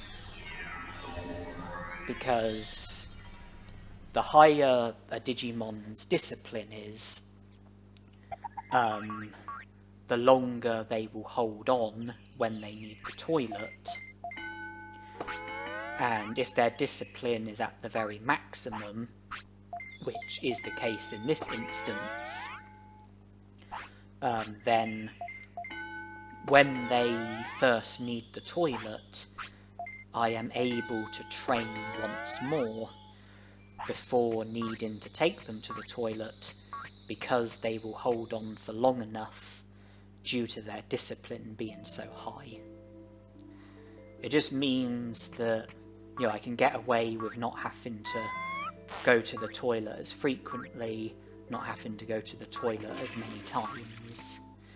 It's just a bit easier, a bit less annoying, a bit less tedious, a bit less time consuming. Because baby Digimon and in training Digimon, I think, need the toilet every 3 hours, which would mean needing to go to the toilet every 3 hours, but in this instance I can get away with going every 4 hours. With rookie Digimon, I think they need to go every 4 hours, but with maximum discipline you can make it every 5 hours. And then Champion Digimon and Ultimate Digimon, I think, need to go every 6 hours, but with maximum discipline you can make it every 7 hours. Because, you know, you can train one more time before needing to head to the toilet. Now, I should explain that I am going to be having Tainemon for a long time, And the reason for that is because I am going to be taking advantage of the Tainomon bug and upgrading the whole of the green gym.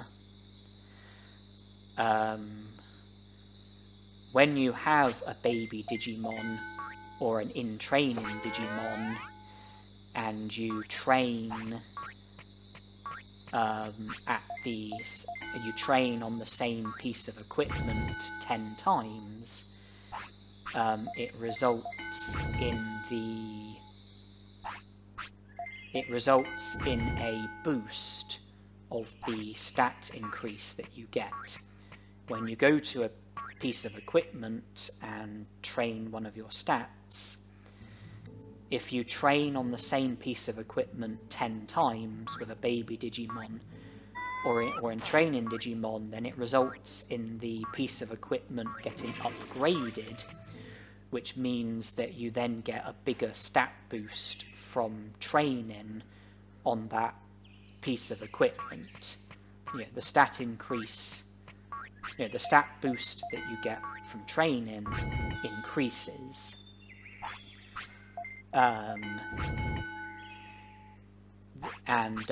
The stat increase, the upgrade, whatever you want to call it, is permanent. Once you get the upgrade and you boost the stat increase, it's then there to stay for the rest of the game. You can only upgrade each piece of equipment once, so it's not something that you can do more than once.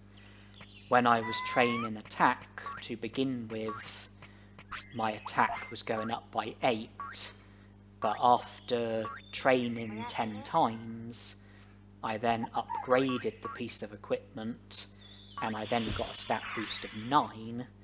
I'm now training HP and working towards upgrading that. The stat boost has been 72 every time so far, and it is still 72, but won't be for too much longer, because the upgrade is coming.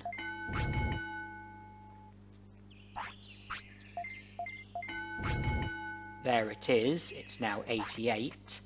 That's HP upgraded as well as attack. That leaves me needing to train defense 10 times, which will upgrade the piece of equipment that you train your defense on. I'll need to train speed 10 times to upgrade the piece of equipment that you train speed on. Then I'll need to train MP 10 times in order to upgrade the piece of equipment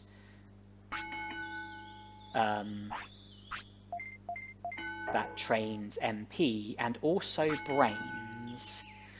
Interestingly, you can't upgrade the piece of equipment that you train brains on. You can't upgrade that by training brains. In order to upgrade it, you have to train MP and upgrade MP, and when you upgrade MP, it also upgrades brains. So I have to train 10 times, I have to train HP 10 times, attack 10 times, defense 10 times, speed 10 times, MP 10 times, and then the whole of the green gym will be upgraded.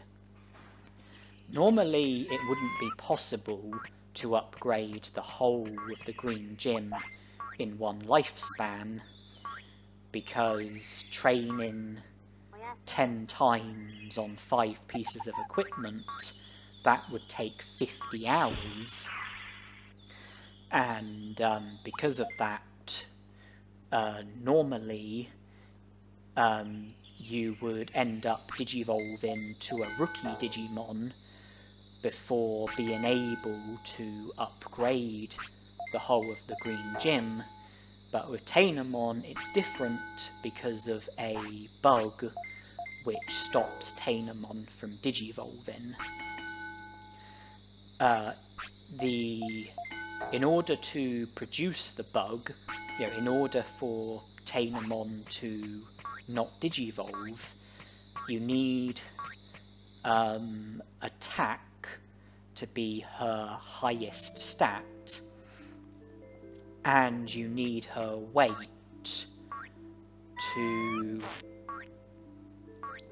not be within a certain range.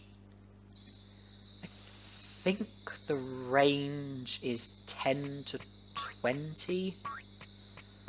So, if I'm right about the weight range being 10 to 20, then you need her weight to either be below 10 or above 20, and you need her highest stat to be attack. You need attack to be superior to the rest of the stats. Do that and she won't digivolve. But you do need to ensure that attack is her highest stat and her weight is not within the danger range. If you are unsuccessful with either of those things, then she will digivolve. And, by stopping her digivolution or delaying her digivolution, it makes it possible to upgrade the whole of the Green Gym in a single lifespan. So I'm going to be upgrading the whole of the Green Gym with Tainomon, and then once I'm done with that, I will then allow Tainomon to digivolve, and I will achieve this by allowing one of her stats to overtake attack, and then she will digivolve. Her weight is definitely not in the danger zone, because I don't think I fed her once, therefore her weight will be at 1, which is well below the whatever the range is. I think the range is 10 to 20. See, in this lifespan, I do actually plan to be a bad tamer, and the reason for that is because although there are a handful of significant things that I plan to do in this lifespan, I don't plan to do a tremendous amount in this lifespan, and I certainly don't need my Digimon to live to an impressive age in order for me to be able to do what I'm planning on doing. Care mistakes are going to be high. I am going to be a bad tamer. I'm going to be... Well, you can see, so far, apart from giving Garurumon the mouldy meat and ice mushroom, I don't think I've fed my Digimon once yet. That's an awful lot of care mistakes. I have been letting my Digimon sleep and taking my Digimon to the toilet, but those are things that I wish to do. I don't want my Digimon to be messing on the floor. And I actually... ideally, I want time to be going by as quickly as possible. I haven't upgraded speed yet, but if I train it once more, then it will either match or overtake attack, and I can't have that at the moment because I've only upgraded attack, HP and defense. I haven't yet upgraded speed, MP or brains. Yeah, I'm letting my Digimon sleep because ideally I want time to be going by as quickly as possible, because I know that in this lifespan I'm going to get everything that I plan to do. I know that I'm going to get done when I've still got tons of lifespan left inside of me, and I'm then going to be twiddling my thumbs for a long time, waiting for my Digimon to fade away. So I want time to be going by as quickly as possible. I want as much time to go by as physically possible. So, letting my Digimon sleep will help with this. And I don't want piles of feces all over the ground, and I don't want discipline to be going down as a result of messing on the floor, because I want my discipline to be at the maximum where I can get away with going 4 hours before needing to make a trip to the toilet. When I do get done what I plan to get done,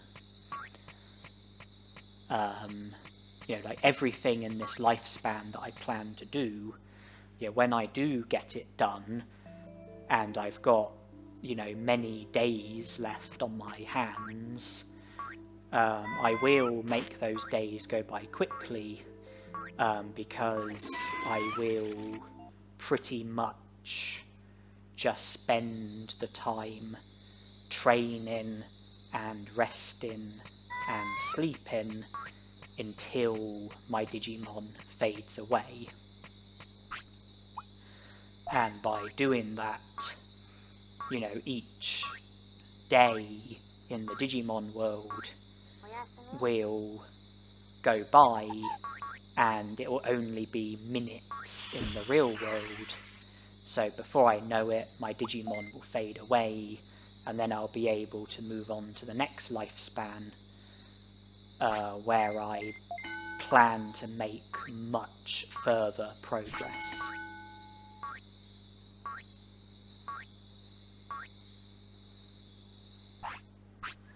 Defense is catching up with attack,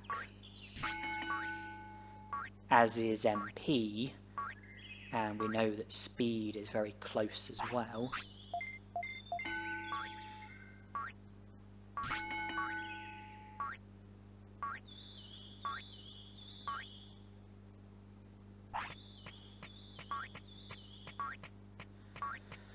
I think we need to train attack once more.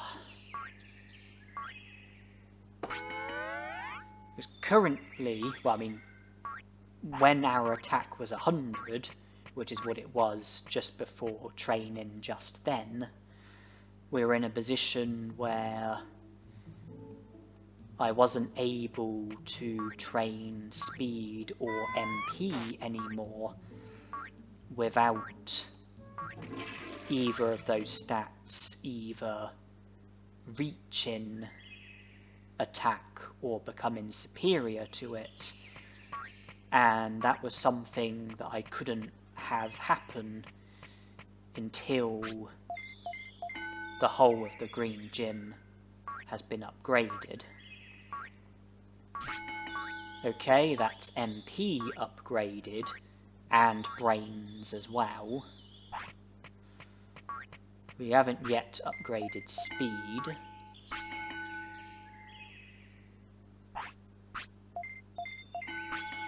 But we have now, and we are now digivolving, and we have upgraded the whole of the green gym. We did attack first, followed by HP, followed by defense, followed by MP, which also upgraded brains, followed by speed.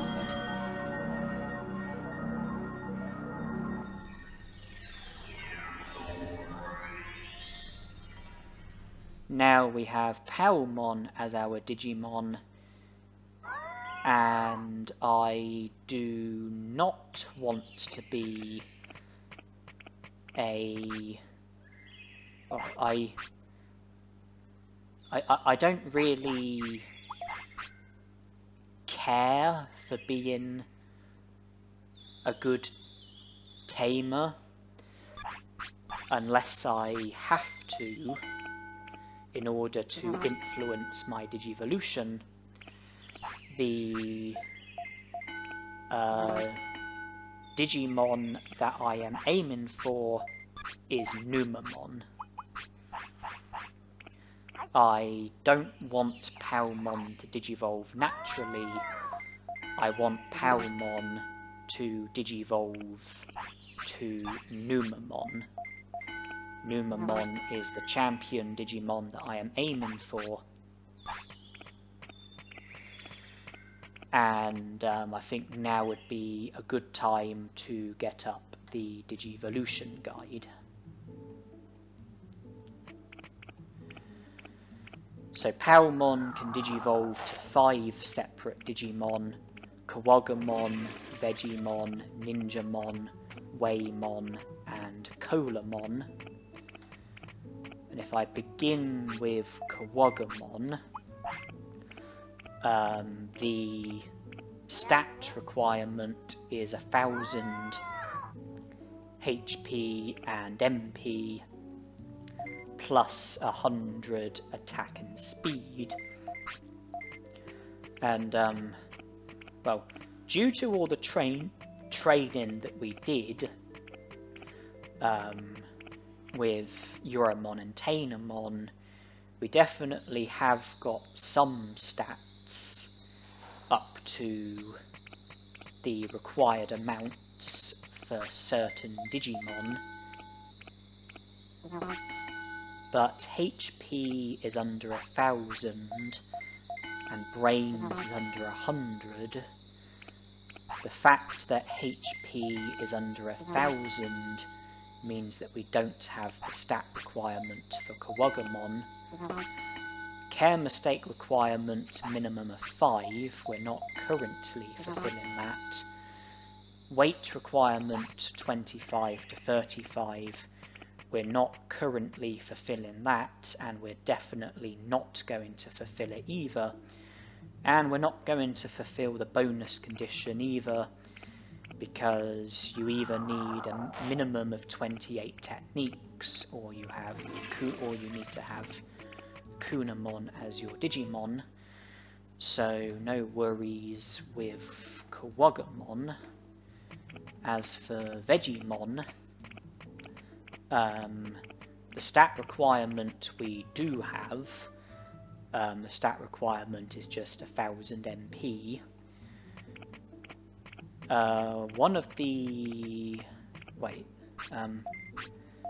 The care mistake requirement is a minimum of 5, which we don't currently have. The weight requirement is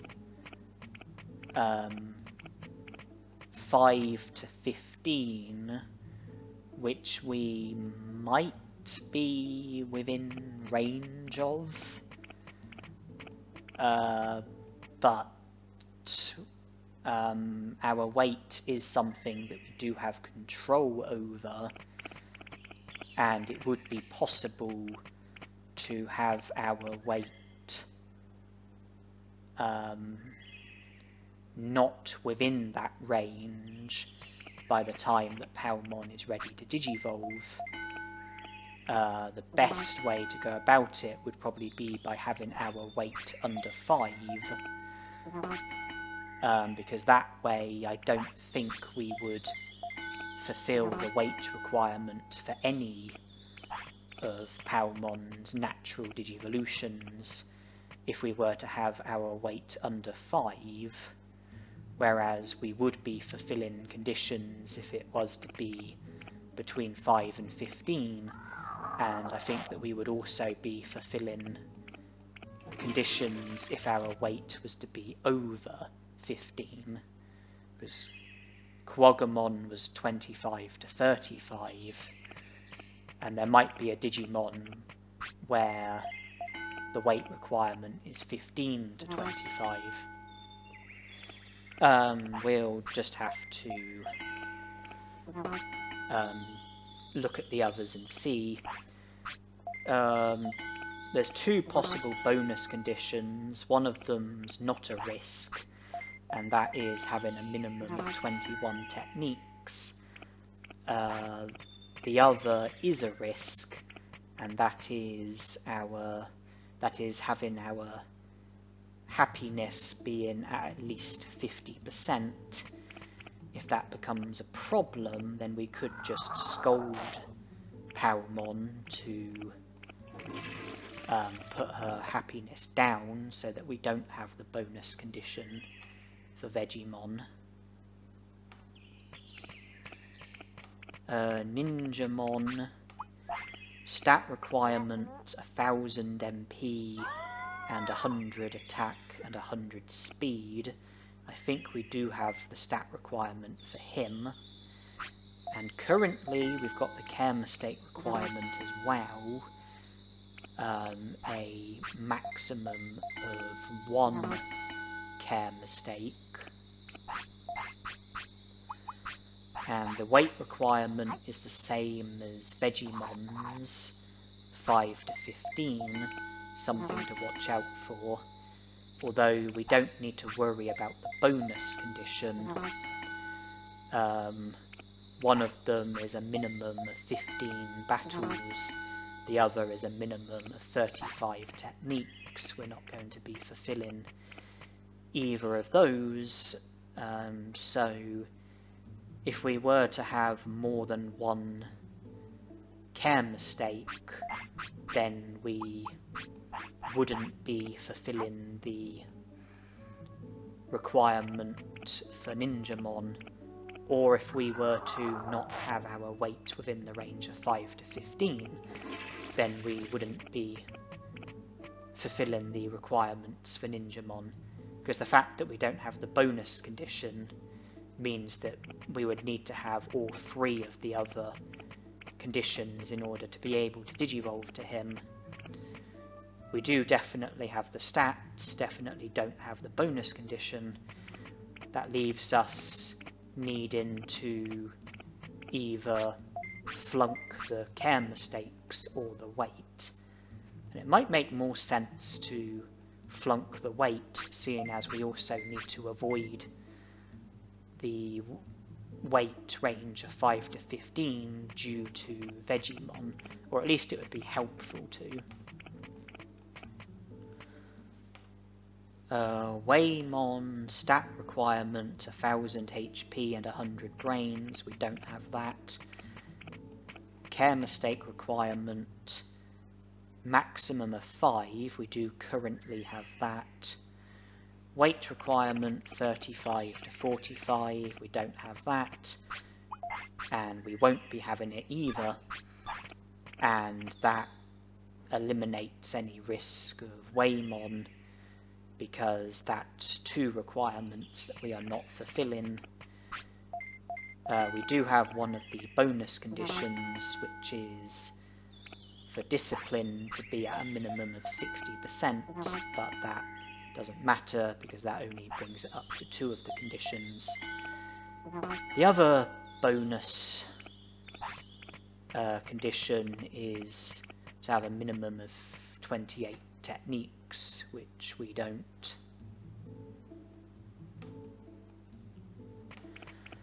And then the last Digimon, Colamon, we do have the stat requirement, which is just 100 defense. We have that.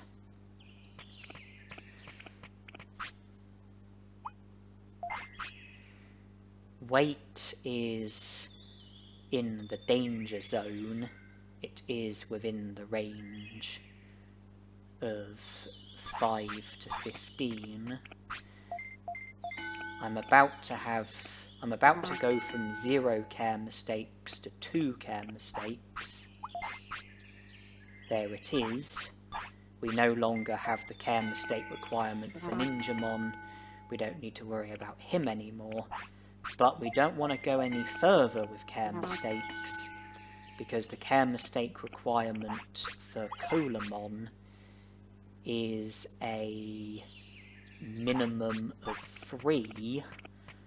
We don't currently have that, but we do have the stat requirement for Colamon, plus the bonus condition, because one of the bonus conditions is to have a minimum of 5 battles, the other is to have a minimum of 35 techniques. So because of the fact that we haven't had any battles, we do have the bonus condition for Colamon,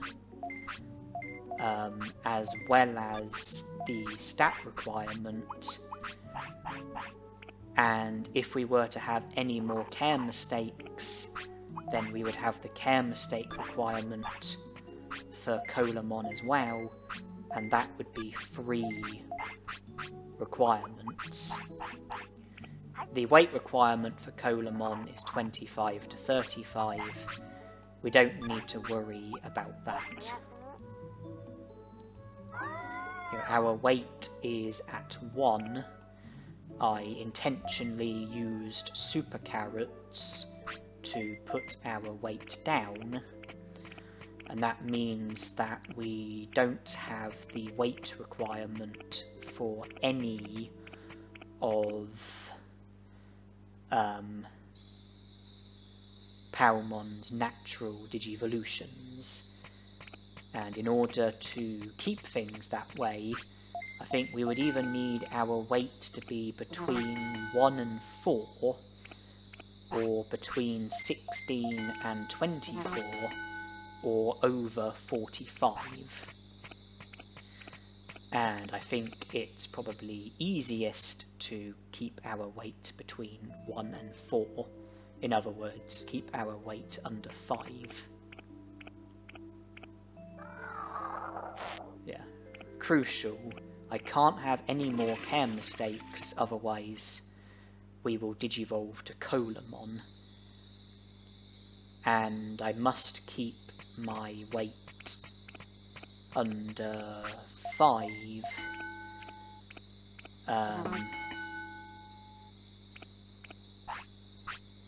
In order to help with not digivolving to Vegemon. We don't need to worry about Ninjamon anymore. We don't have the care mistakes or the bonus condition.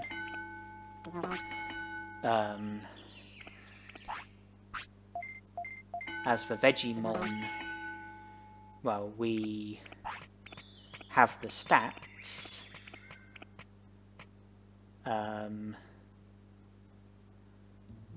But not the care mistakes. And I am worried about the weight and the bonus condition, but as long as I can avoid one of those along with avoiding the care mistakes, then all should be fine.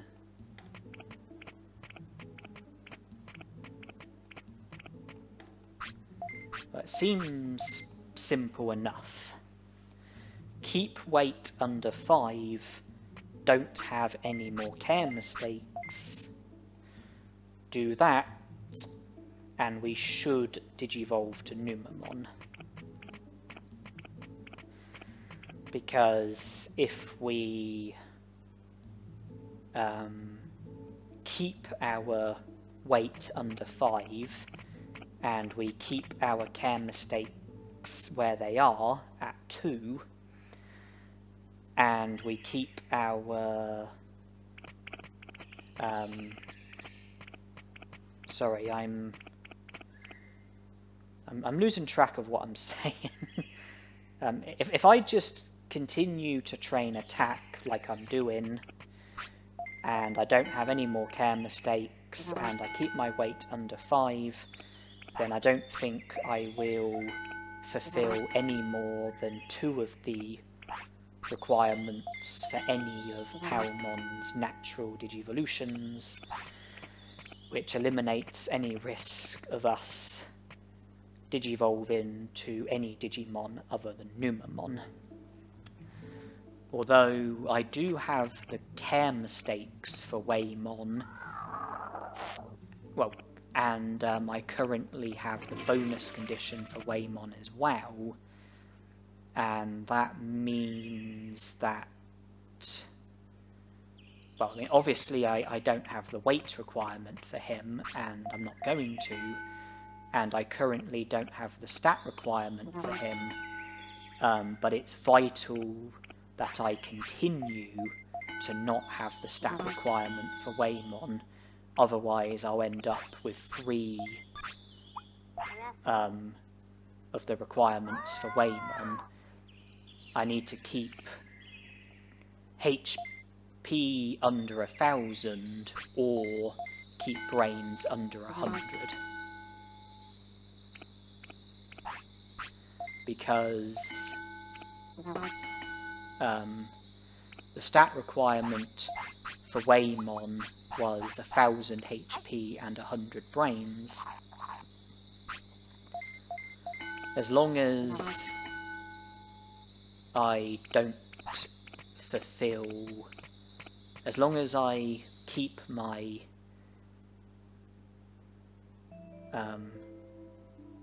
well, if I get 1,000 HP, then that will be okay if my brain stays under 100.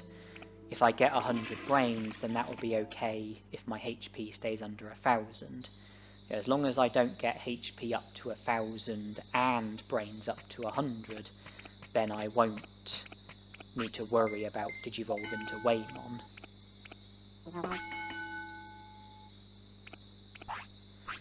Yeah, the stats are what's stopping me from Digivolving to Waymon. And I need a super carrot, because given a sirloin to Palmon, we'll put our weight into the danger zone. Yes, my current stats are what's saving me from Waymon. My current care mistakes are what's saving me from Colamon.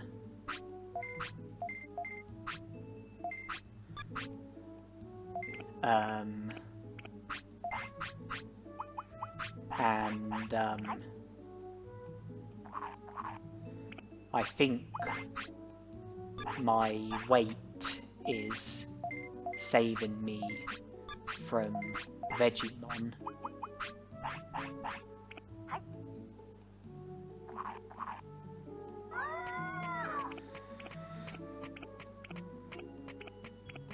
Because when it says that happiness needs to be 50% or more, then I interpret that as your happiness needs to be like neutral or more.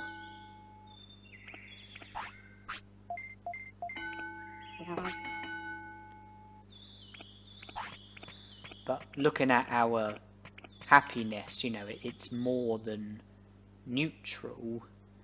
I would say that it's probably about 70% full.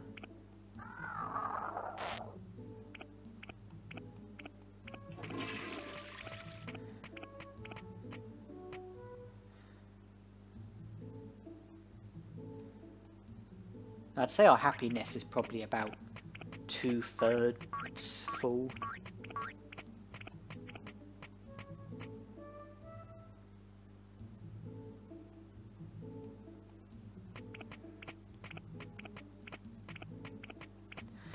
Unless it means that your happiness needs to be in the positive, and it has to be, and the gorge has to be at least half full, and in which case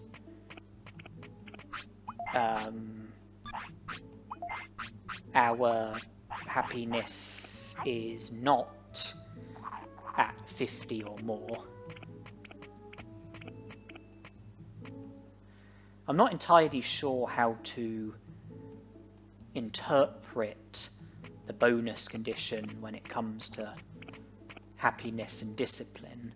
Like when it says 50%, I'm not sure if that means that your happiness needs to be in the positive and the gorge needs to be at least half full within the positive, so that it's essentially 75% full, or if it literally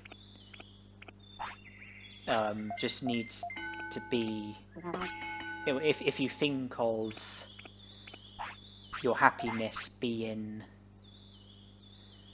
like in the negative and being at the bare minimum, you know, think of that as being 0%, and think of your, oh, Digivolving, think of your happiness as being at the like absolute maximum as 100%, and then halfway between that when your happiness is like bang in the middle where, you know, you're just barely in the positive. Is that what it means by 50%? I'm not sure. But Numamon is our Digimon, and that for me is excellent news. Because if you look at my happiness at the moment, it's in the positive, and I would say that the gorge is just under halfway between like the bottom end of the positive and the top end of the positive. So I don't know if that means that our happiness would be classed as being under 50, or if the fact that our happiness is in the positive means that it's at least 50%, and that our current happiness is just under 75% full.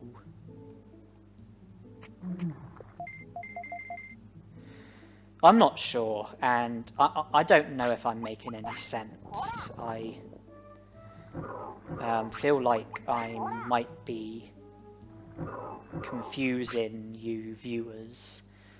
Let's just be happy with the fact that I've got Numamon, and let's just stop talking about what I was talking about.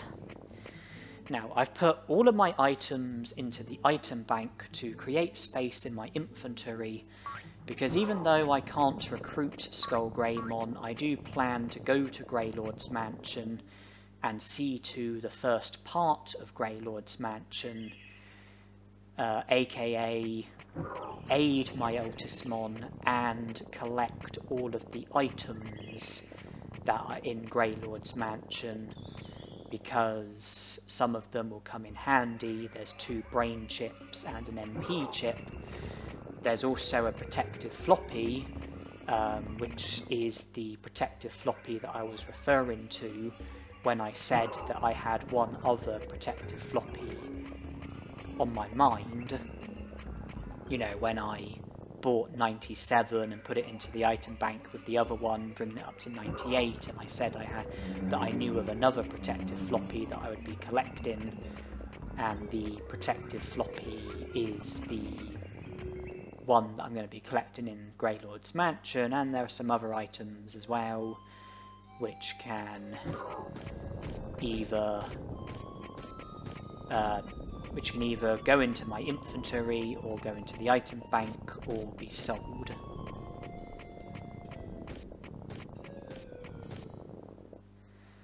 And it's crucial that I don't accidentally get into any battles, because Numamon can't use counter. The technique that he has equipped is horizontal kick, and if I was to get into a battle and he was to use horizontal kick, then I'd have to reset, because the use of horizontal kick goes against the rules of the challenge. But I'm here with Numamon, intent on looting Greylord's mansion and aiding my Altismon, even though it's not possible to recruit Garurumon, as far as I'm aware.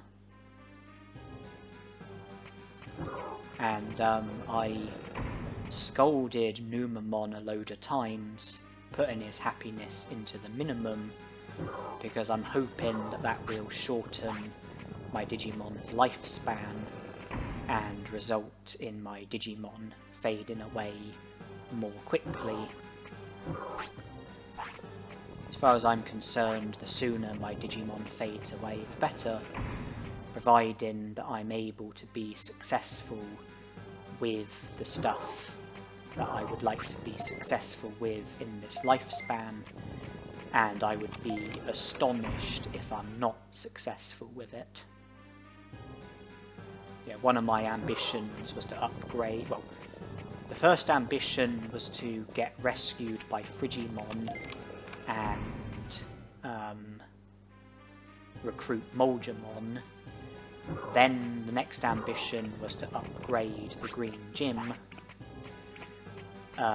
Then the next ambition was to digivolve to Numamon and see to Greylord's mansion, and then go to Toy Town, digivolve from Numamon to Muncymon, speak to the robot Digimon so that he unlocks the door that leads towards Garurumon, and then return to the city and just pass the time until Muncymon fades away. Just repeatedly train, rest and sleep until Muncymon fades away, and then move on to the next lifespan. You know, I would be... So, I think speaking to the robot Digimon is the last productive thing that I plan to do in this lifespan. And, you know, I would be astonished if I don't make it that far.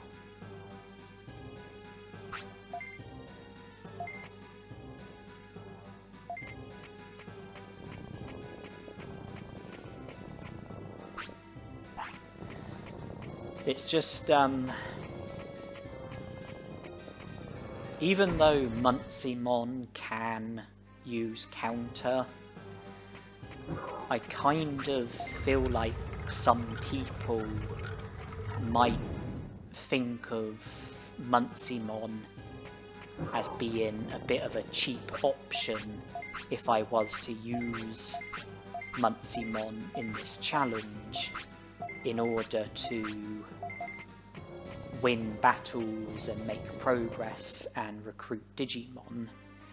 The reason why I say that is because taking Numamon to Toy Town and digivolve into Muncymon is a very easy way to get an ultimate Digimon, a very easy way to get a big stat boost, and I feel like some people might see it as being cheap, and so I would rather not use Muncymon for any more than what he's needed for.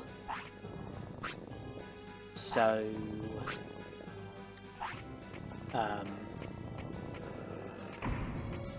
use Muncymon to unlock the door that leads towards Garurumon, then return to the city, fade away, and then defeat Garurumon in a different lifespan with a different Digimon. You know, once the door gets unlocked, it stays unlocked permanently, and you're able to defeat Garurumon with any Digimon. You know, you don't have to use Muncimon to battle Garurumon. You just have to use Muncimon in order to unlock the door that leads towards Garurumon, creating the opportunity to battle Garurumon.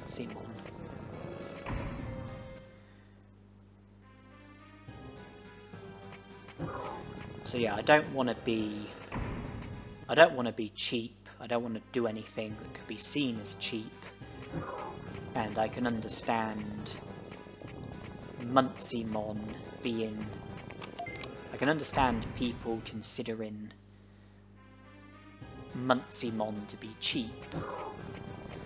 And that's why I'd rather minimise what I do with Muncimon and, you know, make progress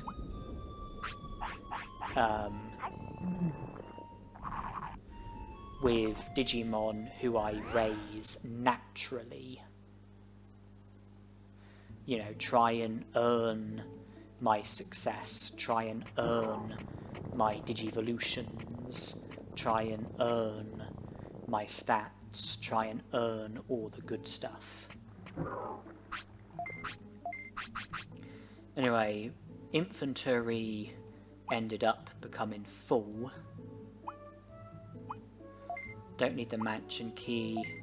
Brain chips can go into the item bank along with the MP chip.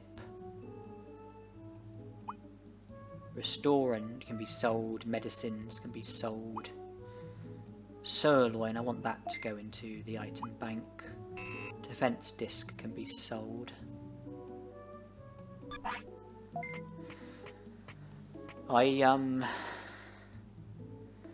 Well, I looted most of Greylord's mansion and did speak to my Altismon, but then my inventory became full, so I after collecting the sirloin that you're meant to give to my Altismon, I used an autopilot to return to the city, put some stuff into the item bank.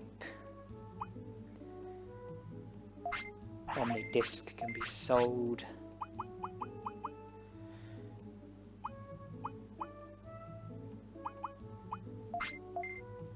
Medicines.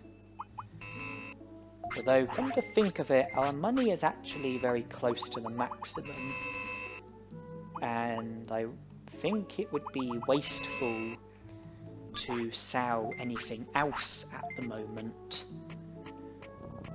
because we wouldn't get the full amount from it. If we were to sell anything else, then we wouldn't get the full value of it. So I feel like it's not a good idea to do any more selling at the moment. And I think I need to make more of a use of the item bank.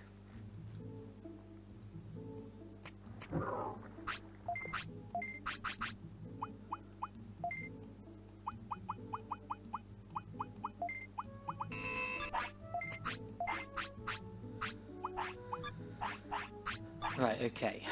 If I return to Greylord's mansion, then I can collect the other 2 items that I'm missing from Greylord's mansion. And the reason why I collected the sirloin, which is intended for my Altismon, and then returned to the city and then put the sirloin into the item bank, is because the sirloin is an item that can be collected more than once, but nonetheless it is a missable item. If you collect the sirloin and then give the sirloin to my Altismon, the sirloin then stops spawning, But if you collect the sirloin and then leave the Overdow Cemetery and then return to the Overdow Cemetery without giving the sirloin to Myotismon, then the sirloin will respawn and you can collect another one, and you can keep collecting the sirloins until you give a sirloin to Myotismon. The sirloins don't stop spawning until after you give a sirloin to Myotismon. And because of that, I always like to collect an extra sirloin so that I can put it into the item bank, and I just like the feeling of having a missable item on me. I like the fact that I have an item which you're probably not meant to be able to have. You know, an item that's missable, that if you don't take advantage of the ability to collect more than one of them, then you'll never be able to collect it again, as far as I'm aware.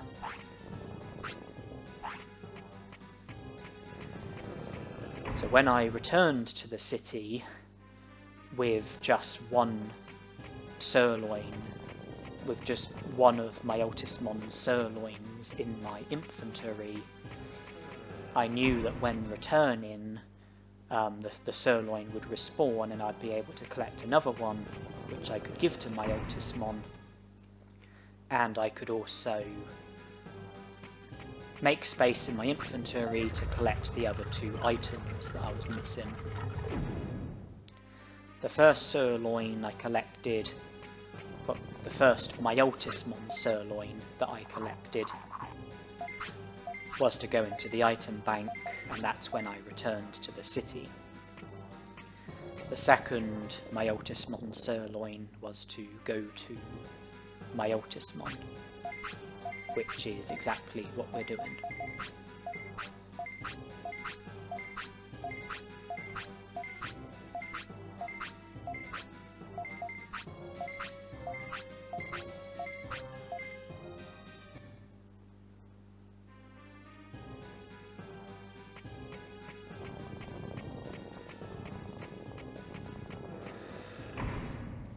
And with that done, now we can head to Toy Town.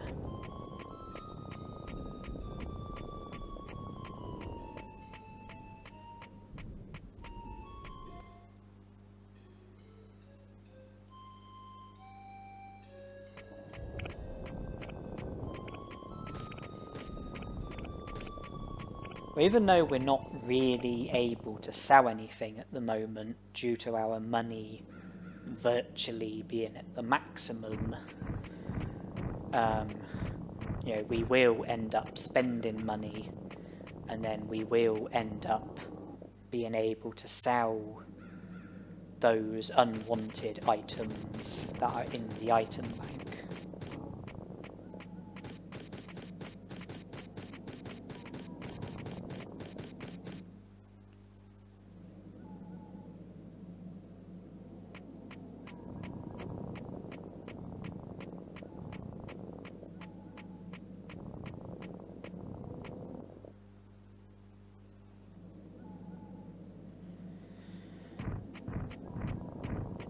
Seeing as Numamon is a virus type, I just thought it made sense to go into Greylord's mansion and collect what's there. At the very least, the item chips will come in handy. You know, the ability to boost our brains by 100.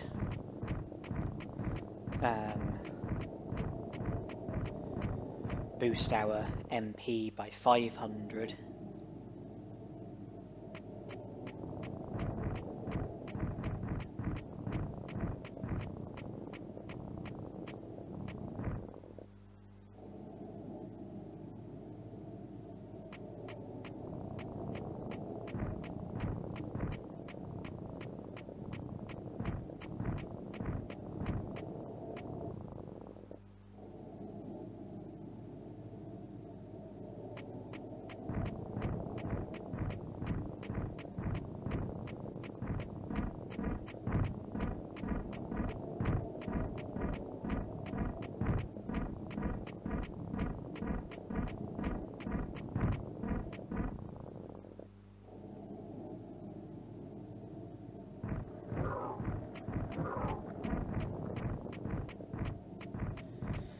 So we're not recruiting Frigimon, even though we could do, and I explained why. And I'm making the most of the opportunity to sleep, just to pass some time.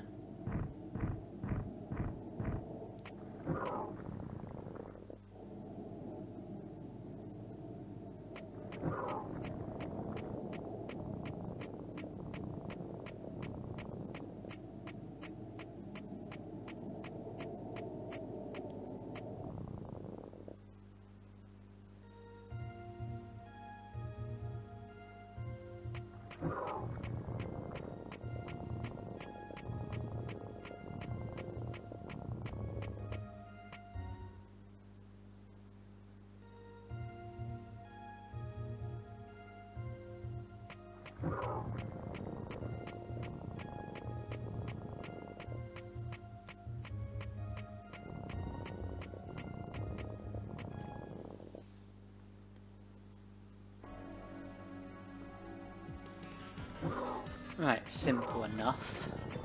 Take Numamon to the Muncymon costume, Digivolve to Muncymon, take Muncymon to the robot Digimon, speak to the robot Digimon, and he will then unlock the door that leads towards Garurumon.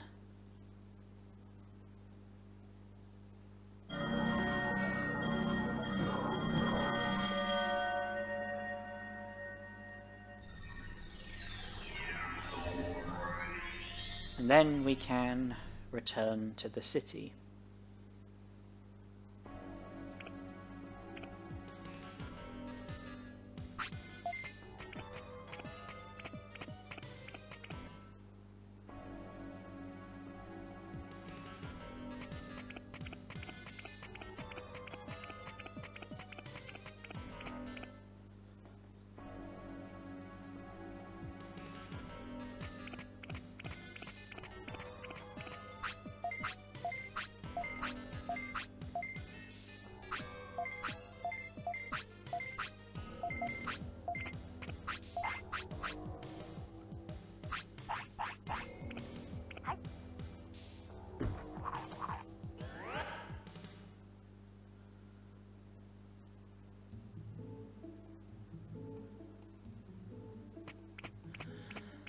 Well, I'm hoping that minimum happiness will affect our lifespan.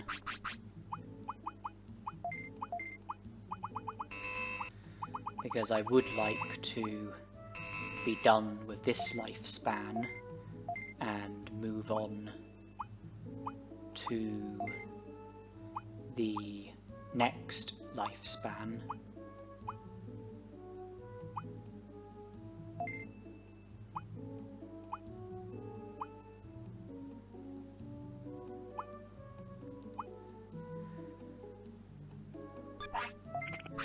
Quite a lot of stuff in the item bank. Some of it useful, some of it not.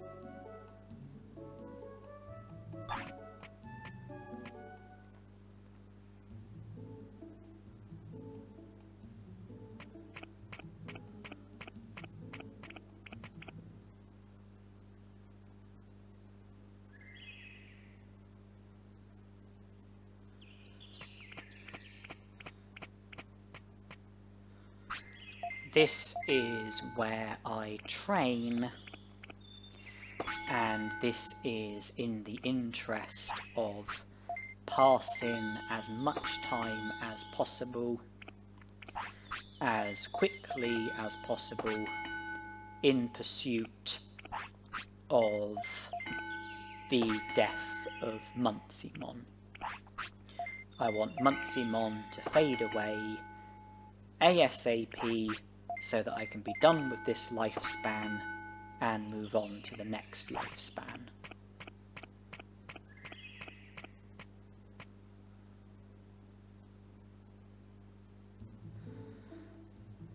Every time I train, it will pass an hour. Every time I rest, it will pass an hour. Every time I sleep, it will pass many hours.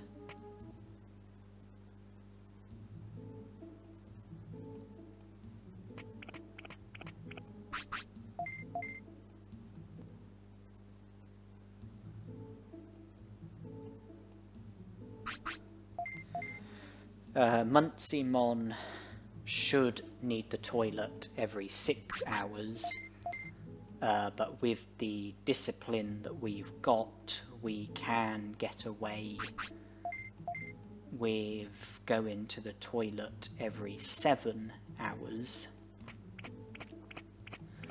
Because when Muncymon does want the toilet, we will be able to train one more time, if we so wish, pass one more hour, because he'll be able to hold on due to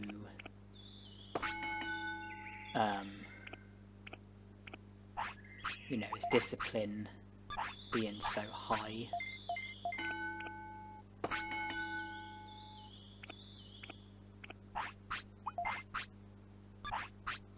Okay, before sleeping, I wanted Muncymon to want the toilet again to try and help with his cycle.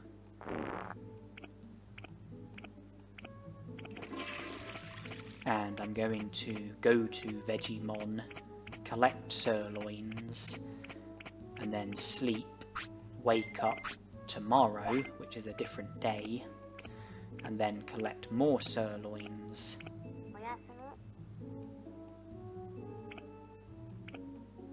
And I think that Muncymon's cycle of needing the toilet should be pretty straightforward. I think that the fact that I went to the toilet just before sleeping will help with the cycle, because now I'm in a position where I can train 6 times before he needs the toilet.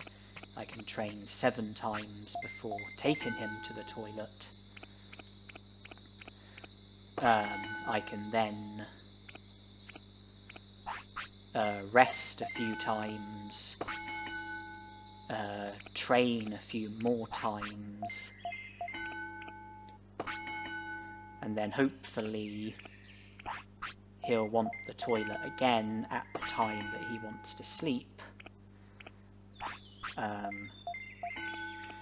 And that will just make for an easy cycle. It'll be easy to follow, easy to remember, easy to understand. If it doesn't turn out that way, then I'll have to try my best to analyse it and make sense of how it really is.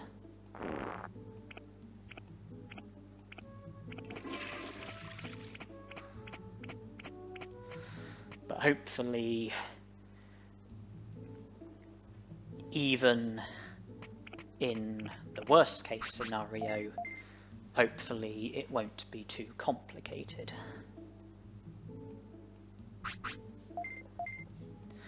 But this is pretty much it for the rest of Muncymon's lifespan. Train, rest, sleep, use the toilet, collect sirloins from Digimon, repeat, repeat, repeat, repeat, repeat.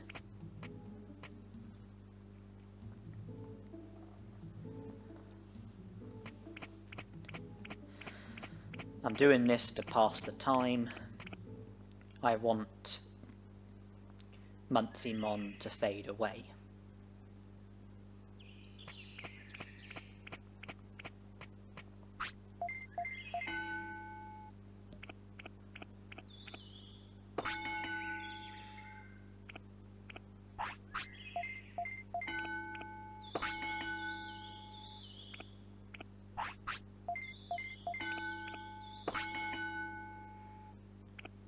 Okay, so he needs the toilet again, and he doesn't currently want to sleep.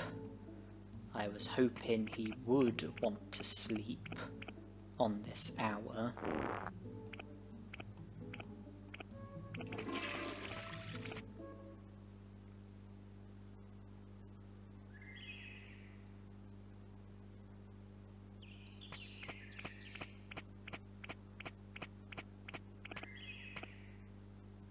I'm just waiting.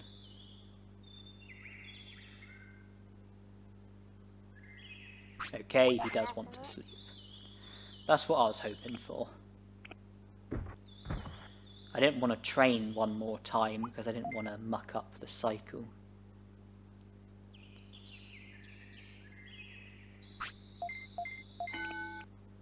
And now we do more of the same, except now the video has been speeded up.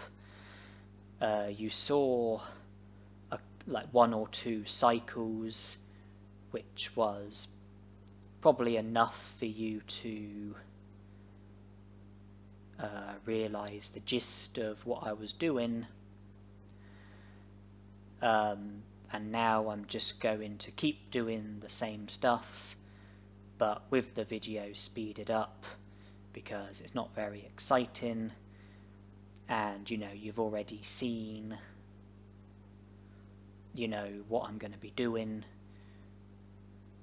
You know what I'm going to do, so, you know, the video has been speeded up just to make it quicker for you viewers, less boring for you viewers, less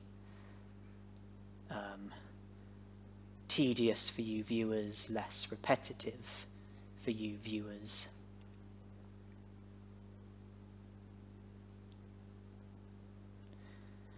I know that I know that it's not necessary to, well, I know that if I was to not rest and I was to just train instead, then we would end up seeing the sweat bubble, which would probably shorten my lifespan and result in Muntzymon fading away more quickly, but then that also would have caused discipline to go down to the point where I would have had to have gone to the toilet every 6 hours, and that would have affected my cycle, and I didn't want to do that, so I chose to rest as a way of preventing the sweat bubble and enabling me to stick with the cycle that I was comfortable with. So I've got 10 super carrots and 10 hawk radishes in my inventory, ready for the next lifespan.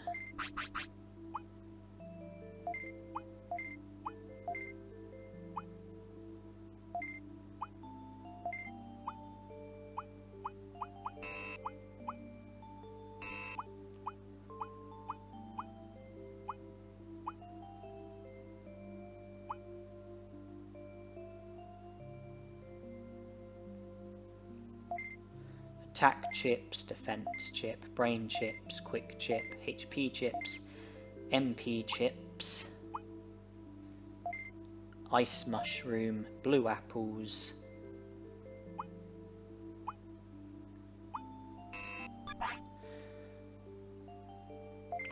Okay, I've now got my inventory exactly how I want to have it, ahead of the next lifespan.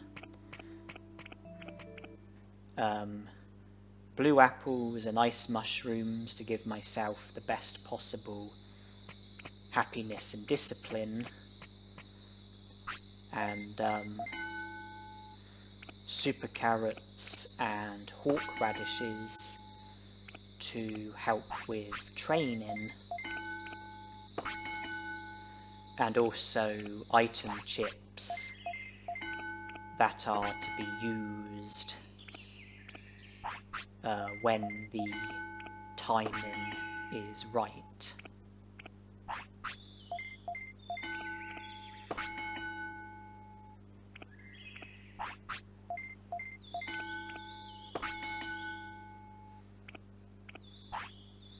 And Muntzimon is now fading away, which probably was predictable due to the fact that I went back to regular speed and then took some steps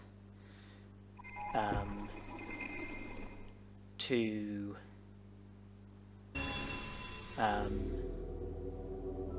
get things ready for the next lifespan. You know, I played until Muntzimon faded away, then I reset from the last save point, and then I got everything ready for how I wanted it in this lifespan. And the yellow egg is the egg that I've chosen, which obviously Poyomon has hatched from. And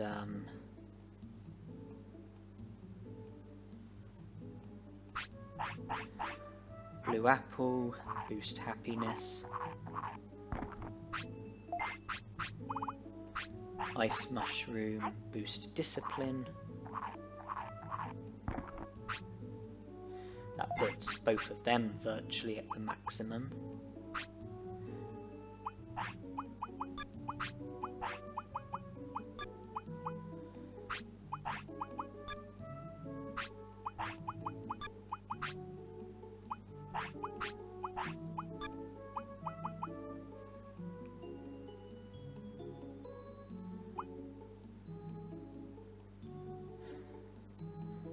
Super carrots boost the training effects that you get from MP, attack and brains. Hawk radishes boost the training effects that you get from HP, defense and speed. Super carrot is what I'm going to be giving my Digimon for the time being.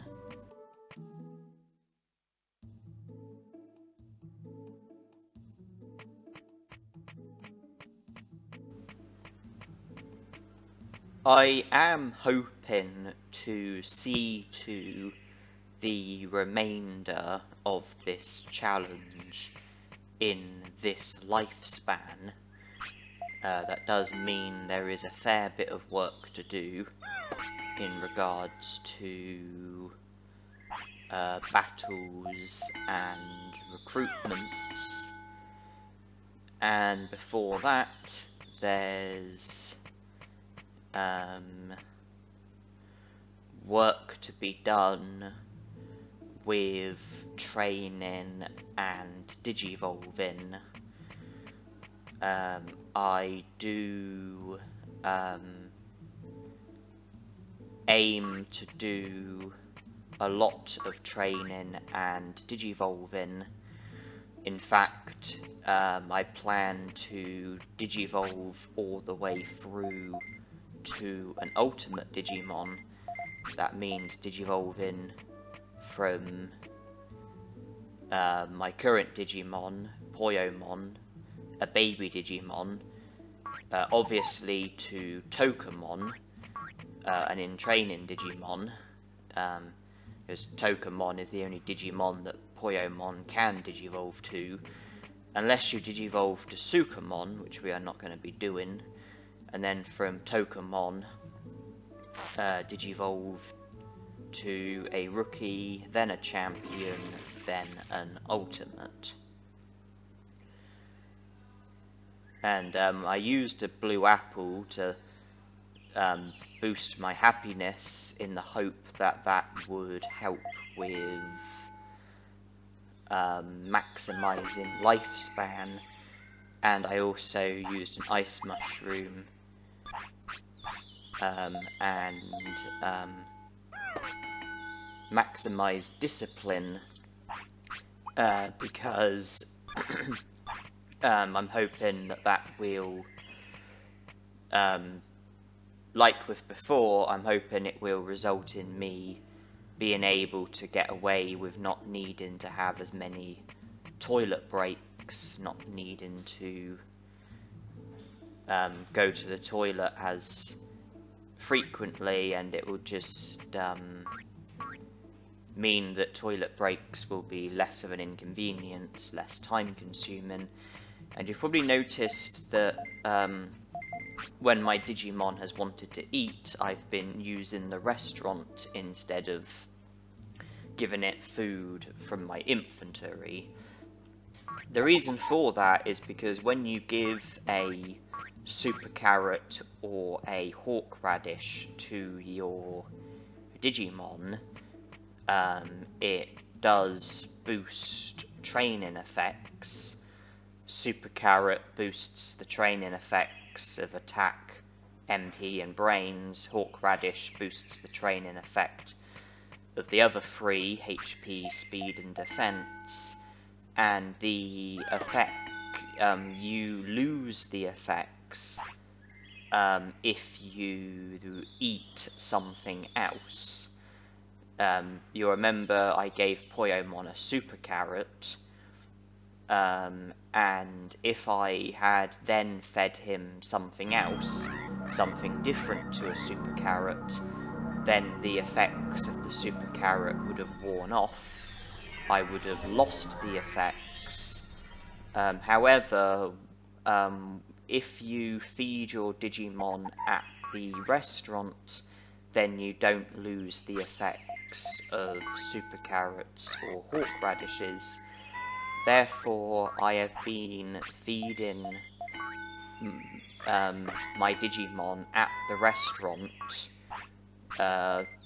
to preserve, to keep the effects of the super carrot, and I plan to continue to use the restaurant as my main source of food, so that I can keep the effects of super carrots and hawk radishes, not to mention that every time I eat at the restaurant, I do get a small stat increase. By eating Miramon's most expensive food item, attack goes up by 5 and brains goes up by 3. So I'm eating at the restaurant because I want the stat boosts that I get from eating at the restaurant, and I want to keep the effects of super carrots and hawk radishes, and eating at the restaurant won't reverse those effects. But feeding my Digimon a alternative food item from my inventory will remove the effects.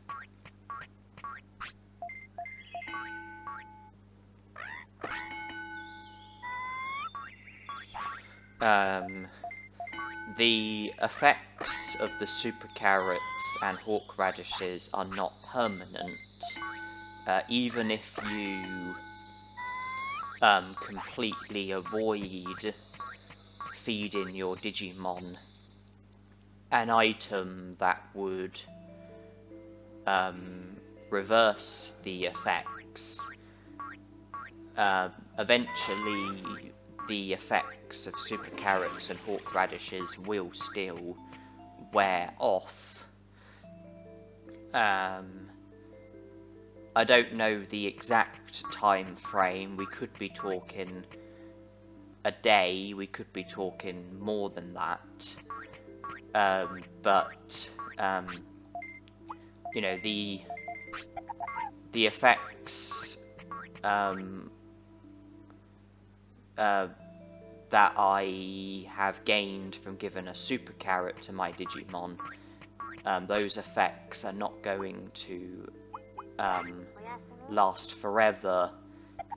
They will wear off eventually, and then I'll need to feed my Digimon either another super carrot or a hawk radish in order to see the return of the effects that you get from those items. But by eating at the restaurant, I'll be keeping the effects for as long as possible, and I will be gaining other stats as well.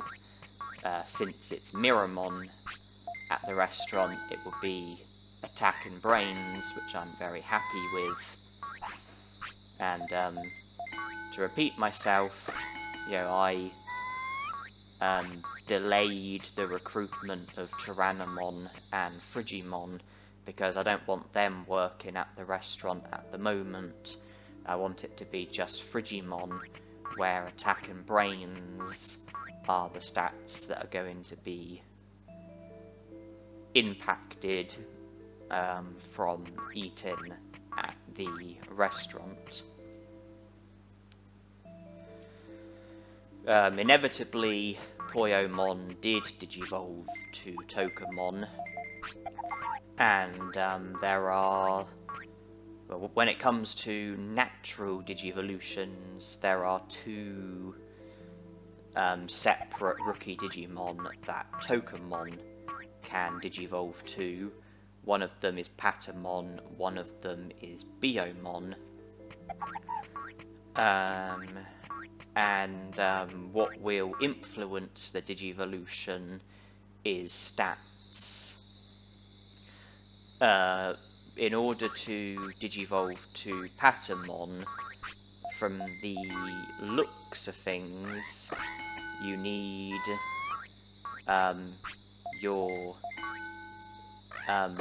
you need either HP or attack or brains to be your highest stat, and in order to digivolve to Biomon, it looks like you need either MP or defense or speed to be your highest stat.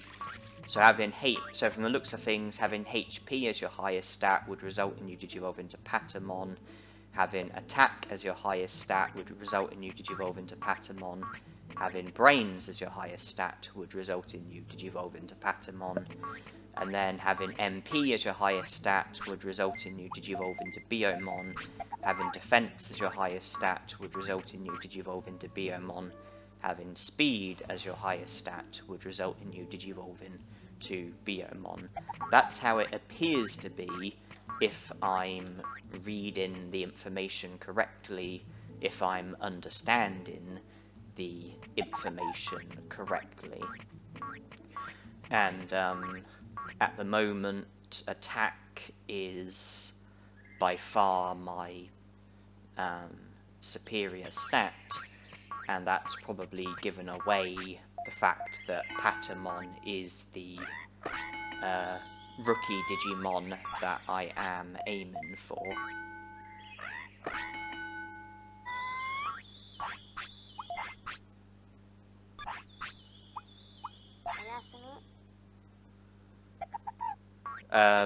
But like I said, I am planning on digivolving all the way through to an ultimate, so as well as focusing on current digivolutions, you know, as well as focusing on the very next digivolution, I am also thinking ahead, thinking of other digivolutions, thinking of the stats that would be needed in order to fulfill those digivolutions, and as well as aiming for certain stats in order to fulfill certain digivolutions, I am also aiming to have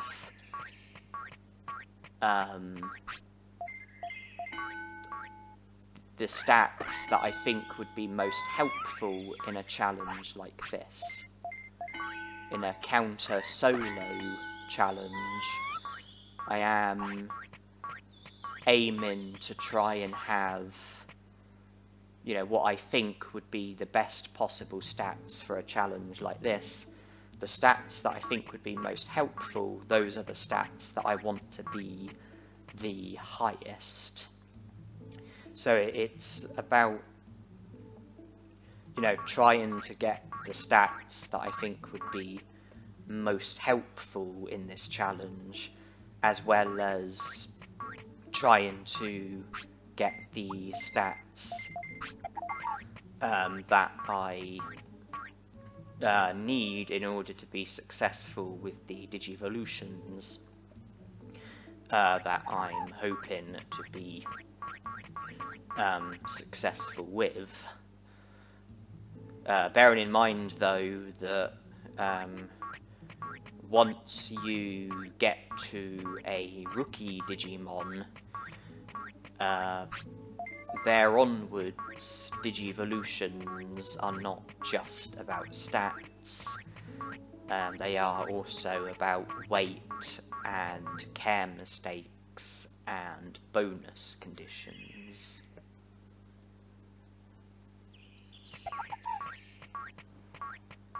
I imagine we can't be too far away from Tokamon Digivolving. We've already slept twice.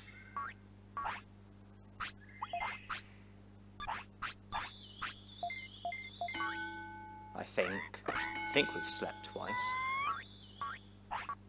Okay, we are now Digivolving. And if I have understood things correctly, then we are Digivolving to Patamon, who is the rookie Digimon that I am aiming for.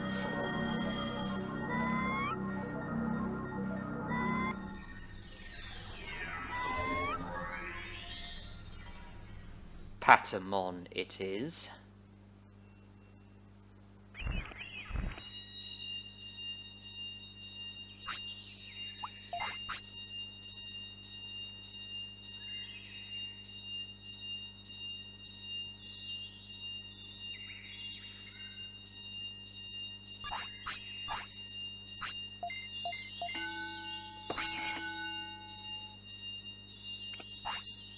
Okay, train once, and he already wants to sleep.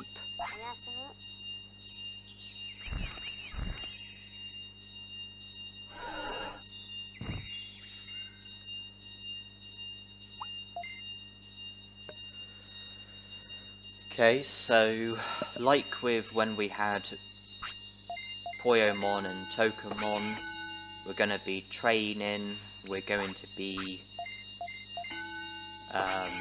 sleeping, we're going to be using the toilet, and we are going to be eating at the restaurant. Also, one thing that we are now going to need to be doing, which we didn't need to do with Poyomon or Tokamon, is resting at the clinic. That is something we are going to have to do in order for us to avoid seeing the sweat bubble, something that we don't want to be seeing.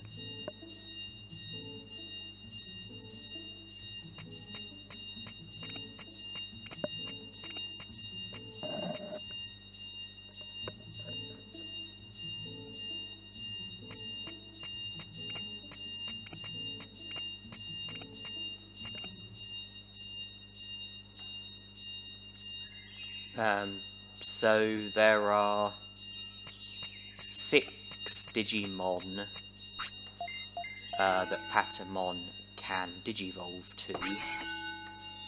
Dramoljamon, Tyrannomon, Olgamon, Leomon, Angemon, and Unimon. If I starts at the top. The stat requirement for Dremolgemon is 100 attack. We have that in the bag.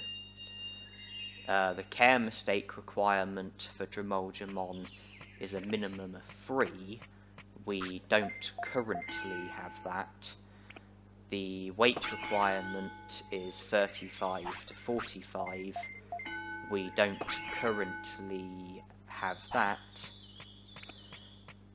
And one of the bonus conditions is for happiness to be at a minimum of 50%. We do have that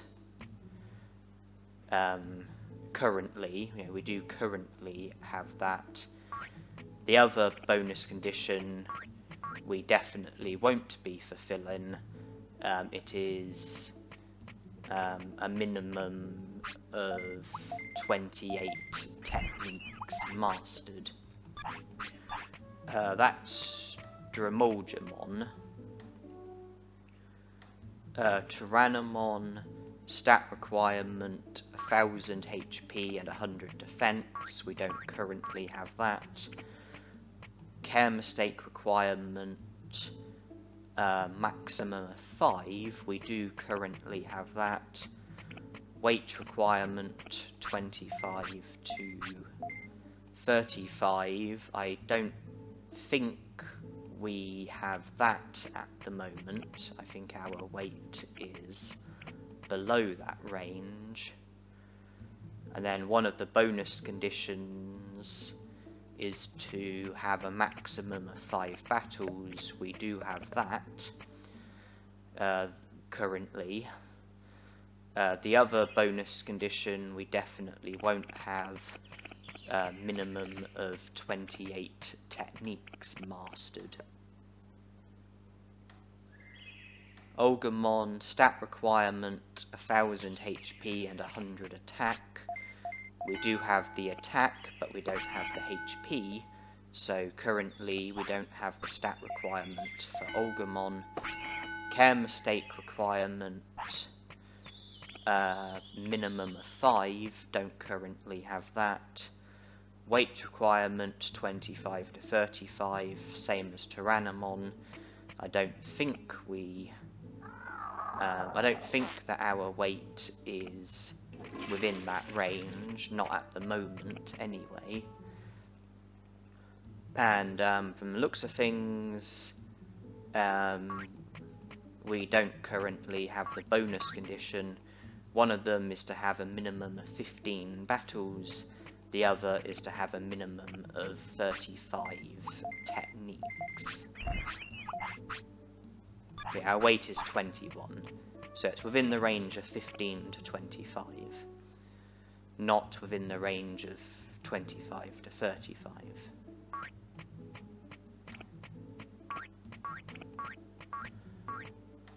Leomon. The stat requirement is 100 attack, 100 speed, and 100 brains. We do have the attack. Do we have the speed as well? Not at the moment, and nor do we currently have the brains. So we don't have the stat requirement for Leomon, not right now anyway. Care mistake requirement maximum of 1, we are currently fulfilling that. Weight requirement 15 to 25, we are currently fulfilling that. Bonus condition, it doesn't look like we are going to fulfill. You either need to have a minimum of 10 battles or a minimum of 35 techniques. We don't have either of that in the bag.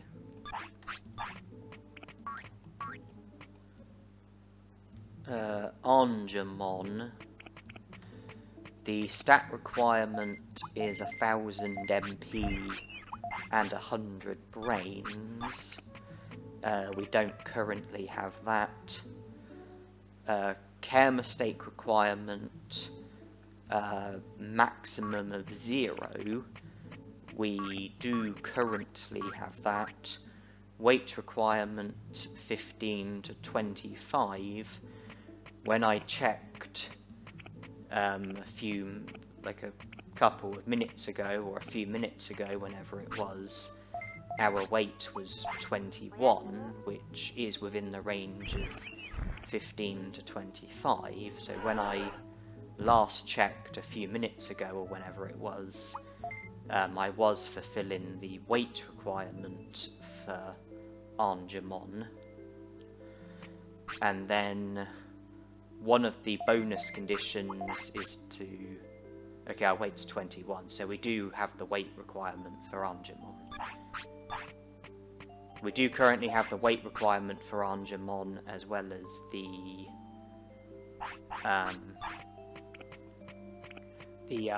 care mistake requirement for Digimon, and the bonus condition is also a guarantee. One of the bonus conditions is to have Patamon as your Digimon, so we can be certain of that. The other is to have a minimum of 35 techniques. We don't have that, but the fact that we've got Patamon means that we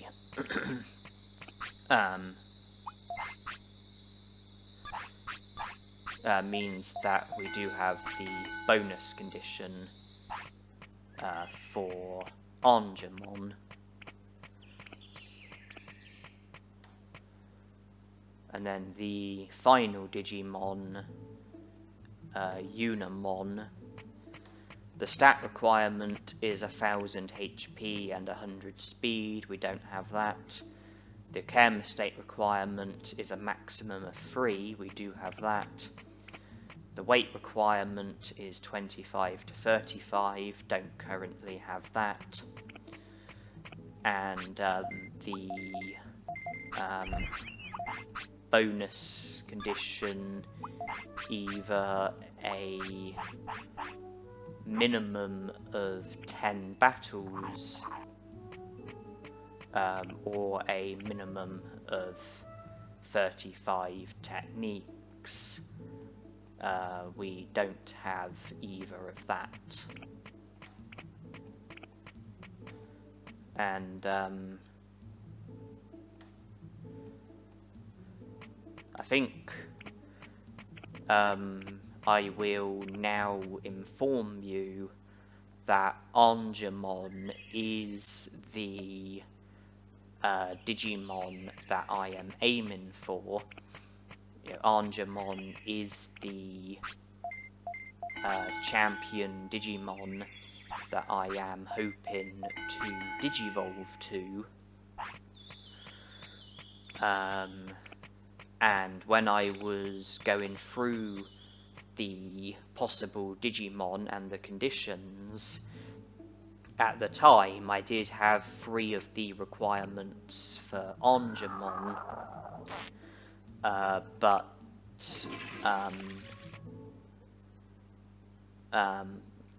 I didn't have 3 of the requirements for any of the other Digimon, which obviously was a good thing, since Digimon is the Digimon that I want. In order for me to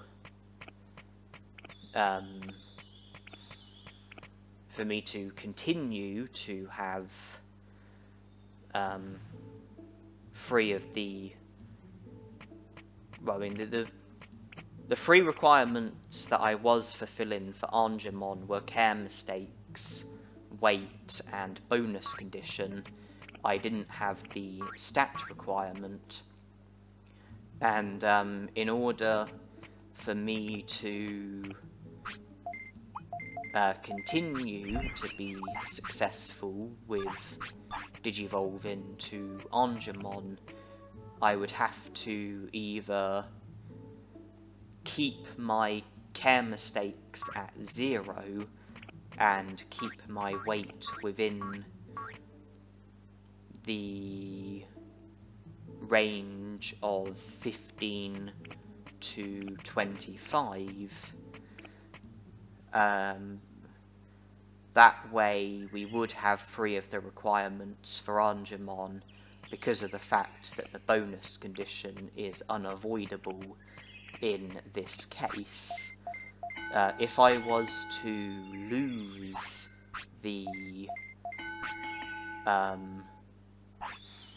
care mistake requirement or the weight requirement, and interestingly my weight has actually gone out of range. When I last checked it was 30. So if I was to lose either the bonus condition or the weight requirement, which I currently have, then I would need to have the stat requirement in order for me to have 3 of the requirements. And the stat requirement for Angemon was 1000 MP and 100 brains. With my weight being at 32, I only have 2 of the requirements, care mistakes and bonus condition. I don't have the weight and I don't have the stats. I will need one of those along with the care mistakes and the bonus condition, so I will either need my weight to come down so that it is within the range of 15 to 25, or I will need my MP and brains to go up so that I have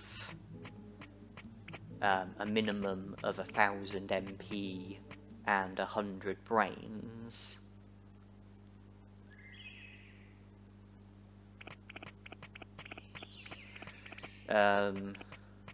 Obviously, I don't want to be having any care mistakes. You know, I want my care mistakes to stay at 0. I don't need to worry about the bonus condition. I can't possibly flunk that.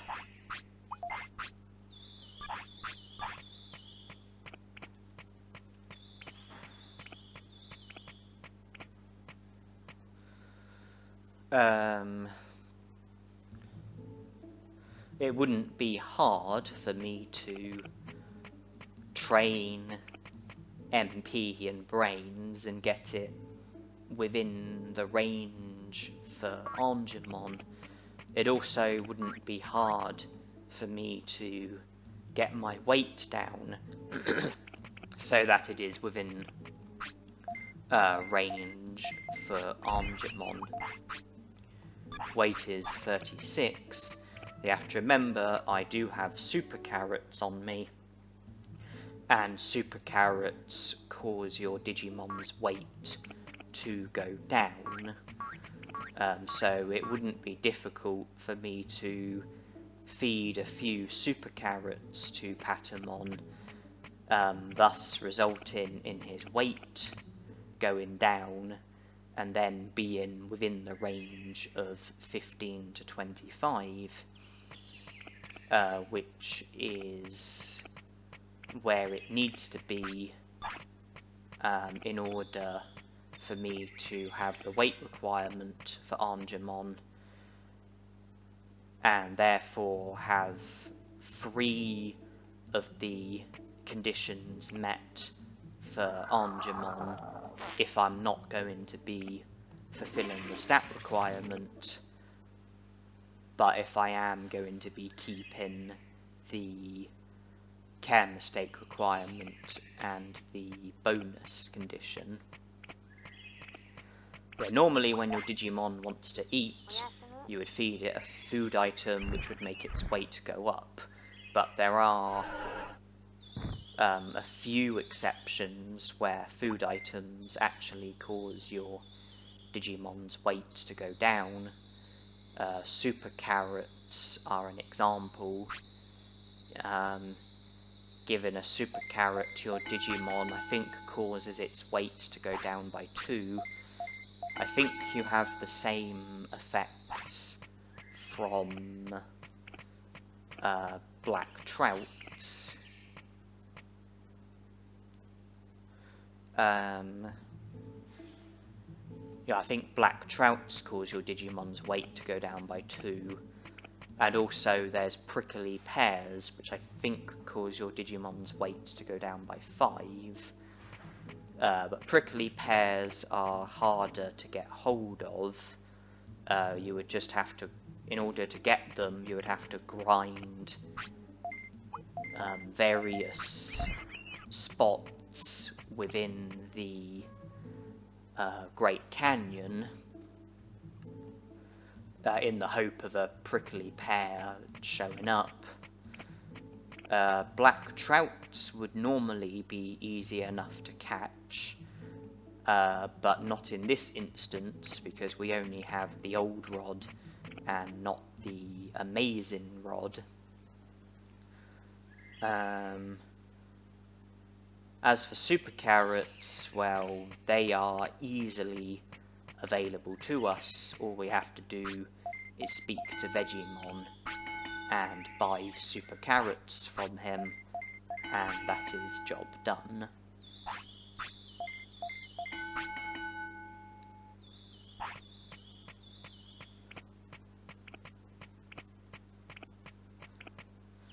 You can probably see that I am, to start off with, I prioritised my attack, and it's now over 500, and now I'm training my speed. That is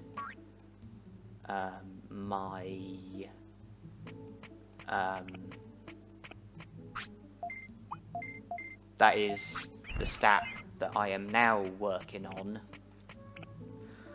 Yeah, to begin with, I prioritised attack. Now I'm prioritising speed.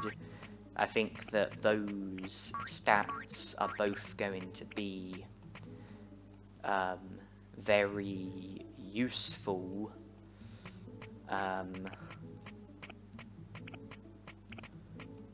in a challenge like this, a counter solo. I am mindful of Digivolutions and stats that are needed for Digivolutions, but nonetheless I am still trying to think about, the stats that I think will be the most valuable overall in this challenge. And that's why I started with attack, and attack is continuing to go up from eating at the restaurant, as is brains, and speed is what I'm now working on.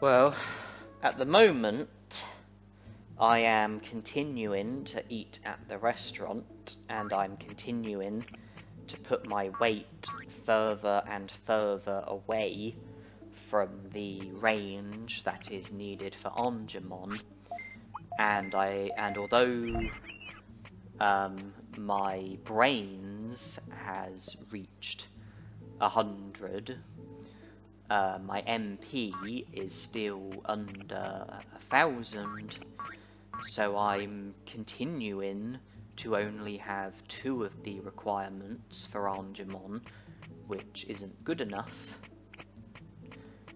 And so far I haven't shown any signs of changing something, so that I will have 3 of the requirements for Angemon. It might all seem a bit strange, but I do have a trick up my sleeve. I do know what I plan to do.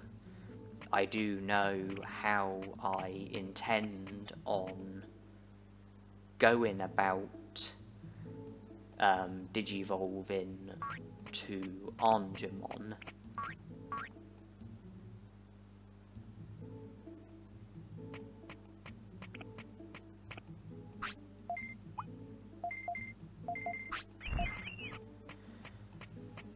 When I went over all of the possible digivolutions and the requirements, I think the weight ranged between 15 and 45. I just checked Patamon's weight, it was 45. I've just given him a hawk radish, and here's a second hawk radish.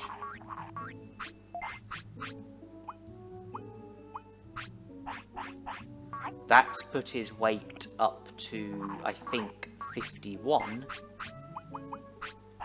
And now I'm giving him MP chips. Okay, so my weight is at 51, which I think means that I'm not fulfilling the weight requirement for any of Patamon's natural digivolutions.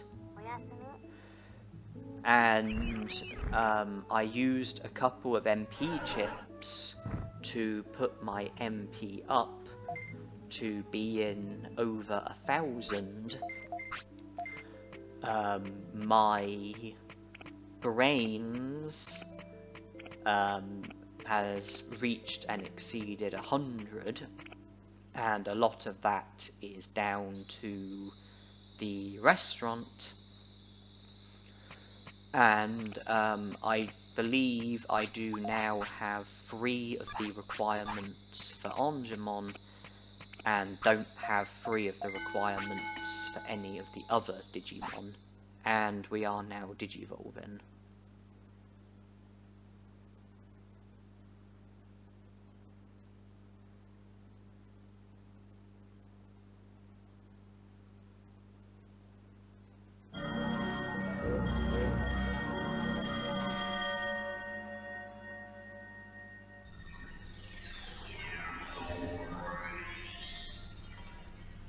And Angemon is the Digimon that I have digivolved to.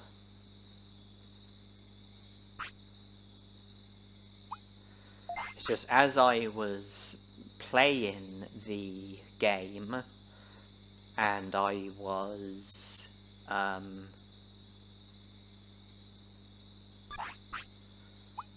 thinking about, you know, the possible digivolutions and all of the requirements, you know, I thought to myself, well, one option would have been for me to have used super carrots to get my weight back down to be in within the range of 15 to 25, but then it occurred to me that by continuing to eat at the restaurant,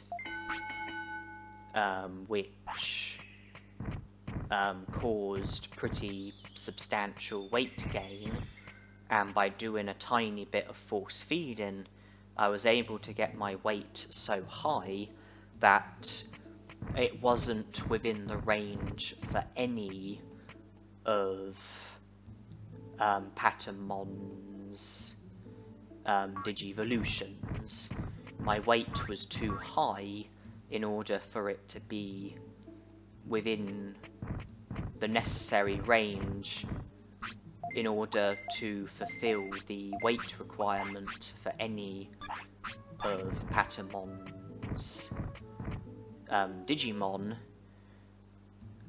which meant that in order to be able to digivolve to a champion Digimon, I needed to have all 3 of the other requirements in order for a Digivolution to be possible. Because you need 3 of the 4 requirements, meaning that you can only afford to fail at one of the requirements, and for every Digimon I was failing at the weight.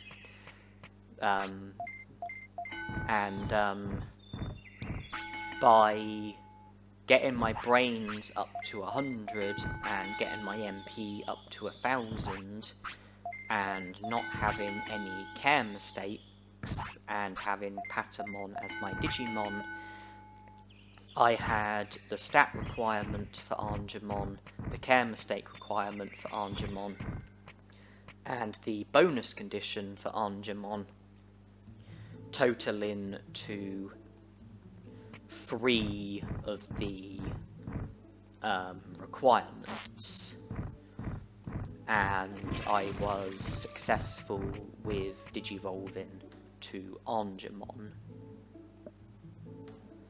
If I go back over the Digivolutions, Dromolgemon,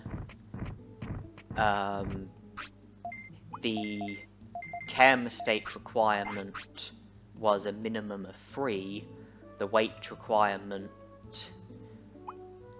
is 35 to 45.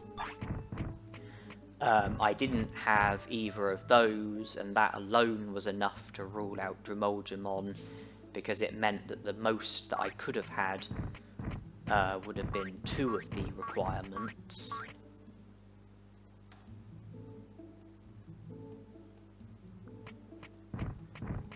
Tyrannomon, the weight requirement is 25 to 35. I didn't have that. The stat requirement is 1000 HP and 100 defense. I didn't have that. So that was enough to rule out Tyrannomon. Olgamon, the weight requirement 25 to 35. Care mistake requirement minimum of 5.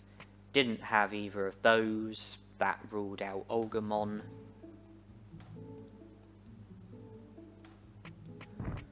Leomon, weight requirement 15 to 25, didn't have that. Bonus condition, minimum of 10 battles or minimum of 35 techniques, didn't have the bonus condition. That ruled out Leomon.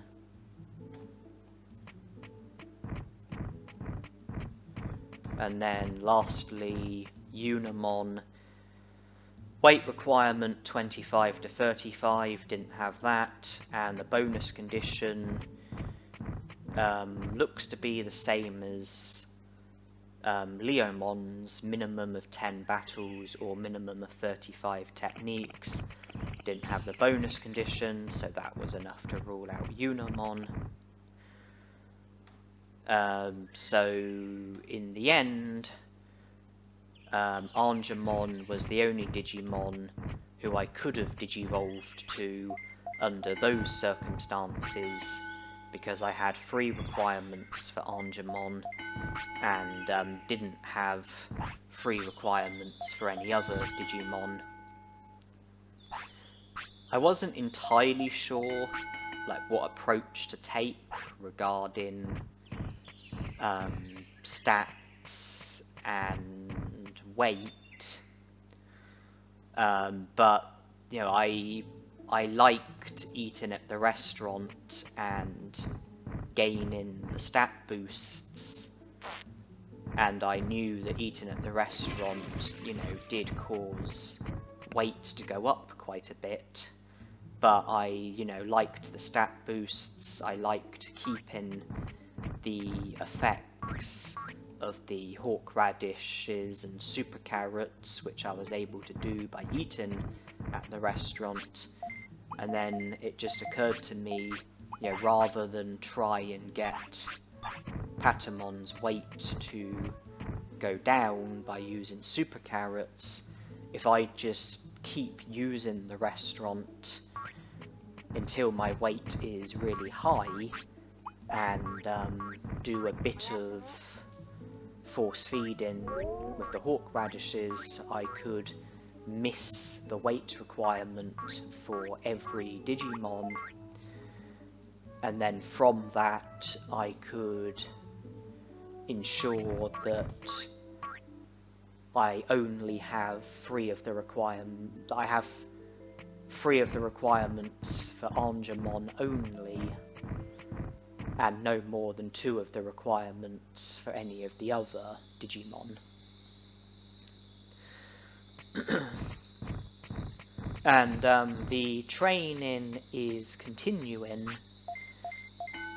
and so even though I managed to get the champion Digimon that I was after, the training is continuing, and I am aiming to Digivolve to an ultimate Digimon.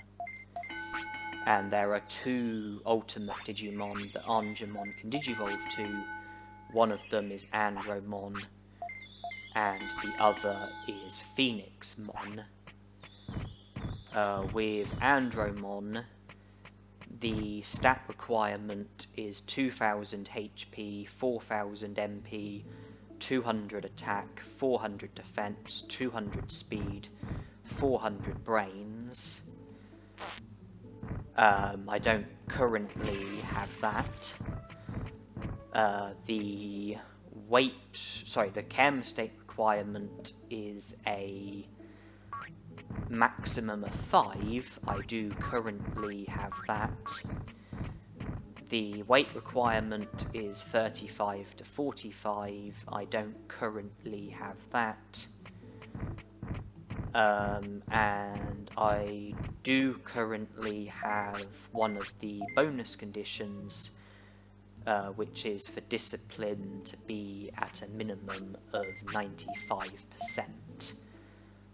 The other bonus conditions, a minimum of 30 battles or a minimum of 30 techniques, don't have either of those, but I do have the discipline along with the care mistakes. That's 2 requirements, and that means that if I can also get the stats or the weight, then I would end up with enough requirements in order to Digivolve to Andromon. My weight is currently 25, although I think it's now gone up to 29. Yes, it has, so it's not too far adrift of the range. And then as for Phoenixmon, the stat requirement is 4000 HP, 4000 MP, 400 speed, 600 brains. I don't have the stat requirement for Phoenixmon. The chem state requirement maximum of 3, I do currently have that. Weight requirement 25 to 35, I do currently have that. And I also have currently I also have the bonus condition as well. One of the bonus conditions is for discipline to be at 100%, which I think it is. Another is for you to have 0 battles. That is also the case. So I'm fulfilling the discipline side of the bonus condition plus the battle side of the bonus condition. The other bonus condition, minimum of 40 techniques, I don't have that. But I do have the bonus condition nonetheless, and currently I also have the weight requirement and the care mistake requirement.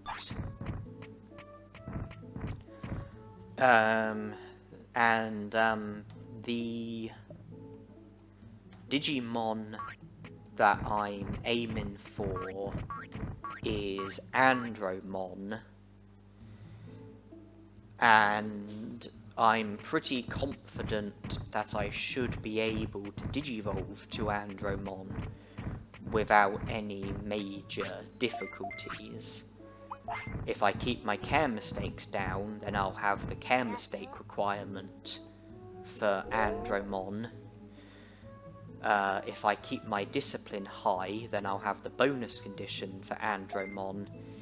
And if I get my weight up so that it's within the range of 35 to 45, then I'll also have the weight requirement for Andromon, and that would mean fulfilling 3 of the conditions. And I think that our weight will gradually go up as a result of eating at the restaurant. Failing that, I can always force feed my Digimon as a way of making my weight go up a bit more. I could force feed hawk radishes or sirloins or something like that. And if I have the opposite problem and my weight ends up becoming too high, then I can get my weight to go back down by using super carrots. So my weight is something that I will have control over. Keeping my care mistakes down and keeping my discipline up will mean also having the care mistake requirement and the bonus condition for Phoenixmon, but it's possible for me to avoid the stat requirement for Phoenixmon and the weight requirement for Phoenixmon while fulfilling the weight requirement for Andromon.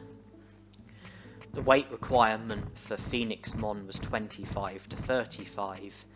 The weight requirement for Andromon was 35 to 45. And because of that, if my weight was to be bang on 35, then I guess that I would be fulfilling the weight requirement for both Andromon and Phoenixmon, which I suppose means that what I really need to be aiming for is to have my weight within the range of 36 and 45. That way I will only have the weight requirement for Andromon and not Phoenixmon.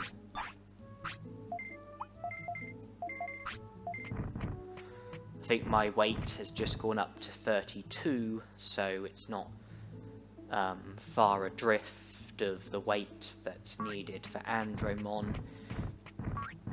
Starting from when I digivolved to Angemon, I need to have Angemon for a minimum of 6 days before it's possible for him to digivolve. I should think that's more than enough time for us to get our weight within the range that I need it to be in. And if I can get the care mistakes and the weight and the bonus condition, then that kind of makes stats irrelevant, because you only need 3 of the requirements, not 4 of the requirements. So it looks like I should be able to digivolve to an ultimate Digimon without needing to fulfill the stat requirement. Instead of aiming to have 2000 HP, 4000 MP, 200 attack, 400 defense, 200 speed, and 400 brains, or whatever the requirement was for Andromon. 2000 HP, 200 attack, 200 speed, 4000 MP, 400 defense, 400 brains. Instead of aiming to have that, what I so far have done is I've trained my attack a lot, and I've trained my speed a lot. Those are two stats that I am very much valuing in this challenge, and at the moment my focus is more on training the stats that I think will be most useful for this challenge, rather than trying to get the stats that are needed for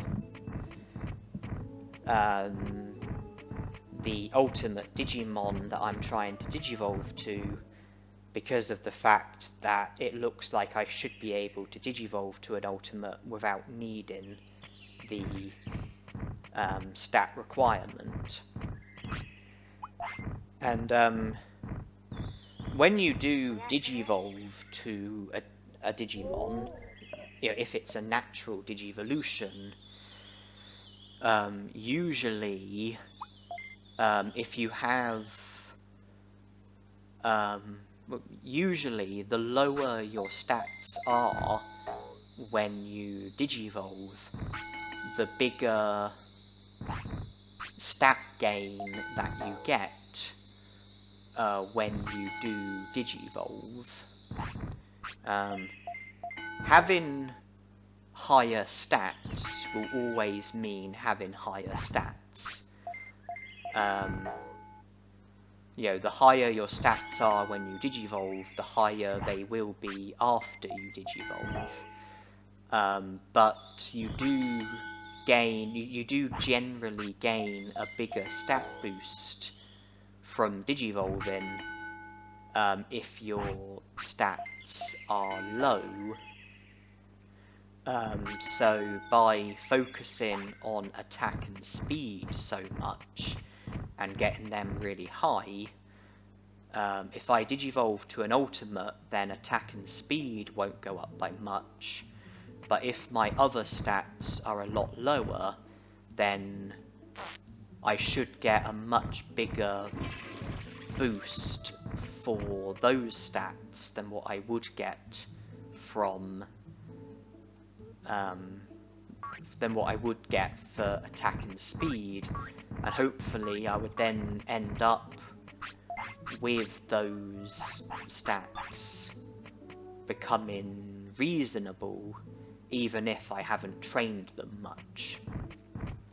You know, despite the fact that I haven't despite the fact that there are some stats that I haven't trained much, if they are low when I digivolve, then that should result in me getting a good stat boost for those stats when I do digivolve. And hopefully that will result in those stats going up by quite a bit and becoming, you know, and reaching, you know, reasonable amounts. And, you know, hopefully, well,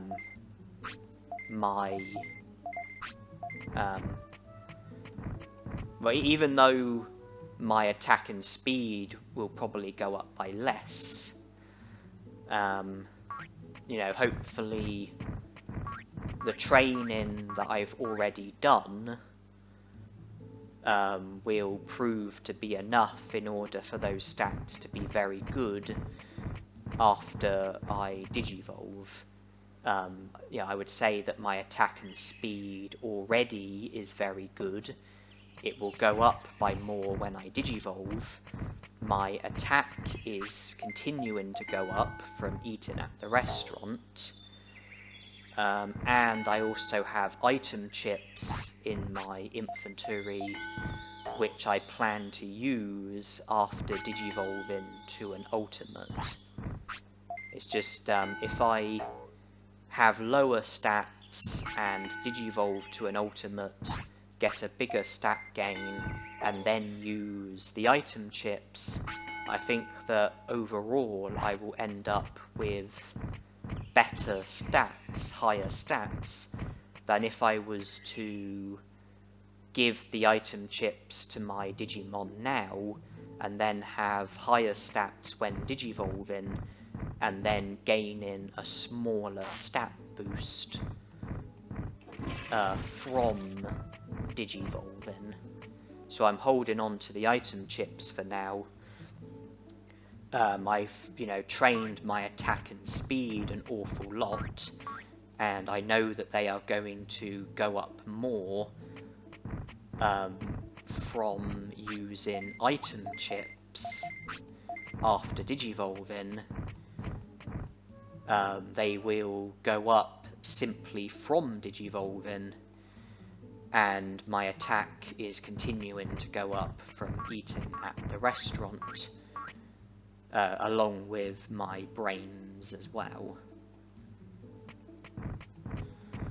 And I'm thinking that at the moment I don't need to go too much further with my attack and speed, and that's why I, at least for now, have stopped training my attack and speed, and I'm training my defense instead.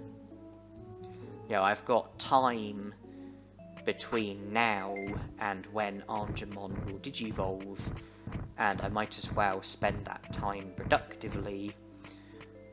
I am pretty much devoting the time to training, devoting the time to getting my stats better, and if I can't go too much further with attack and speed, once you account for the item chips, plus the restaurant, plus the stat boost that I will get when digivolving, I think it probably makes the most sense to train a different stat, one that's not so good, and, try to get the stat better, and defense is the stat that I have chosen. My HP and MP are both very low at the moment, just 1600. My brains isn't great, 259. My defense isn't great either. Did it just say 362? If that is what it was, then that's not great either, but that is the stat that I am now working on, and if I continue to train it, then it will continue to go up.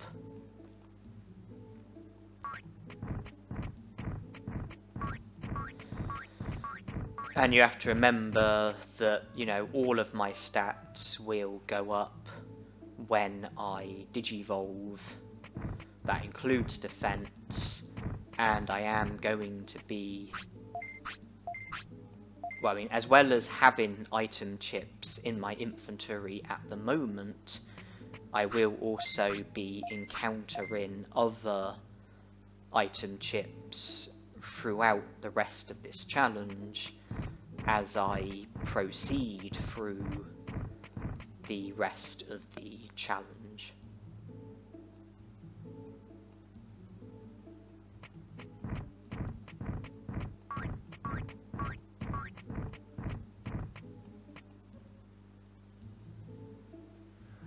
And brains is going up slightly from training defense and from eating at the restaurant.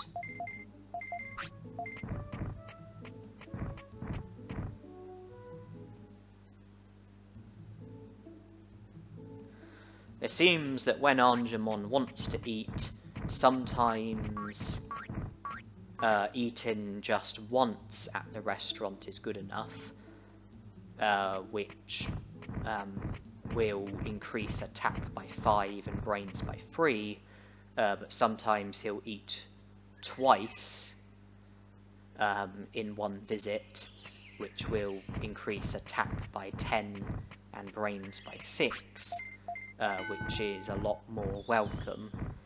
It's just a shame that that Angemon isn't one of the greedier Digimon who will frequently eat 3 times at the restaurant during a single visit. Because that would, well, by eating Miramon's most expensive food, that would increase attack by 15 and brains by 9.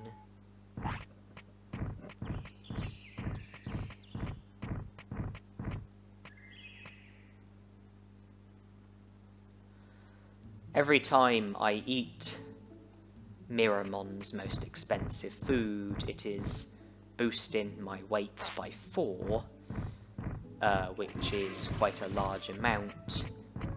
I think that feeding a sirloin to your Digimon boosts weight by 3. I think you get the same weight gain from feeding hawk radishes to your Digimon.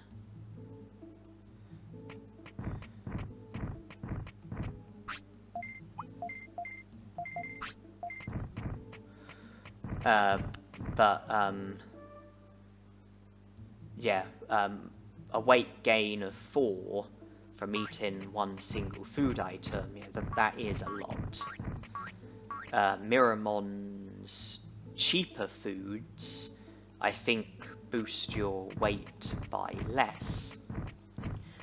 But they also increase your stats by less as well.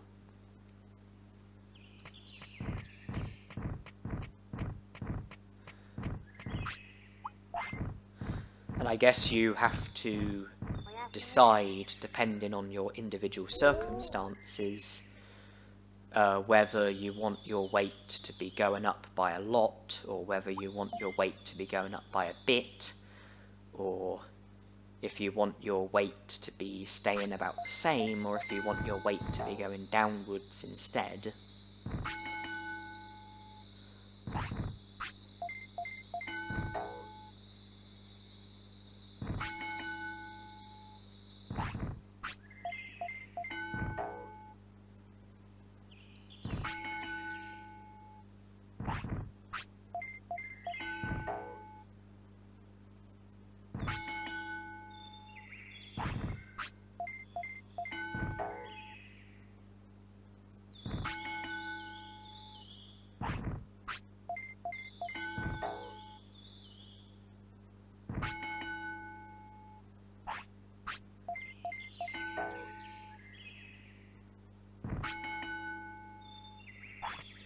You know what's weird is that for some reason Angemon no longer seems to want to eat a few hours after waking up. Because when I had Angemon for the first time, I'm sure that a few hours after waking up he wanted to eat. But that hasn't been the case for quite some time. And his appetite doesn't first kick in until quite a few hours later, which is strange.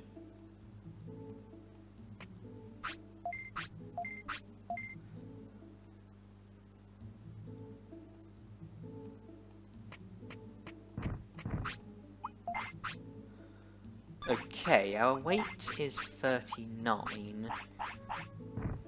This will put it up to 42, I think.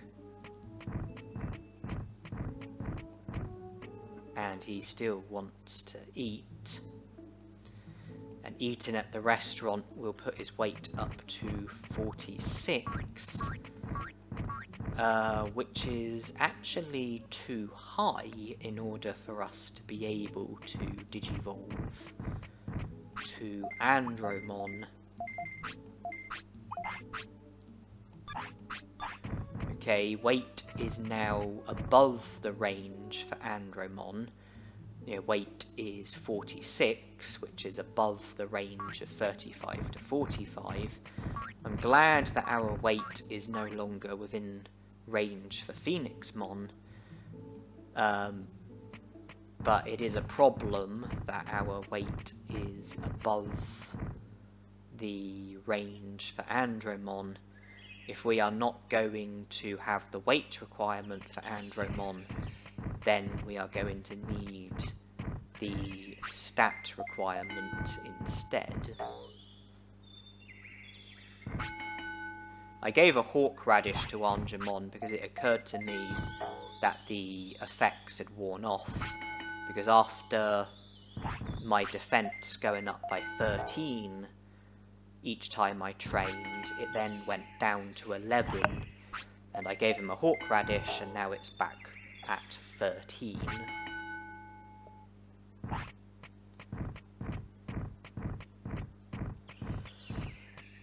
Yeah, if I've got the care mistake requirement for Andromon and the bonus condition for Andromon, which I have, then, I'm going to need one of the other requirements, either stats or weight. And if I don't want to chase the stats, then I'll need to have my weight within the appropriate range. But if my weight isn't going to be within the appropriate range, then I'm going to need the stats. So I may end up needing to force feed some super carrots to Angemon in the interest of bringing his weight down, so that it's within the range of 36 and 45, or I would have to get my stats up to where they need to be. My HP is currently short, it's below 2000. My MP is very short, it's under 4000. My brains is short, it's under 400. But my attack, defense, and speed are all correct. They are all good enough. His brains, 306, would have to go up to 400. HP, 1615, would have to go up to 2000. MP, 1668, would have to go up to 4000. And then attack, defense, and speed are more than good enough. Attack and speed have to be a minimum of 200. Defense has to be a minimum of 400. Defense is 621. Attack is 685. Speed is 802. And my weight is above the range, but it is about to drop down to being within the range, because I'm about to use the toilet. Does this mean we're going to digivolve? Yes, it does. The stats were not necessary after all. We were able to get our weight to be within range, along with the care mistakes and the bonus condition.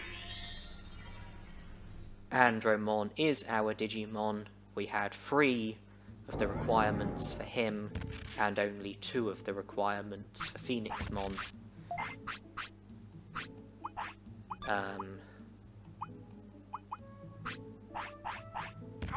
Care mistakes, weight, and bonus condition being the requirements that we had met for Andromon, and care mistakes and bonus condition being the stats that we had met for Phoenixmon, not weight. We didn't have the weight. We had the weight for Andromon, but not Phoenixmon. We had the stats for neither of them, and we had the care mistakes and bonus condition for both of them. And as you can see, I am now giving my item chips to Andromon. I successfully digivolved all the way through to an ultimate Digimon, which is what I was aiming for. And this was the point in which I intended to give my item chips to my Digimon. HP and MP are both over 3,500, attack is over 900, defense is over 700, brains is over 600, speed isn't much adrift of 900, and obviously we were dependent on a Digimon who can use counter, and that is exactly what Andromon can do. Andromon is a Digimon who can use counter, and counter is what we have equipped.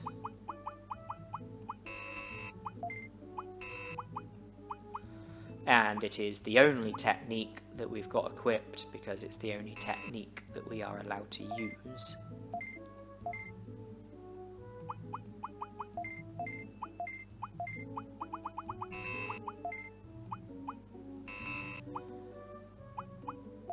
Now that we've spent some money, we have... we are now able to sell the unwanted items that we previously put into the item bank. I've taken them out of the item bank, and I am now going to be selling them. Just the restaurant is a very expensive drain on your money.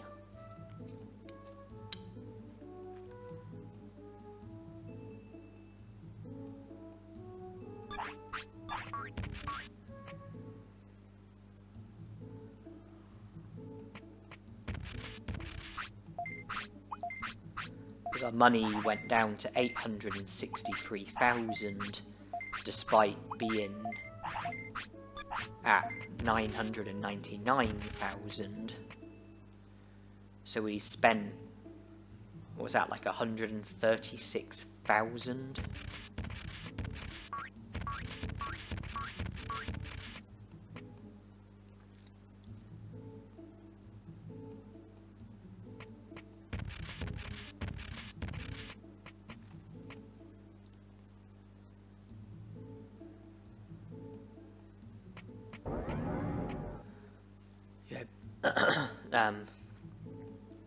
So yeah, our money was then far enough adrift of the maximum in order for us to be able to sell those items and keep all of the money that they sold for.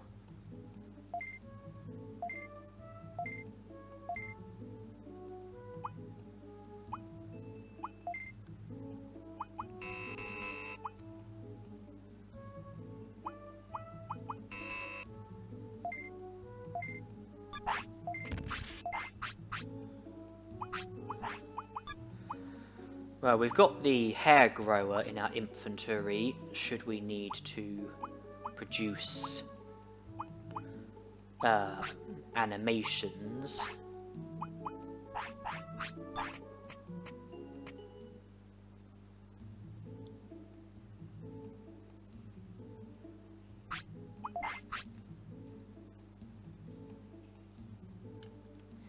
We've also got our sirloins, our autopilots, our HP recovery items, MP recovery items. We've got 99 protective floppies as well. They can very much come in handy. I mean, with them we can pretty much stop ourselves from becoming subject to status harm. Our speed is now in the 900 club, along with our attack.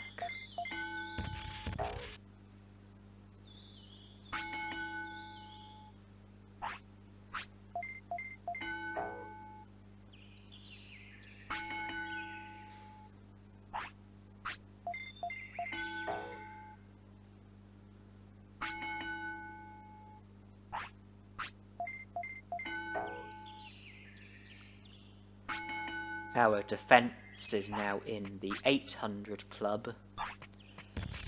Our brains is in the 600 club. Our HP and MP are in the 3000 club, but not much short of 4000.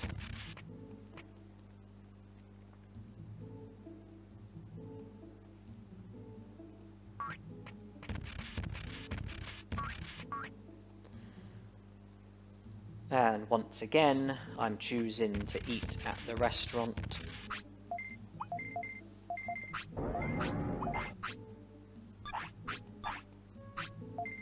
Yeah, even though we've now got Andromon, I still decided to do more training.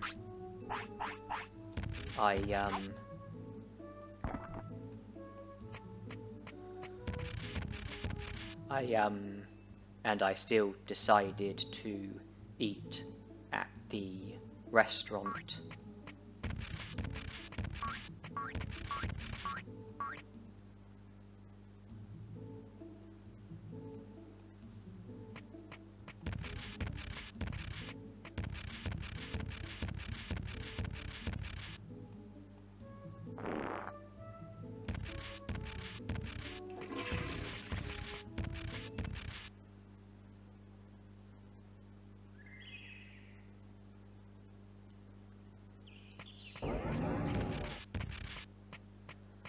Thanks to the super carrot, we can make our attack even better than it already is. Well, I mean, even without the super carrot, we still could have made our attack better simply by training attack. But the effects are even better thanks to the super carrot.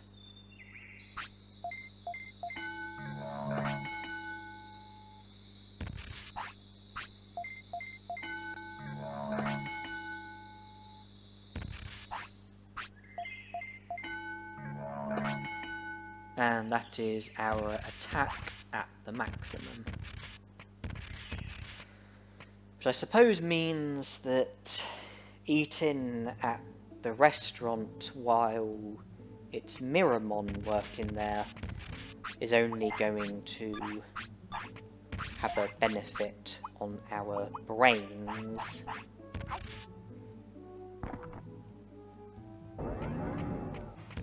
So I chose to give Andromon a sirloin instead.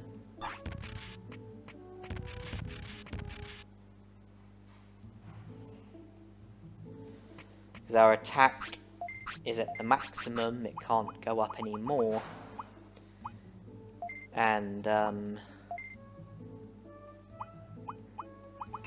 I don't think I have anything to gain from training my brains anymore.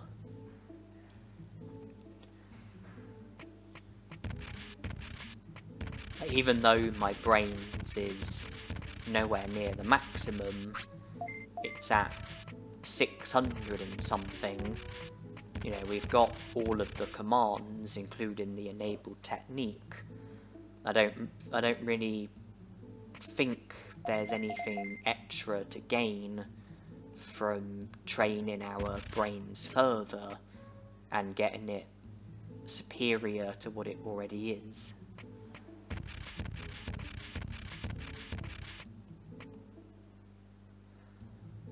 But I think there's sense in training our speed more, training our defense more, training our HP more, but not really MP, not really brains, and certainly not attack. And by the way, this is going to be our first battle with Andromon as our Digimon. This is going to be Andromon's first test. I think this is our first battle in this entire lifespan, in fact.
After this fight made such a fantastic start,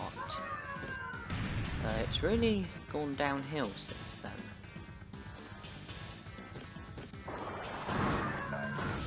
Okay, that's better.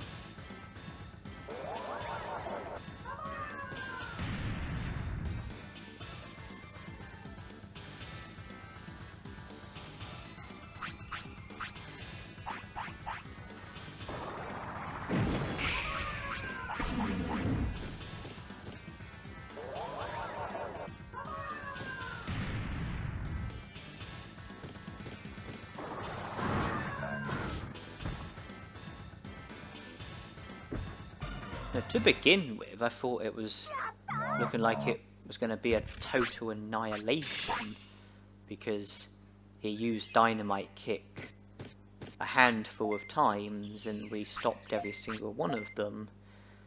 But then he ended up successfully hitting us with several consecutive Dynamite Kicks. So after it going extremely well to begin with, it then started to go a whole lot worse.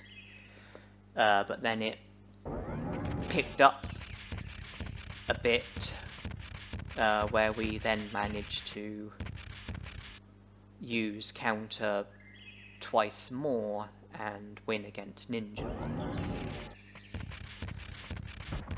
I am aware of the fact that out of my stats, attack is the only one that's at the maximum. Attack is the only one that can't possibly get any better. You know, I am aware that, you know, I do have other stats that can still be improved.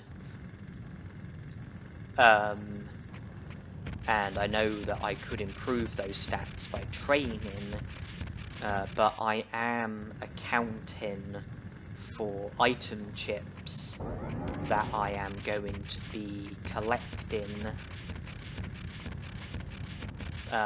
later into this challenge.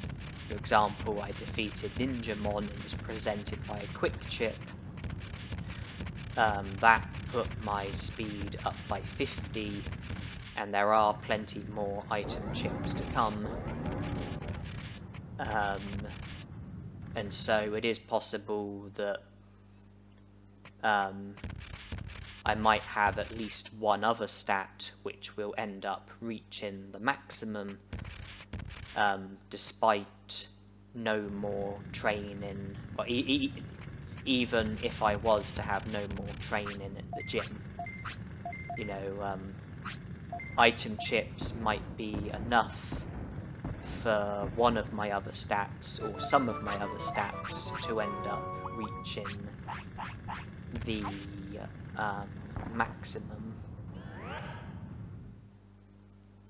Because I think my speed was 900 or more, and then the quick chip would have put it up to 950 or more, and in which case one more quick chip will put my speed up to the maximum, 999. I know that Mumemon drops a quick chip, and I haven't defeated him yet. So that would be maximum speed as well as maximum attack. And I'm bound to encounter defense chips as well. So the point I'm making is that even though my stats are not... even though at the moment I've got stats that could be improved,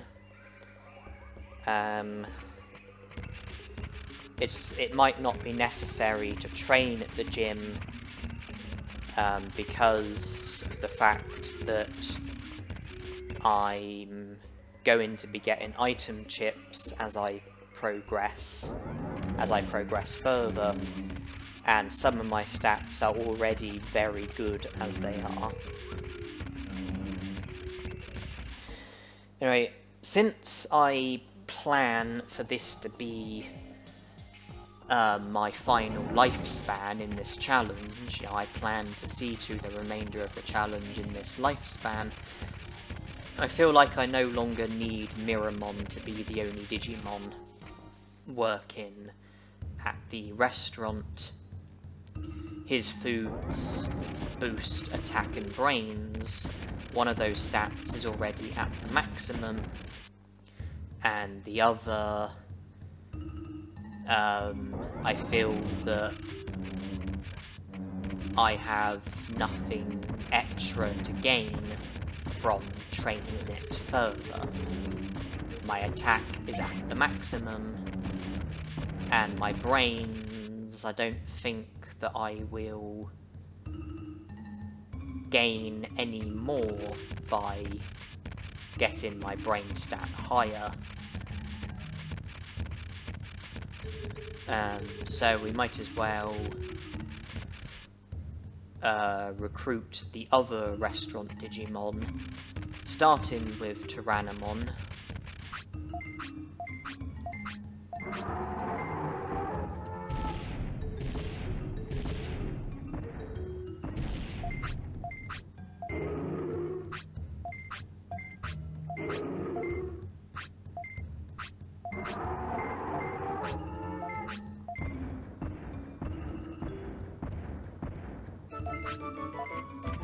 Yeah, I wanted to recruit Ninjamon, get him defeated, be presented with a quick chip, and then the next thing on my mind was loose ends. I went to the drill tunnel and recruited Dramoljamon. I have come to the Dino region and recruited Tyrannomon. I'm now heading to where Meteormon was, intent on encountering Nannymon.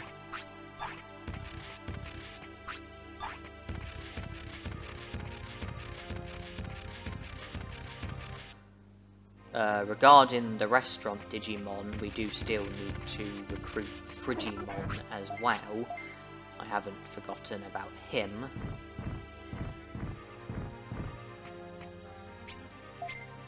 Okay, that was our first encounter with Nannymon, and he dropped the accessory, which means that we can now carry 20 items instead of 10. Our storage has doubled, and that I am very pleased about,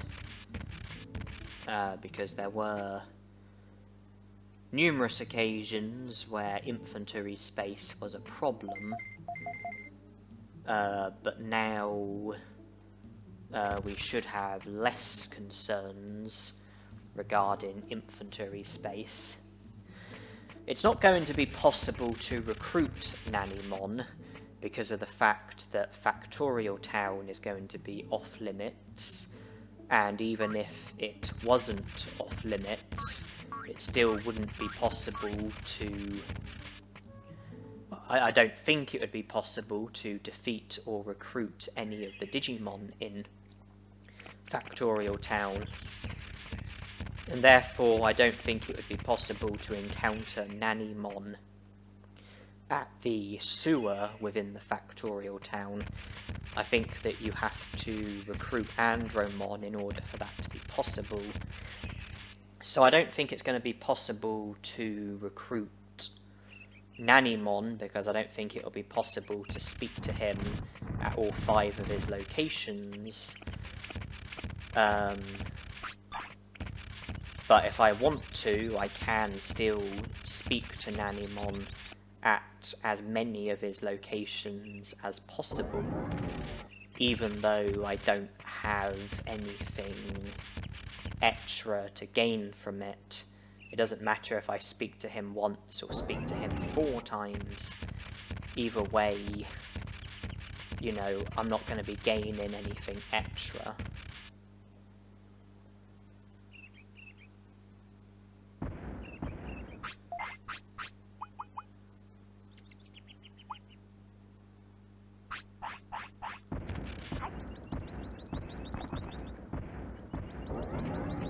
And this is the bit where I grind for Mumemon.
Looks like it's proven to be quite a painful grind.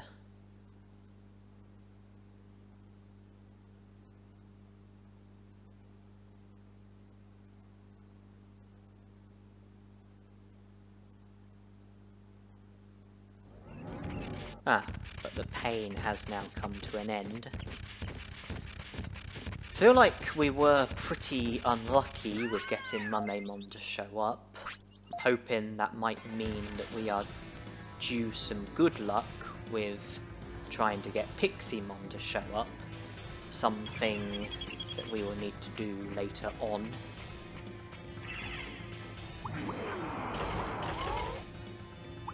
So Megaton Punch is what we are hoping for.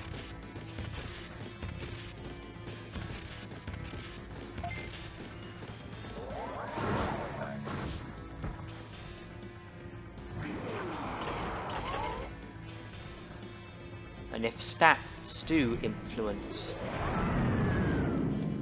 a Digimon's ability to use counter, then the fact that Mumemon is doing full power is really not going to be helping us.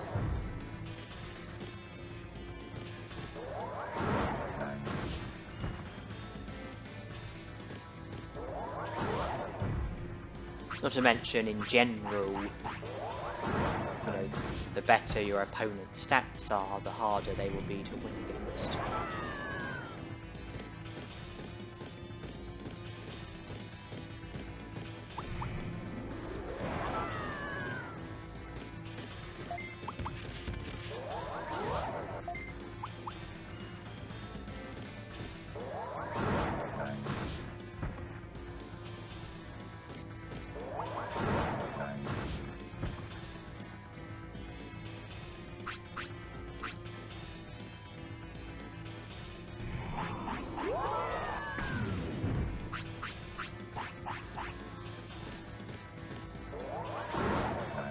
So far the battle itself is going well, even though the grind was painful.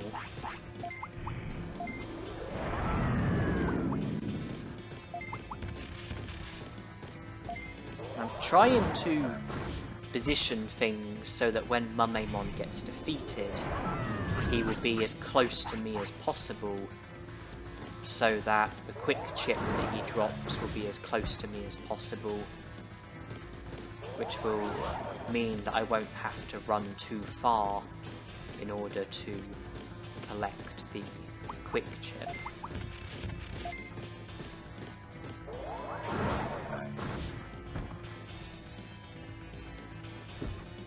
And I think I did a pretty good job at having him get defeated within reasonable proximity of myself.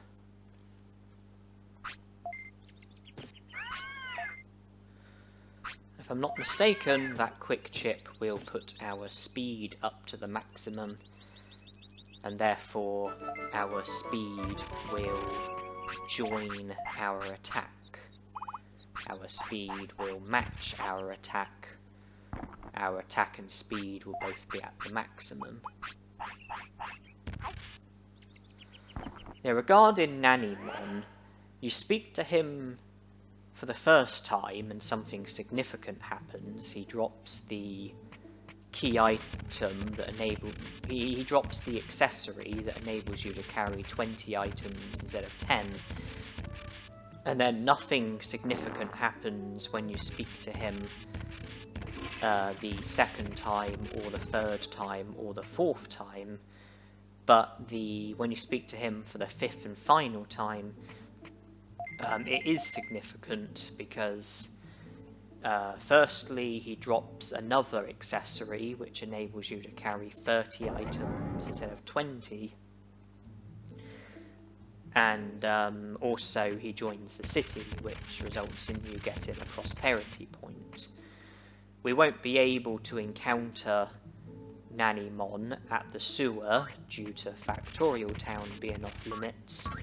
We also won't be able to encounter him at the Olga Fortress due to the Olga Fortress being off limits and it not being possible for us to defeat Olgamon at the Great Canyon. We have encountered him at the Dino region. We should be able to encounter him at Toy Town, and we should be able to encounter him at Leomon's Ancestor's Cave. That's 3 of the 5 destinations in total. Oh, and by the way, I'm grinding for Piximon now.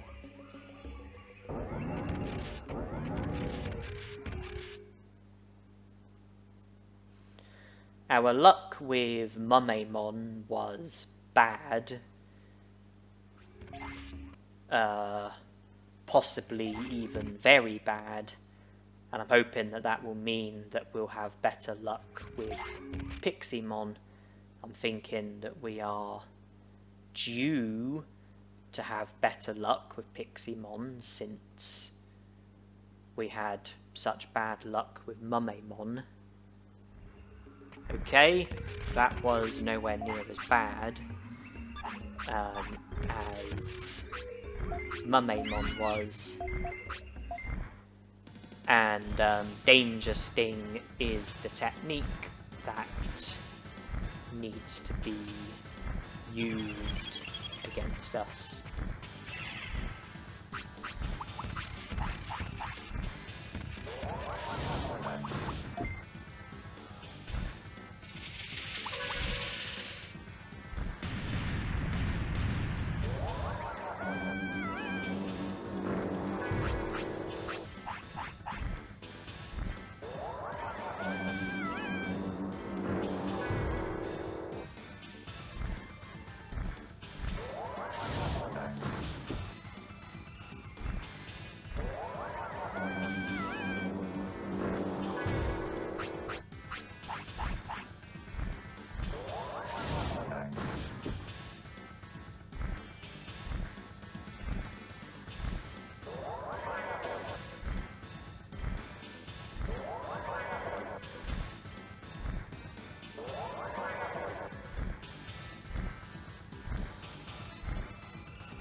If you think of Piximon, Mumemon, and Metal Mumemon as being three of the more frustrating Digimon to recruit, due to the fact that they are rare, and you know, it's rare for them to show up, and you know, you need luck in order for them to show up.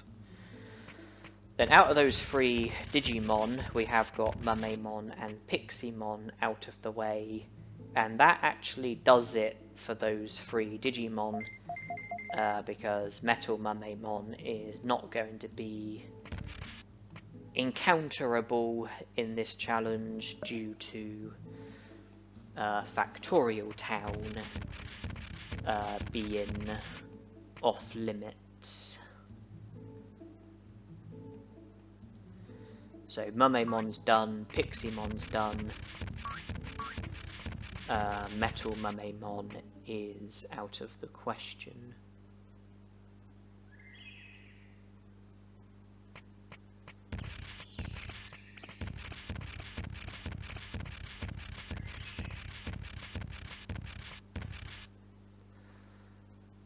After defeating Piximon, I wanted to return to the city and save, you know, secure my progress. And now I'm heading back. Well, I mean, after saving, I then headed back in the direction of the tropical jungle, you know, where I encountered Piximon.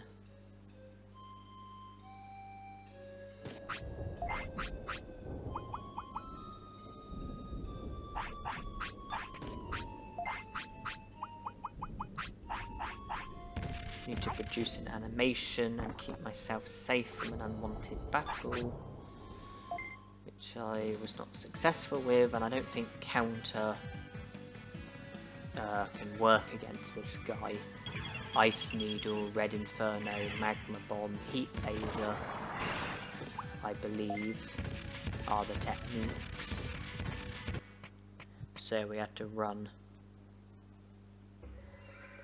What I was trying to say is that after defeating Piximon, I could have then carried on, you know, in the direction that I'm now going in. But after, you know, getting Piximon to show up and defeating him, I wanted my progress to be safe, so I returned to the city and saved, and then started to head in the direction again, starting from the city, passing through the tropical jungle, and now I am at the Great Canyon.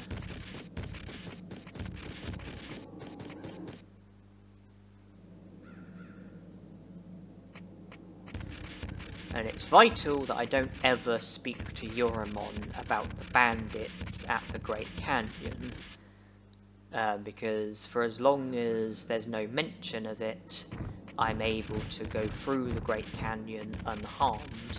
I'm able to go through the Great Canyon without the obstacle of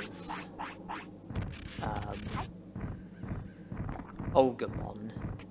If I was to speak to Garurumon about the bandits, then I wouldn't be able...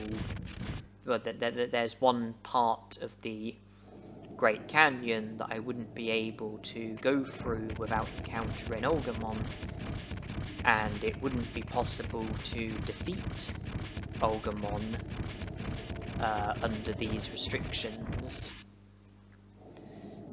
and so I would completely shoot myself in the foot by speaking to Garurumon about the bandits, because then there would be one part of the Great Canyon that I would have to completely avoid.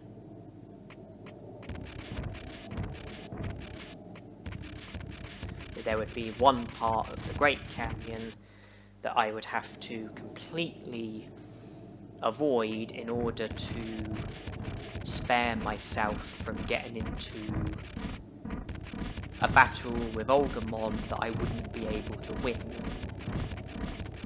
Easiest way to go about it is to just not speak to Garurumon, and then I'm able to avoid Olgamon altogether. Right, let's get a third Digimon working at the restaurant within the city.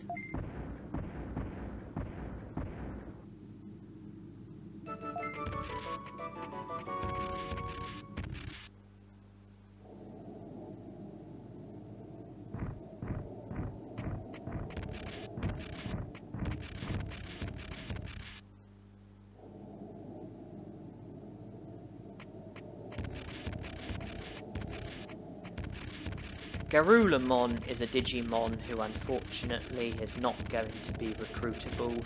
He uses Ice Statue, Giga Freeze and Warcry. Counter is not going to help you against any of those techniques.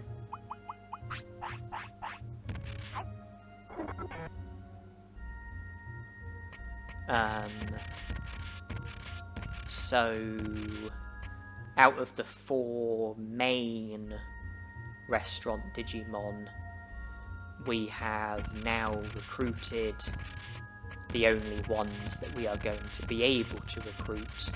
Miramon, Tyrannomon and Frigimon. We're not going to be able to recruit Garurumon. Out of the 2 special restaurant Digimon, Vadermon and Digitamamon, I've already explained that Vadermon isn't going to be recruitable, and I don't want to comment on Digitamamon yet, because I don't want to give it away just yet. I don't want to say at the moment whether or not Digitamamon is going to be recruitable. So, I want to not comment on Digitamamon, and I want to just say that Vadermon and Garurumon are not going to be recruitable.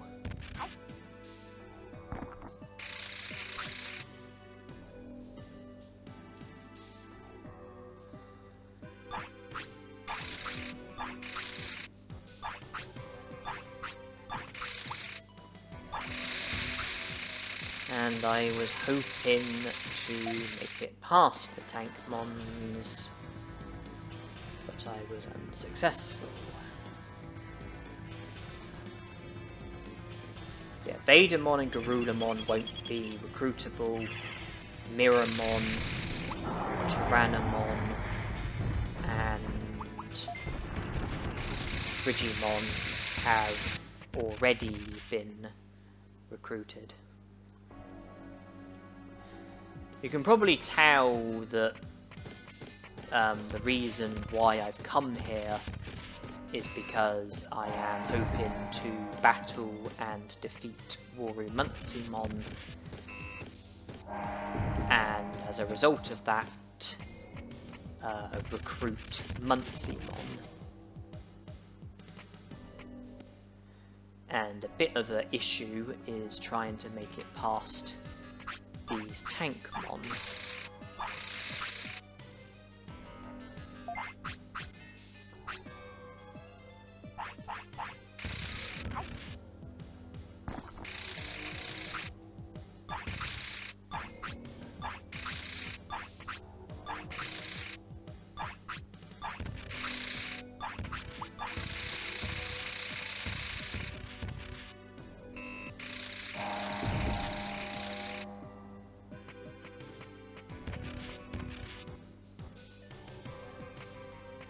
So I've made it into the next room with the clear Agumons.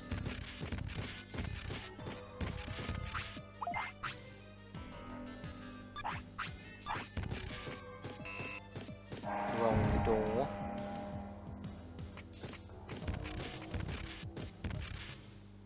Right door. We have made it up to Garurumon.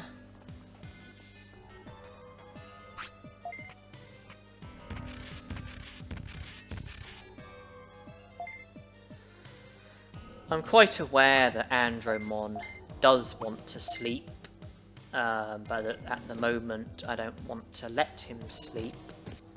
I want to be doing other stuff instead.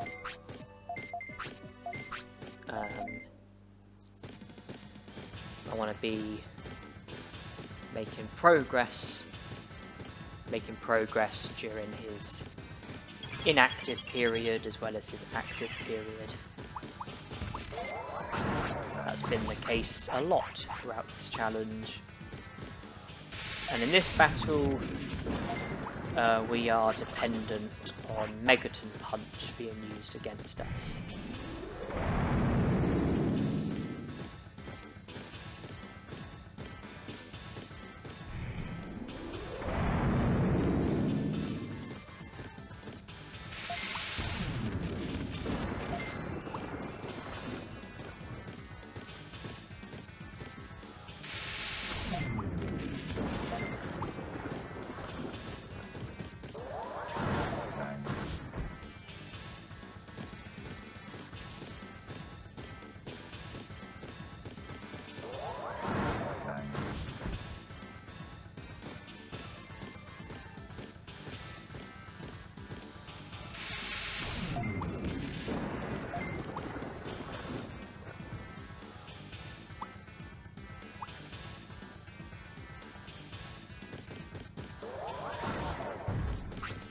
I'm not very happy with where Andromon is positioned at the moment.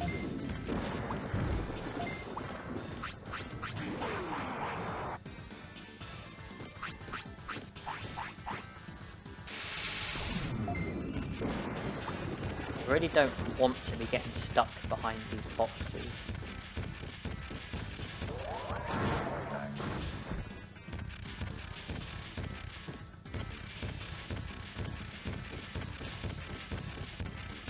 Okay.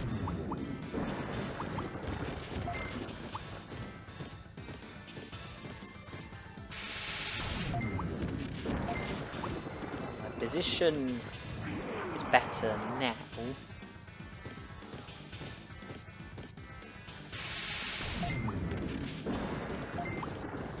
I do try to avoid Thunderbolt because it will be effective against Andromon.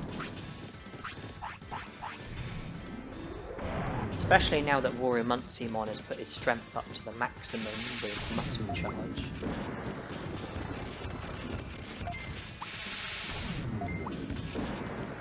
And Air has type advantages against Andromon.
as you can see, you don't need to have Muncymon in order to be able to battle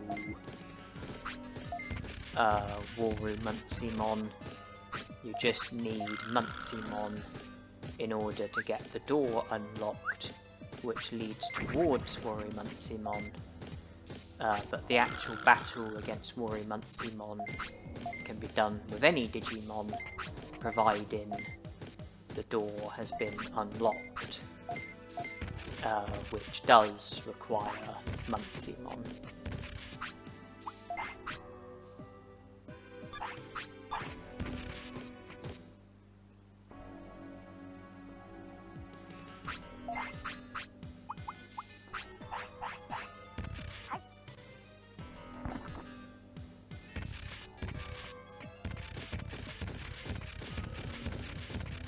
Now, usually, going from the room that Garurumon is in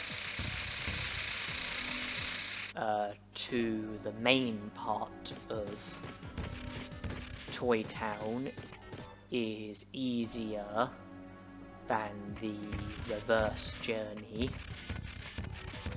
And I didn't want to speak too soon, but as you can see, I did manage to make it from Garurumon to here without any unwanted battles. But that wasn't the case when going from here to Garurumon. Going from here to where Garurumon is, while avoiding random Digimon, avoiding unwanted battles, is a fair bit trickier.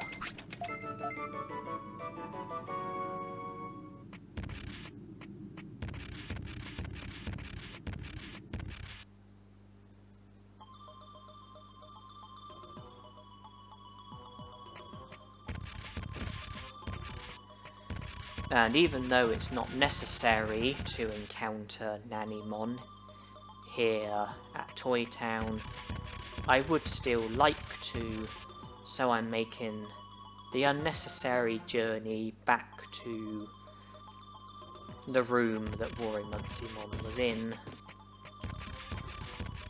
I'm making things harder for myself than they should be. You know, there's no need for this.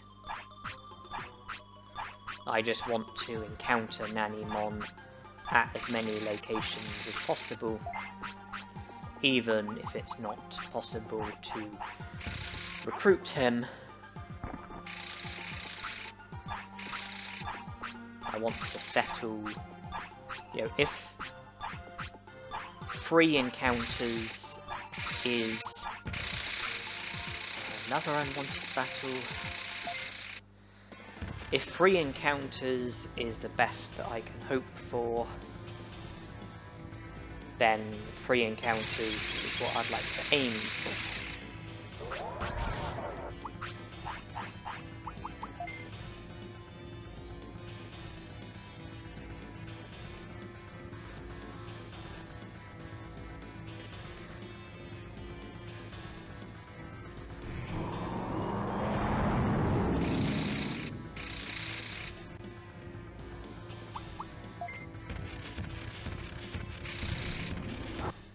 It might have been possible for me to have defeated the Tankmon. After all, one of his techniques is Megaton Punch, but I would have been dependent on Megaton Punch being used. I would have been dependent on counter working. I would have been dependent on Megaton Punch being used enough times in order for me to defeat the Tankmon. And another thing, and one big obstacle, is the fact that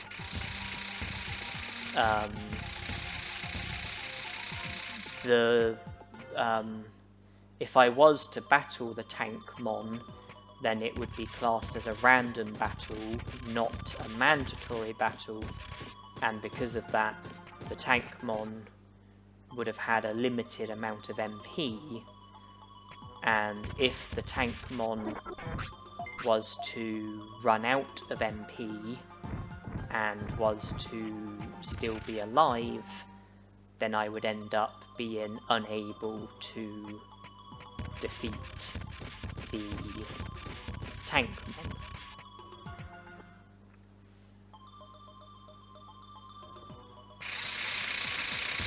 With the mandatory battles, the opposing Digimon's MP is unlimited. So for as long as they've got a technique that counter can work against, you know, you've got the chance of defeating the Digimon, you've got the chance of, you know, the battle being successful. But when it's, you know, random encounters where MP is limited, you know, it's a much bigger problem because you would need them to use the necessary techniques in order for you to be able to defeat them with counter, and you would need them to do it before they run out of MP. Otherwise, you just hit a dead end and can no longer win.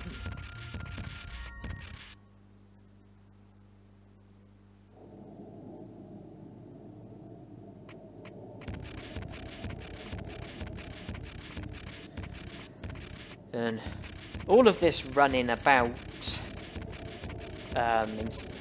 instead of... all of this running about could be seen as a bit annoying. All of this running about, instead of having the advantage of the Birdra transport, it could also seem a bit annoying, a bit repetitive, but the fact that I haven't recruited Garurumon is not something that I've simply done just to complicate things for myself. Garurumons recruitment is not possible in this challenge. Garurumon only uses Prominence Beam. You are not going to have any joy with using counter if you're against a Digimon who is using Prominence Beam. So Garurumon is not recruitable, which means that the Birdra transport is out of the question. If I want to get from place to place, then I have to do things the hard way. I have to get to places on foot.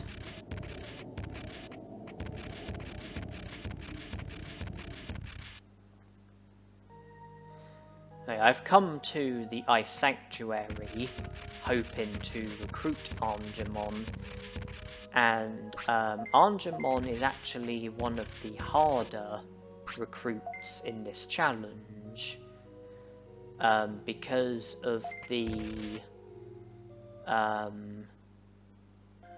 3 Digimon who you have to battle in order to be able to make it to the bright light, which brings Angemon to life. Even though the battle seems to be unavoidable, it's still classed as a random battle, which means that the Digimon have limited MP, and because of that, like I was saying about the Tankmon, you have to, when fighting the 3 Digimon here at the Ice Sanctuary, you have to rely on them using the appropriate techniques against you before they run out of MP. They use Buster Dive, which you won't stop with counter, Ice Needle, which you won't stop with counter, Giga Freeze, which you won't stop with counter, and I believe the other techniques are Sonic Jab and Megaton Punch, which you can stop with counter, and that's what you are dependent on. So you need them to use the suitable techniques, and I didn't want to get into a battle here. You need to rely on them to use the suitable techniques so that you can defeat them with counter, and you need you need to defeat them before they run out of MP. Otherwise, you are in a position where you can't defeat them, and then you either have to run away from the battle and try again, or reset from the last save point. When I came here to the Ice Sanctuary, I was hoping to go about it in a way where I would be able to sleep and save just before those 3 Digimon, so that if things do continually go really badly, then I would have the option of reloading and trying again. But I got to the stage where it was only minutes away from 4 AM, which is the time that Andromon wakes up at, and because of that I had to sleep and save a bit earlier than I was hoping to. I'm not a million miles away from these Digimon, you know, I am pretty close, but I was hoping to sleep and save right next to them instead of a couple of rooms ago. Well, here goes. Luck is very much needed.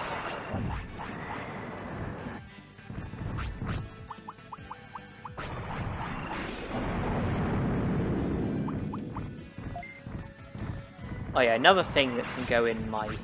One thing that can go in my advantage is that these Digimon are prone to hitting each other, and that will help.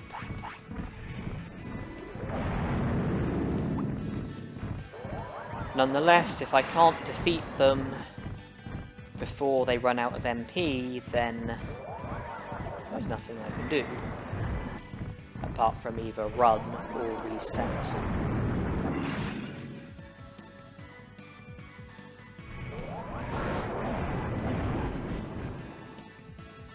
Well, the Icemon's taken a fair few poundings so far, and he's almost defeated now.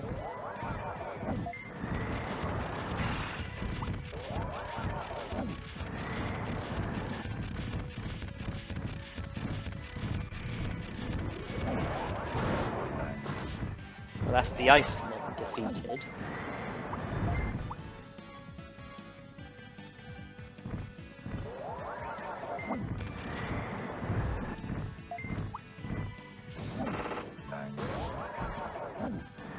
As you can see, Sonic Jab is what I'm relying on with these 2 Digimon.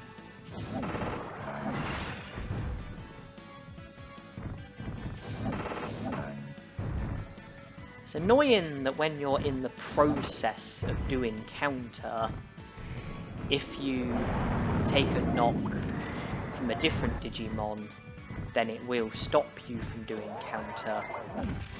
You will take damage, you won't do counter, and you know, it will ruin, you know, the option of you damaging them with counter.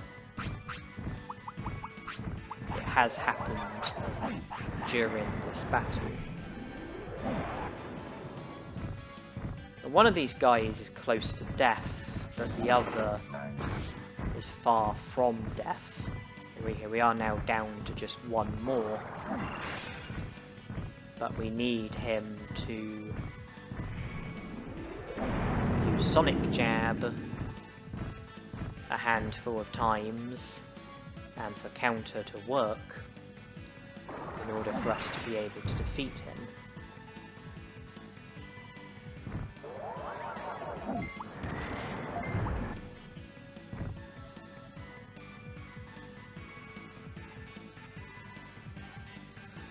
I think these guys use Sonic Jab and the Icemon uses Megaton Punch.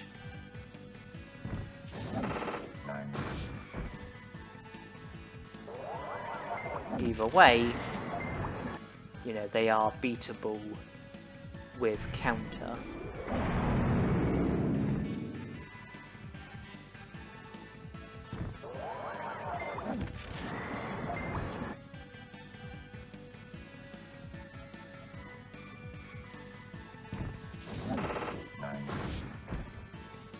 I think 3 more counters will do it.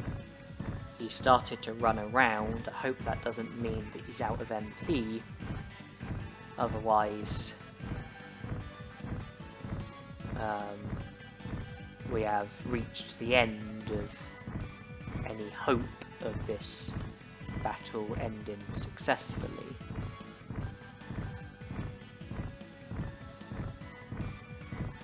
You can probably see why I was so keen to come to the Ice Sanctuary when I needed to sleep, so that I could, you know, get close to these Digimon, sleep, save,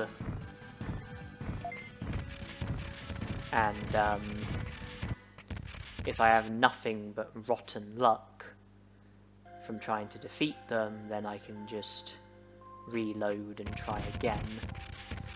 The first battle did not end successfully, but instead of reloading, I decided to run, and I've decided to try again.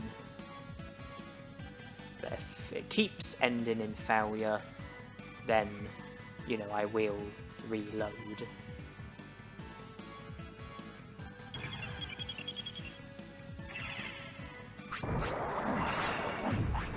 I want to be damaging them with counter, and I also want them to be damaging themselves and each other.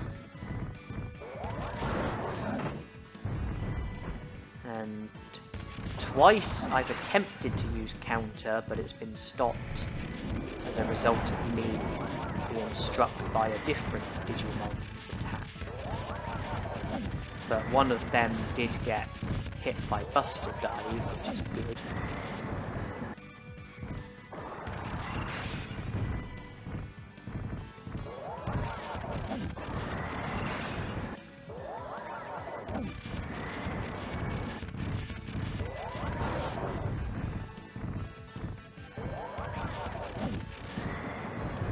My success rate with using counter seems to be pretty good, but I've explained about the risk of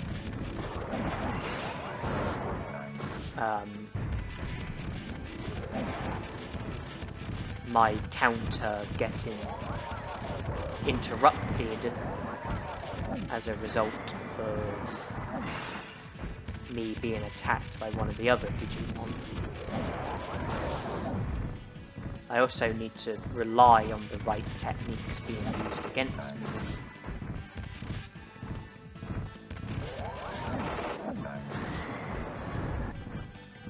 But them attacking each other, you know, is something that will go in my favour if it happens. And there I managed to get 2 Digimon with counter.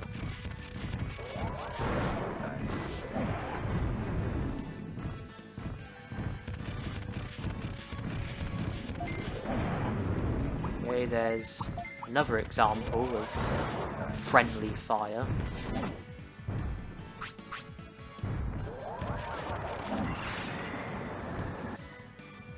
Always nice when these Digimon, you know, inflict some level of damage upon themselves. Or each other, should I say.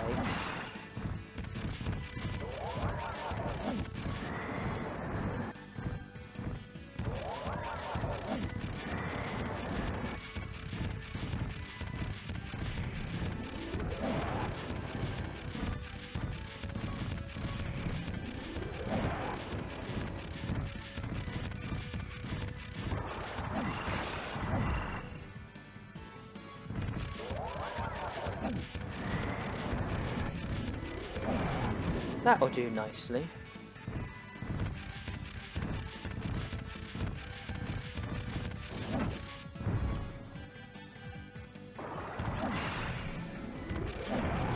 That will also do nicely.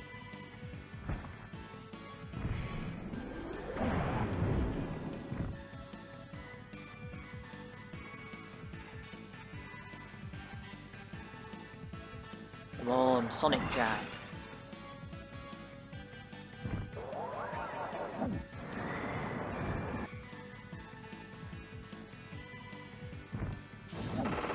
Good. 2 more of those might seal the deal. 1 or 2 more. Need to recover MP. I could have used counter there, but my MP was too low. But it's okay, we've defeated him. Because he used Sonic Jab, and I could have stopped it with counter, but my MP was too low. And by the time I recovered, it was too late. And I was worried that that was going to cost me, but then he did another Sonic Jab, which we stopped with counter, and we defeated him with it. So after 2 tries, we managed to defeat those Digimon, and Angemon can now be recruited.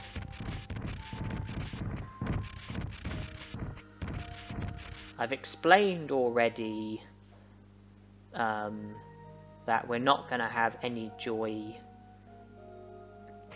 with any of the Olgamon battles, which means that Olgamon, Xiaomon and Waymon won't be recruitable. There's 6 prosperity points gone. And due to Xiaomon not being recruitable, I think we also won't be able to recruit Vadermon or Skull Greymon. That brings it up to 12 prosperity points that we won't be getting. And the whole of Factorial Town is out of the question. That means we'll be missing Metal Mumemon, which brings it up to 15 prosperity points. Andromon and Garurumon, who together bring it up to 21 prosperity points. Numamon, that brings it up to 22 prosperity points. The Factorial Town is also one of the locations where you can encounter Nanimon. He won't be recruitable either, so there's 23 prosperity points that we'll be missing. Plus 2 for Garurumon and 2 for Birdromon. There's 27 prosperity points that we are going to be missing. 100 minus 27, is that 73? And I haven't yet commented on Mount Infinity, nor have I commented on some of the other Digimon. But there are other Digimon besides those Digimon who are not going to be recruitable. But on the plus side, there are Digimon who we haven't yet recruited who will be recruitable. I mean, I've given a list of some of the Digimon who won't be recruitable, which I think will cost us 27 prosperity points.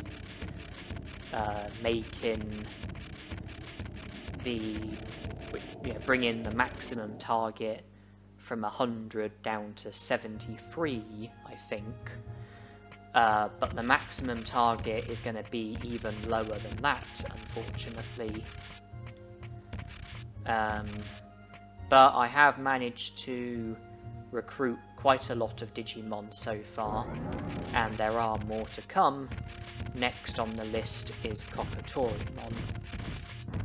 Just when I was at the Ice Sanctuary and I was focusing on Angemon's recruit, I also had Kokotorimon in mind, and I wanted to have the ability to get here in time in order to be able to encounter Kokotorimon. And Dynamite Kick is the technique that we are dependent on. We're not going to have any joy being at the receiving end of Megalospark or Warcry. We need Dynamite Kick to be used against us.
Okay, the battle against Kokotorimon didn't go badly, at least not in my opinion. I think that battle went pretty well.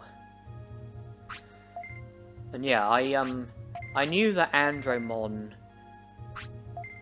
would wake up at 4 AM and that Kokotorimon would first be available at 4 AM and would last be available at 6 AM. So when I was seeing to the Ice Sanctuary and Angemon's recruit, I was also thinking about Kokotorimon, thinking to myself, will I be able to make it to the area that Kokotorimon spawns at before the end of 6 AM, because that would be my limit. And yeah, I did manage to make it in time, but if I had one more unsuccessful battle at the Ice Sanctuary, then I'm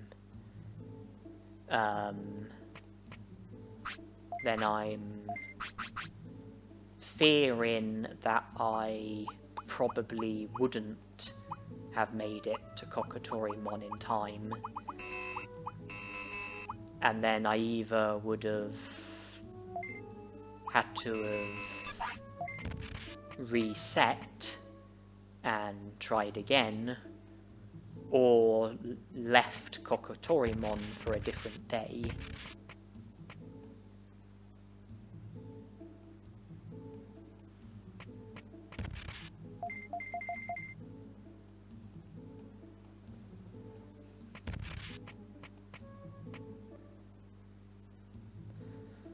Well, Digimon's house has been upgraded, and there's a few different things that results in the house becoming upgraded. Recruiting Muncymon results in the house becoming upgraded. Recruiting Angemon results in the house becoming upgraded. Reaching 50 prosperity points results in the house becoming upgraded. We recruited Muncymon before Angemon, so it definitely wasn't Angemon's recruit, which resulted in the house becoming upgraded.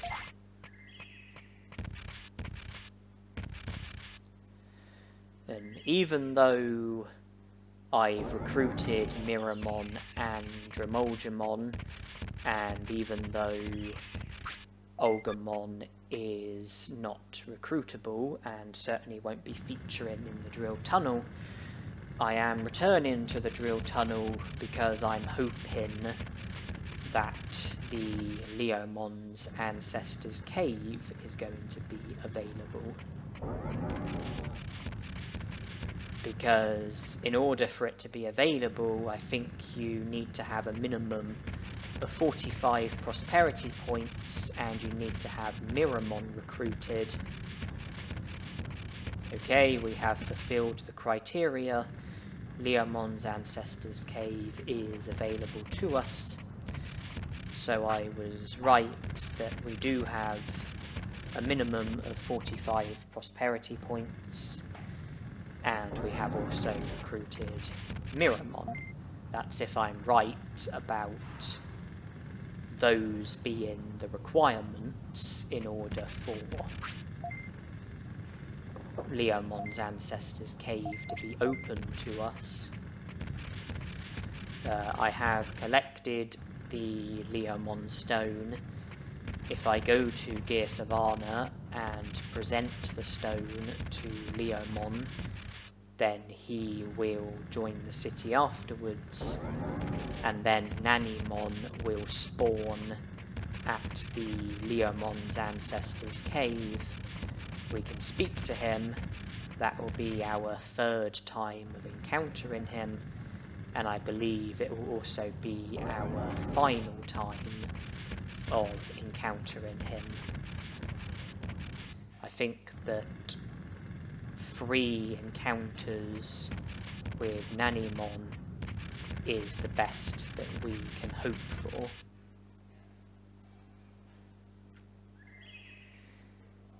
By recruiting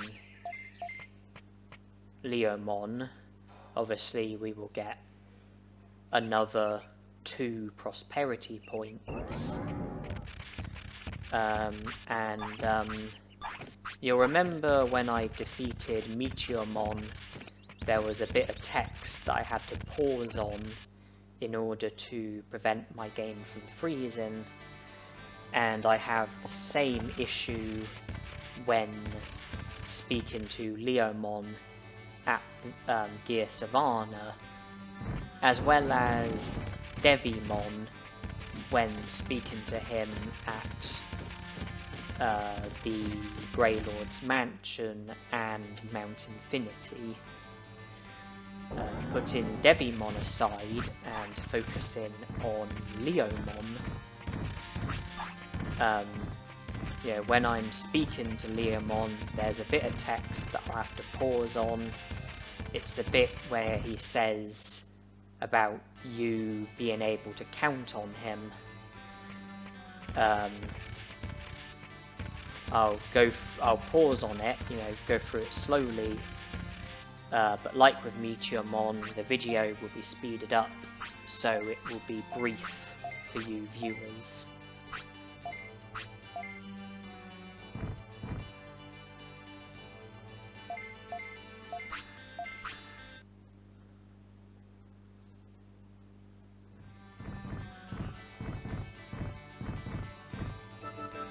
That is Leomon sorted. The dialogue with Devimon in Grey Lord's Mansion I don't need to worry about, because that scene is not going to be taking place. because I don't think that it will be possible to trigger that scene without having Xiaomon recruited and reading Xiaomon's article about my Altismon.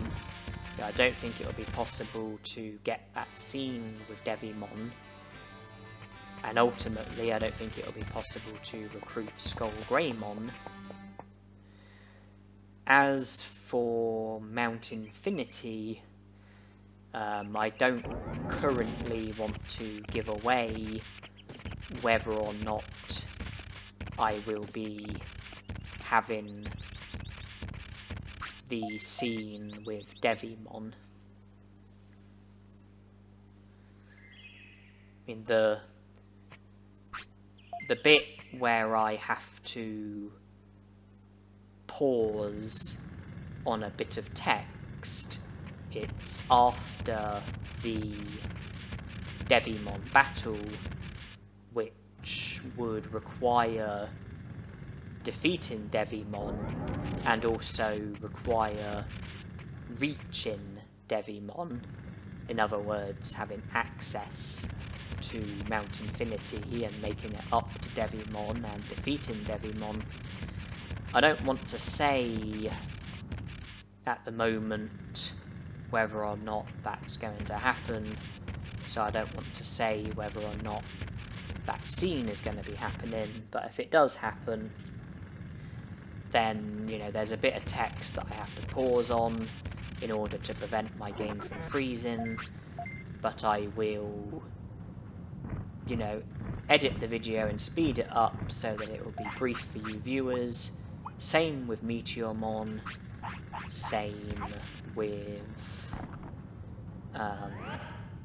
Leomon. And the bit of text in question regarding Devimon, it's when he says about not wanting a ruler.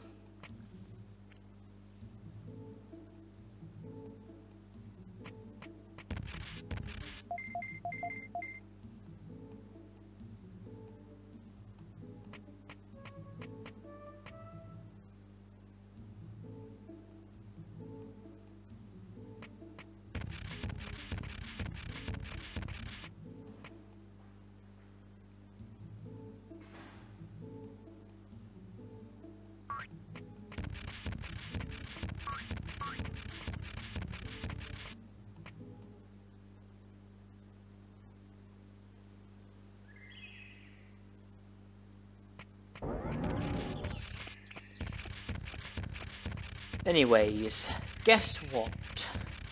We now have 50 plus prosperity points, which means that Etamon is now going to show up at the native forest, and he is a beatable Digimon in this challenge because of the fact that one of his techniques is Dynamite Kick.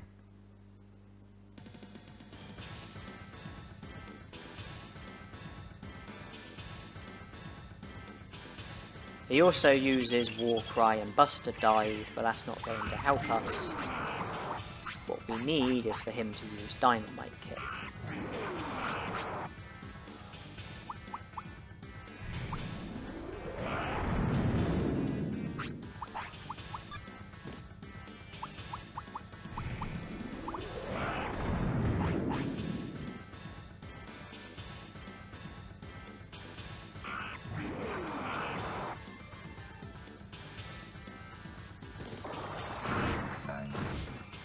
Okay, well, there it is, and it did over 500 damage, which is good.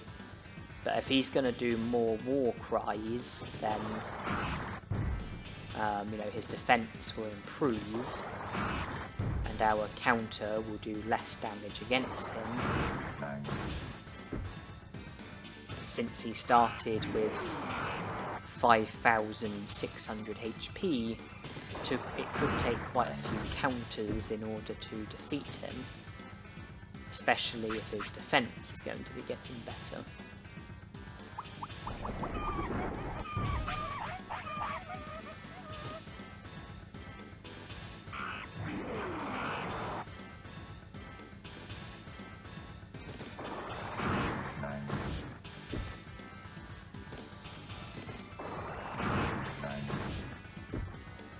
Yeah, we're about halfway.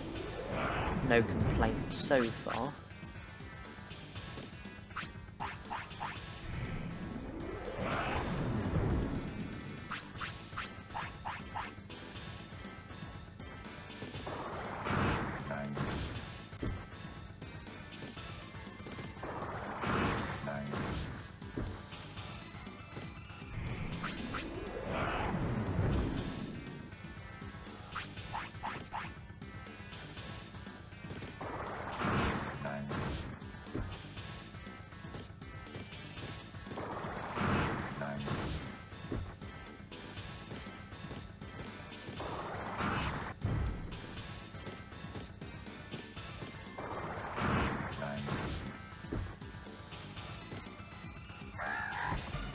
Okay.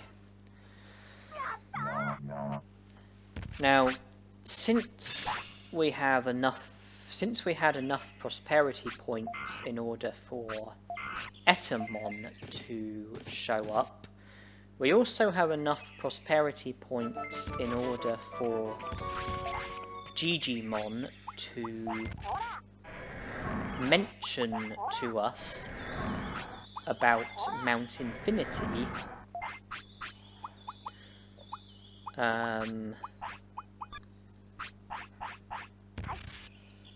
which triggers the battle against Airdramon, and if you can make it past Airdramon, then Mount Infinity will be available to you.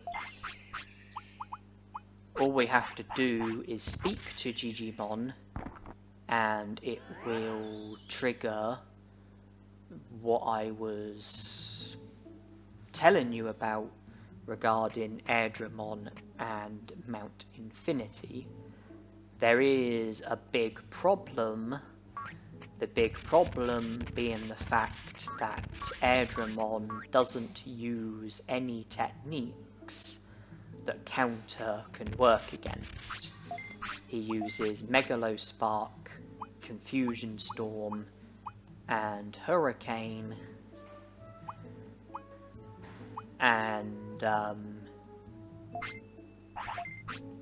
in this challenge we are not going to have any joy battling a Digimon who has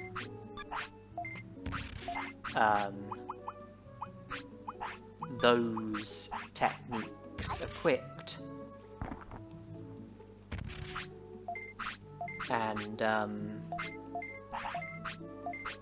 that does obviously create an obstacle, because presumably that would mean that Mount Infinity regrettably would be out of the question. I'm not entirely sure why I chose to give the brain chip to Andromon instead of simply selling it. I don't see what exactly I had to gain by boosting my brains by an extra 50.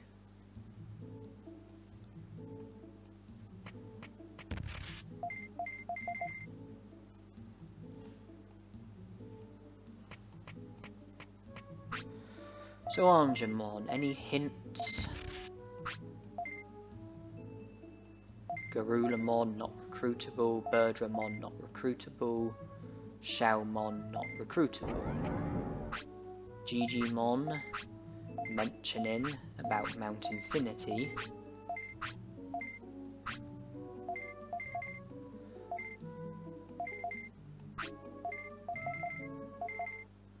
So how are we currently doing for prosperity points? 60. Okay. Now regarding Airdramon, there is a pretty straightforward solution. Just use an autopilot as a way of escaping from Digimon's house, and it enables you to avoid Airdramon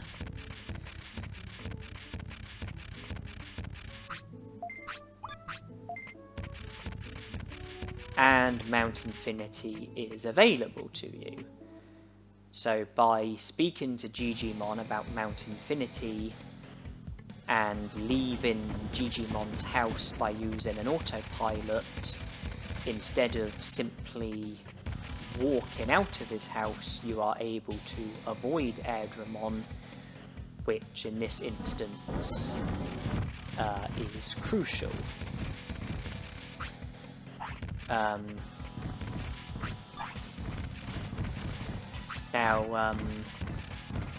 So I have made it into Mount Infinity, and I am heading in the direction of Digimon, and Digimon is the Digimon who is next on my mind.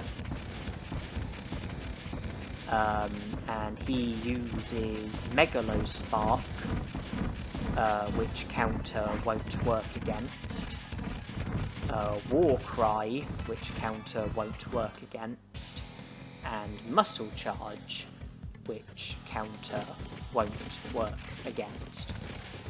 However, he does also use Megaton Punch, which counter will work against, or rather can work against. Point being, Digimon is beatable under these restrictions, which means that we can defeat Digimon and then proceed to the next part of the Mount Infinity. And we are in the room where Digimon features.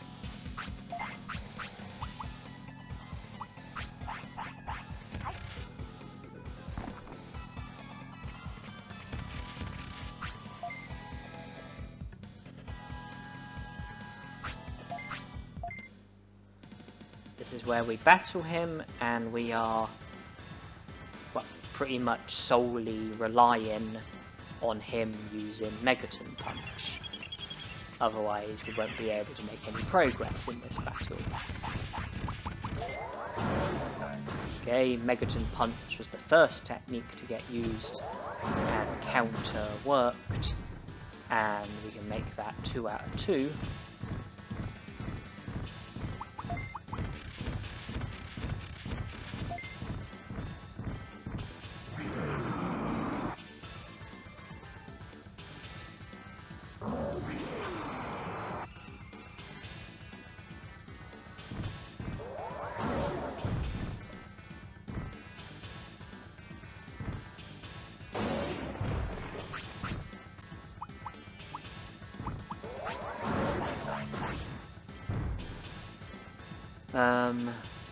A counter isn't doing spectacular damage, and you know, Digimon's HP is very high, so yeah, it will take quite a lot of counters in order to win this battle. But the battle is at least winnable nonetheless.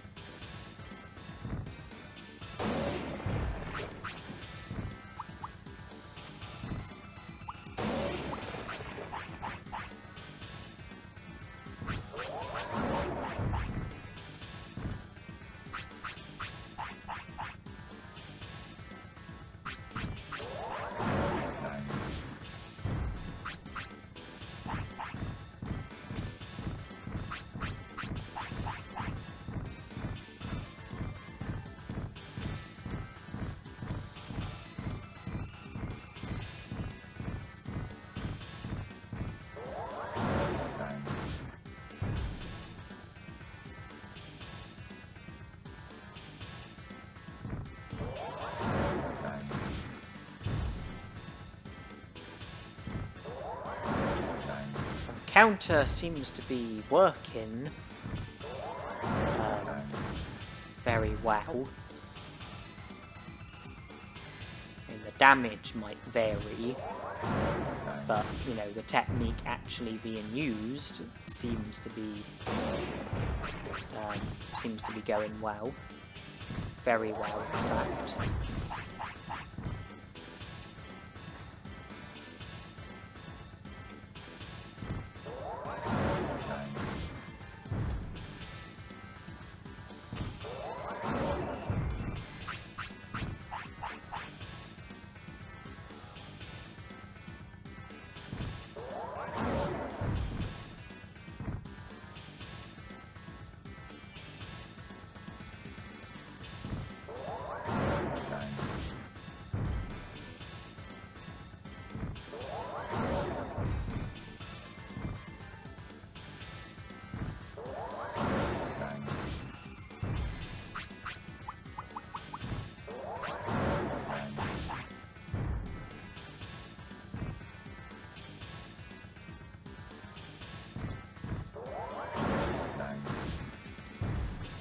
Okay, one more counter should do it.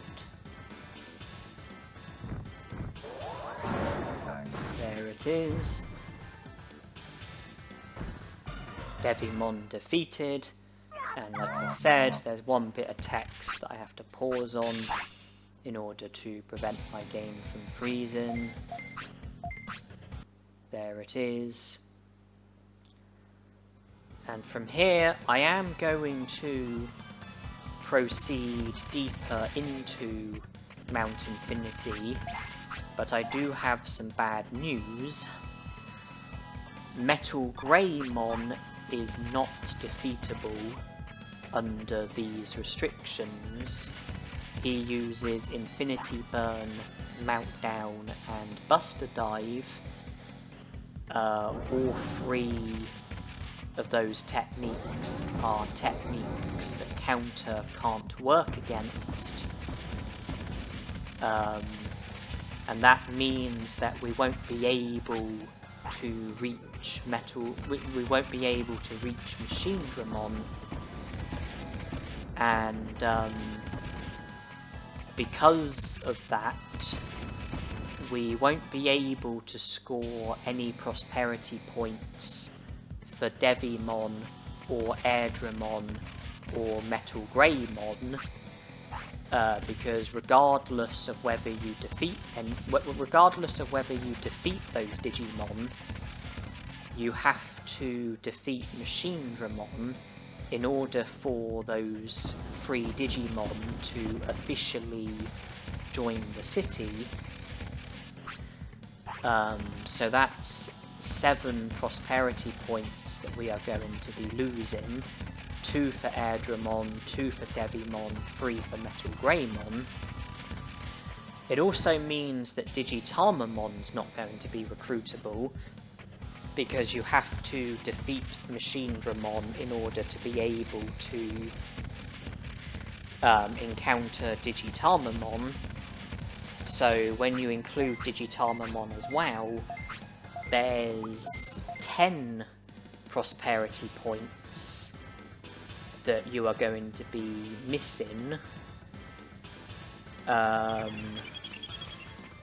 And earlier I mentioned about 27 prosperity points that you wouldn't be able to get, plus the 10 that I've just mentioned. That brings it up to 37 prosperity points that you won't be able to get. 100 prosperity points minus 37 prosperity points. That brings the theoretical maximum down to 63 prosperity points. We are currently at 60 prosperity points. We avoided Airdramon and won't be able to get any prosperity points for him. We defeated Devimon, but won't be able to get any prosperity points for him. We won't be able to recruit Metal Greymon, and therefore won't be able to defeat Machine Dramon, and that's why we won't be able to get any prosperity points for Airdramon or Devimon, And it also means not being able to get any prosperity points for Metal Greymon or Digitamamon. Metal Greymon isn't beatable in this challenge. Machinedramon would be beatable because one of his techniques is Megaton Punch, which counter can work against. The others are Thunderbolt and or Range Beam, which counter can't work against. Digitamamon would also be beatable in this challenge, because even though none of his techniques are techniques that counter can work against, Thunderbolt, Meltdown and Confusion Storm, it is possible to sit back and do nothing and wait for him to defeat himself with his finishes. When Digitamamon uses his finish, Nightmare Syndrome, there's a 50% chance of it hitting him instead of you, which means that it is possible for Digitamamon to single-handedly defeat himself with Nightmare Syndrome, thus making him beatable in this challenge under these restrictions. But due to Metal Greymon not being beatable, Machinedramon is out of the question, which rules out Digitamamon and Metal Greymon and Devimon and Airdramon, costing you 10 prosperity points. So, if I'm correct, we are currently at 60 prosperity points, with the highest possible target being 63 prosperity points, and those 3 prosperity points boil down to Megadramon, who is the Digimon that I am currently battling. In order to get the prosperity points for Megadramon, you don't have to defeat Machinedramon, you just have to defeat Megadramon. Do that, and you will get the prosperity points for Megadramon.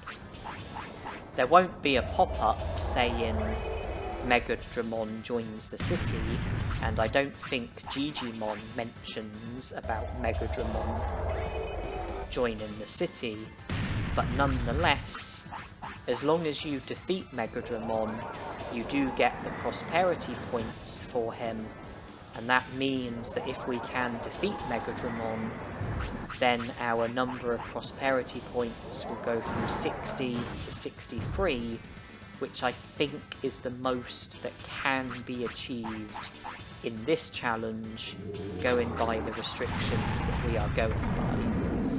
Megadramon uses Giga Freeze and DG Dimension, which counter doesn't work against, but he also uses Megaton Punch, which counter can work against. So we are having this battle against Megadramon, and we are dependent on Megaton Punch being used so that we can defeat Megadramon and then bring ourselves up to 63 prosperity points. When I avoided Airdramon to give myself access to Mount Infinity, I knew that I wouldn't get any prosperity points for Airdramon, and when I defeated Devimon, I knew that I wouldn't get any prosperity points for Devimon. The reason why I avoided Airdramon and entered Mount Infinity and defeated Devimon was so that I could give myself access to Megadramon, who is the final Digimon who I am able to get prosperity points for, providing I'm not mistaken. I don't think there's any other Digimon I will be able to recruit. I don't think there's any other Digimon I will be able to get prosperity points for. I think Megadramon is the last recruitable Digimon, or rather the last Digimon that I can get prosperity points for. I think 63 prosperity points is the most that can be achieved in this challenge under these restrictions. I'm currently at 60, and Megadramon will make it 63. I've already explained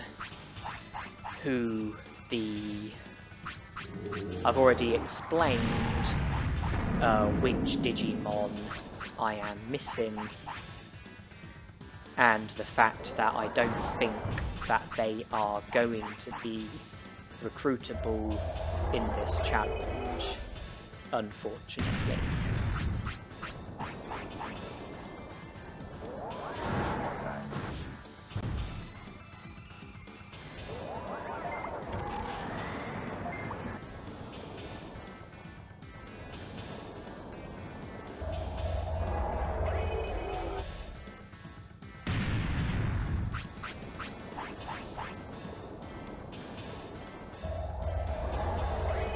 This battle is proving to be quite time consuming. He's not using Megaton Punch as frequently as I would like.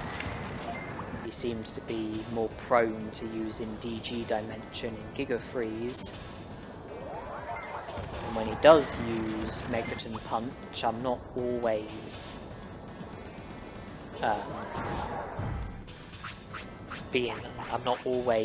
countering it. The amount of damage that we're doing from counter isn't bad, but Megadramon, does have a very high amount of HP, which means that, it is taking a lot of... It will take a lot of counters to defeat him. I think we are about halfway at the moment. The infrequency of Megaton Punch being used, plus the fact that I'm not always countering it, plus the amount of HP that he's got, this is proving to be quite a time-consuming battle. And I'm not threatened by his finishes, but his finishes are slowing us down because it takes about 10 seconds from the moment he starts to use his finish, from the moment that we get back up after being hit by it, that's about 10 seconds gone. So I'm not threatened by his finishes, but his finishes are slowing us down a bit. Wasting a bit of time.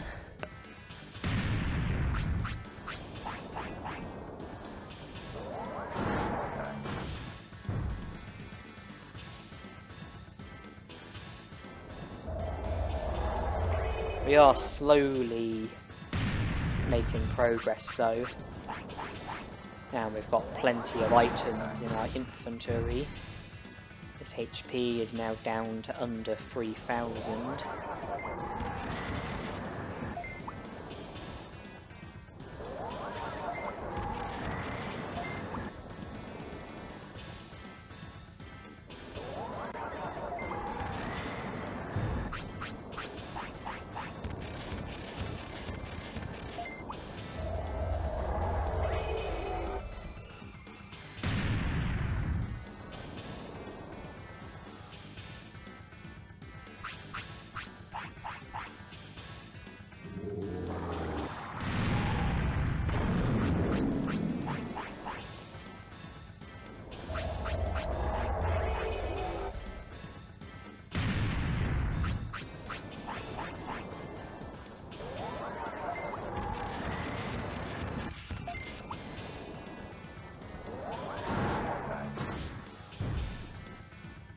I think his HP's down to about a quarter now.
Okay, 3 more counters will hopefully finish the job.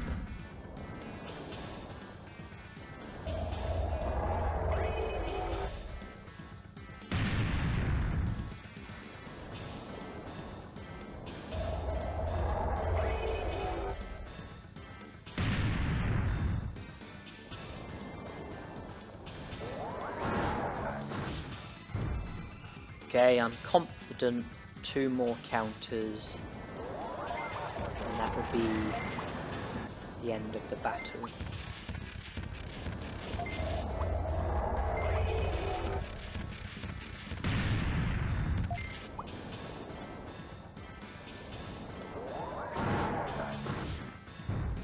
Right, now we're just waiting for 1 more.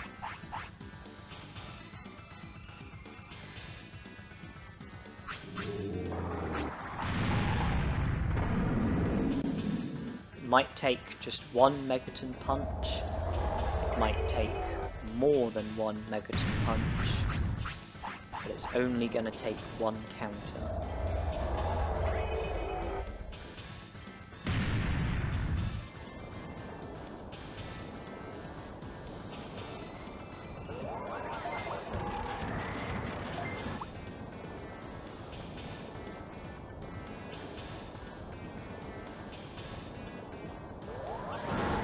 There it is.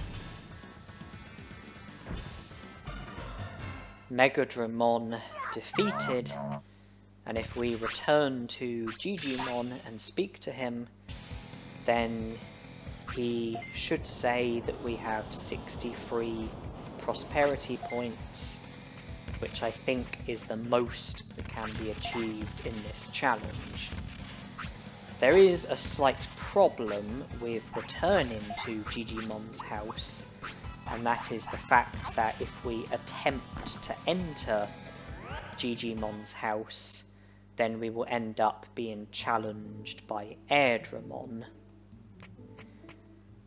That doesn't mean that it's impossible to enter Digimon's house, but if I let Andromon sleep and save and then attempt to enter Digimon's house and get challenged by Airdramon and lose on purpose, that will result in us getting sent to Digimon's house, and then we can clarify our number of prosperity points.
Because this is where I sleep and save.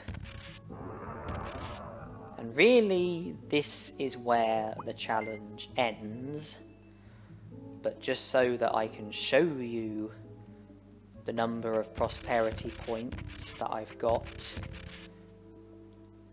I am going to attempt to enter Digimon's house, be challenged by Garurumon, lose on purpose, get sent to Digimon's house afterwards as a result of losing, speak to him, and see the number of prosperity points that we've got.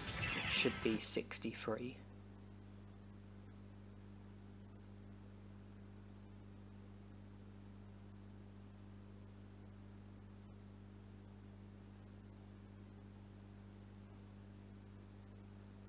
Right, okay.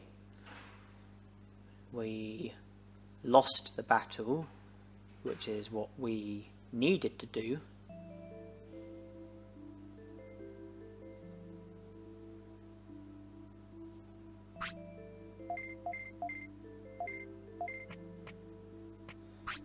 Angemon, same hint, same hint, same hint, Digimon.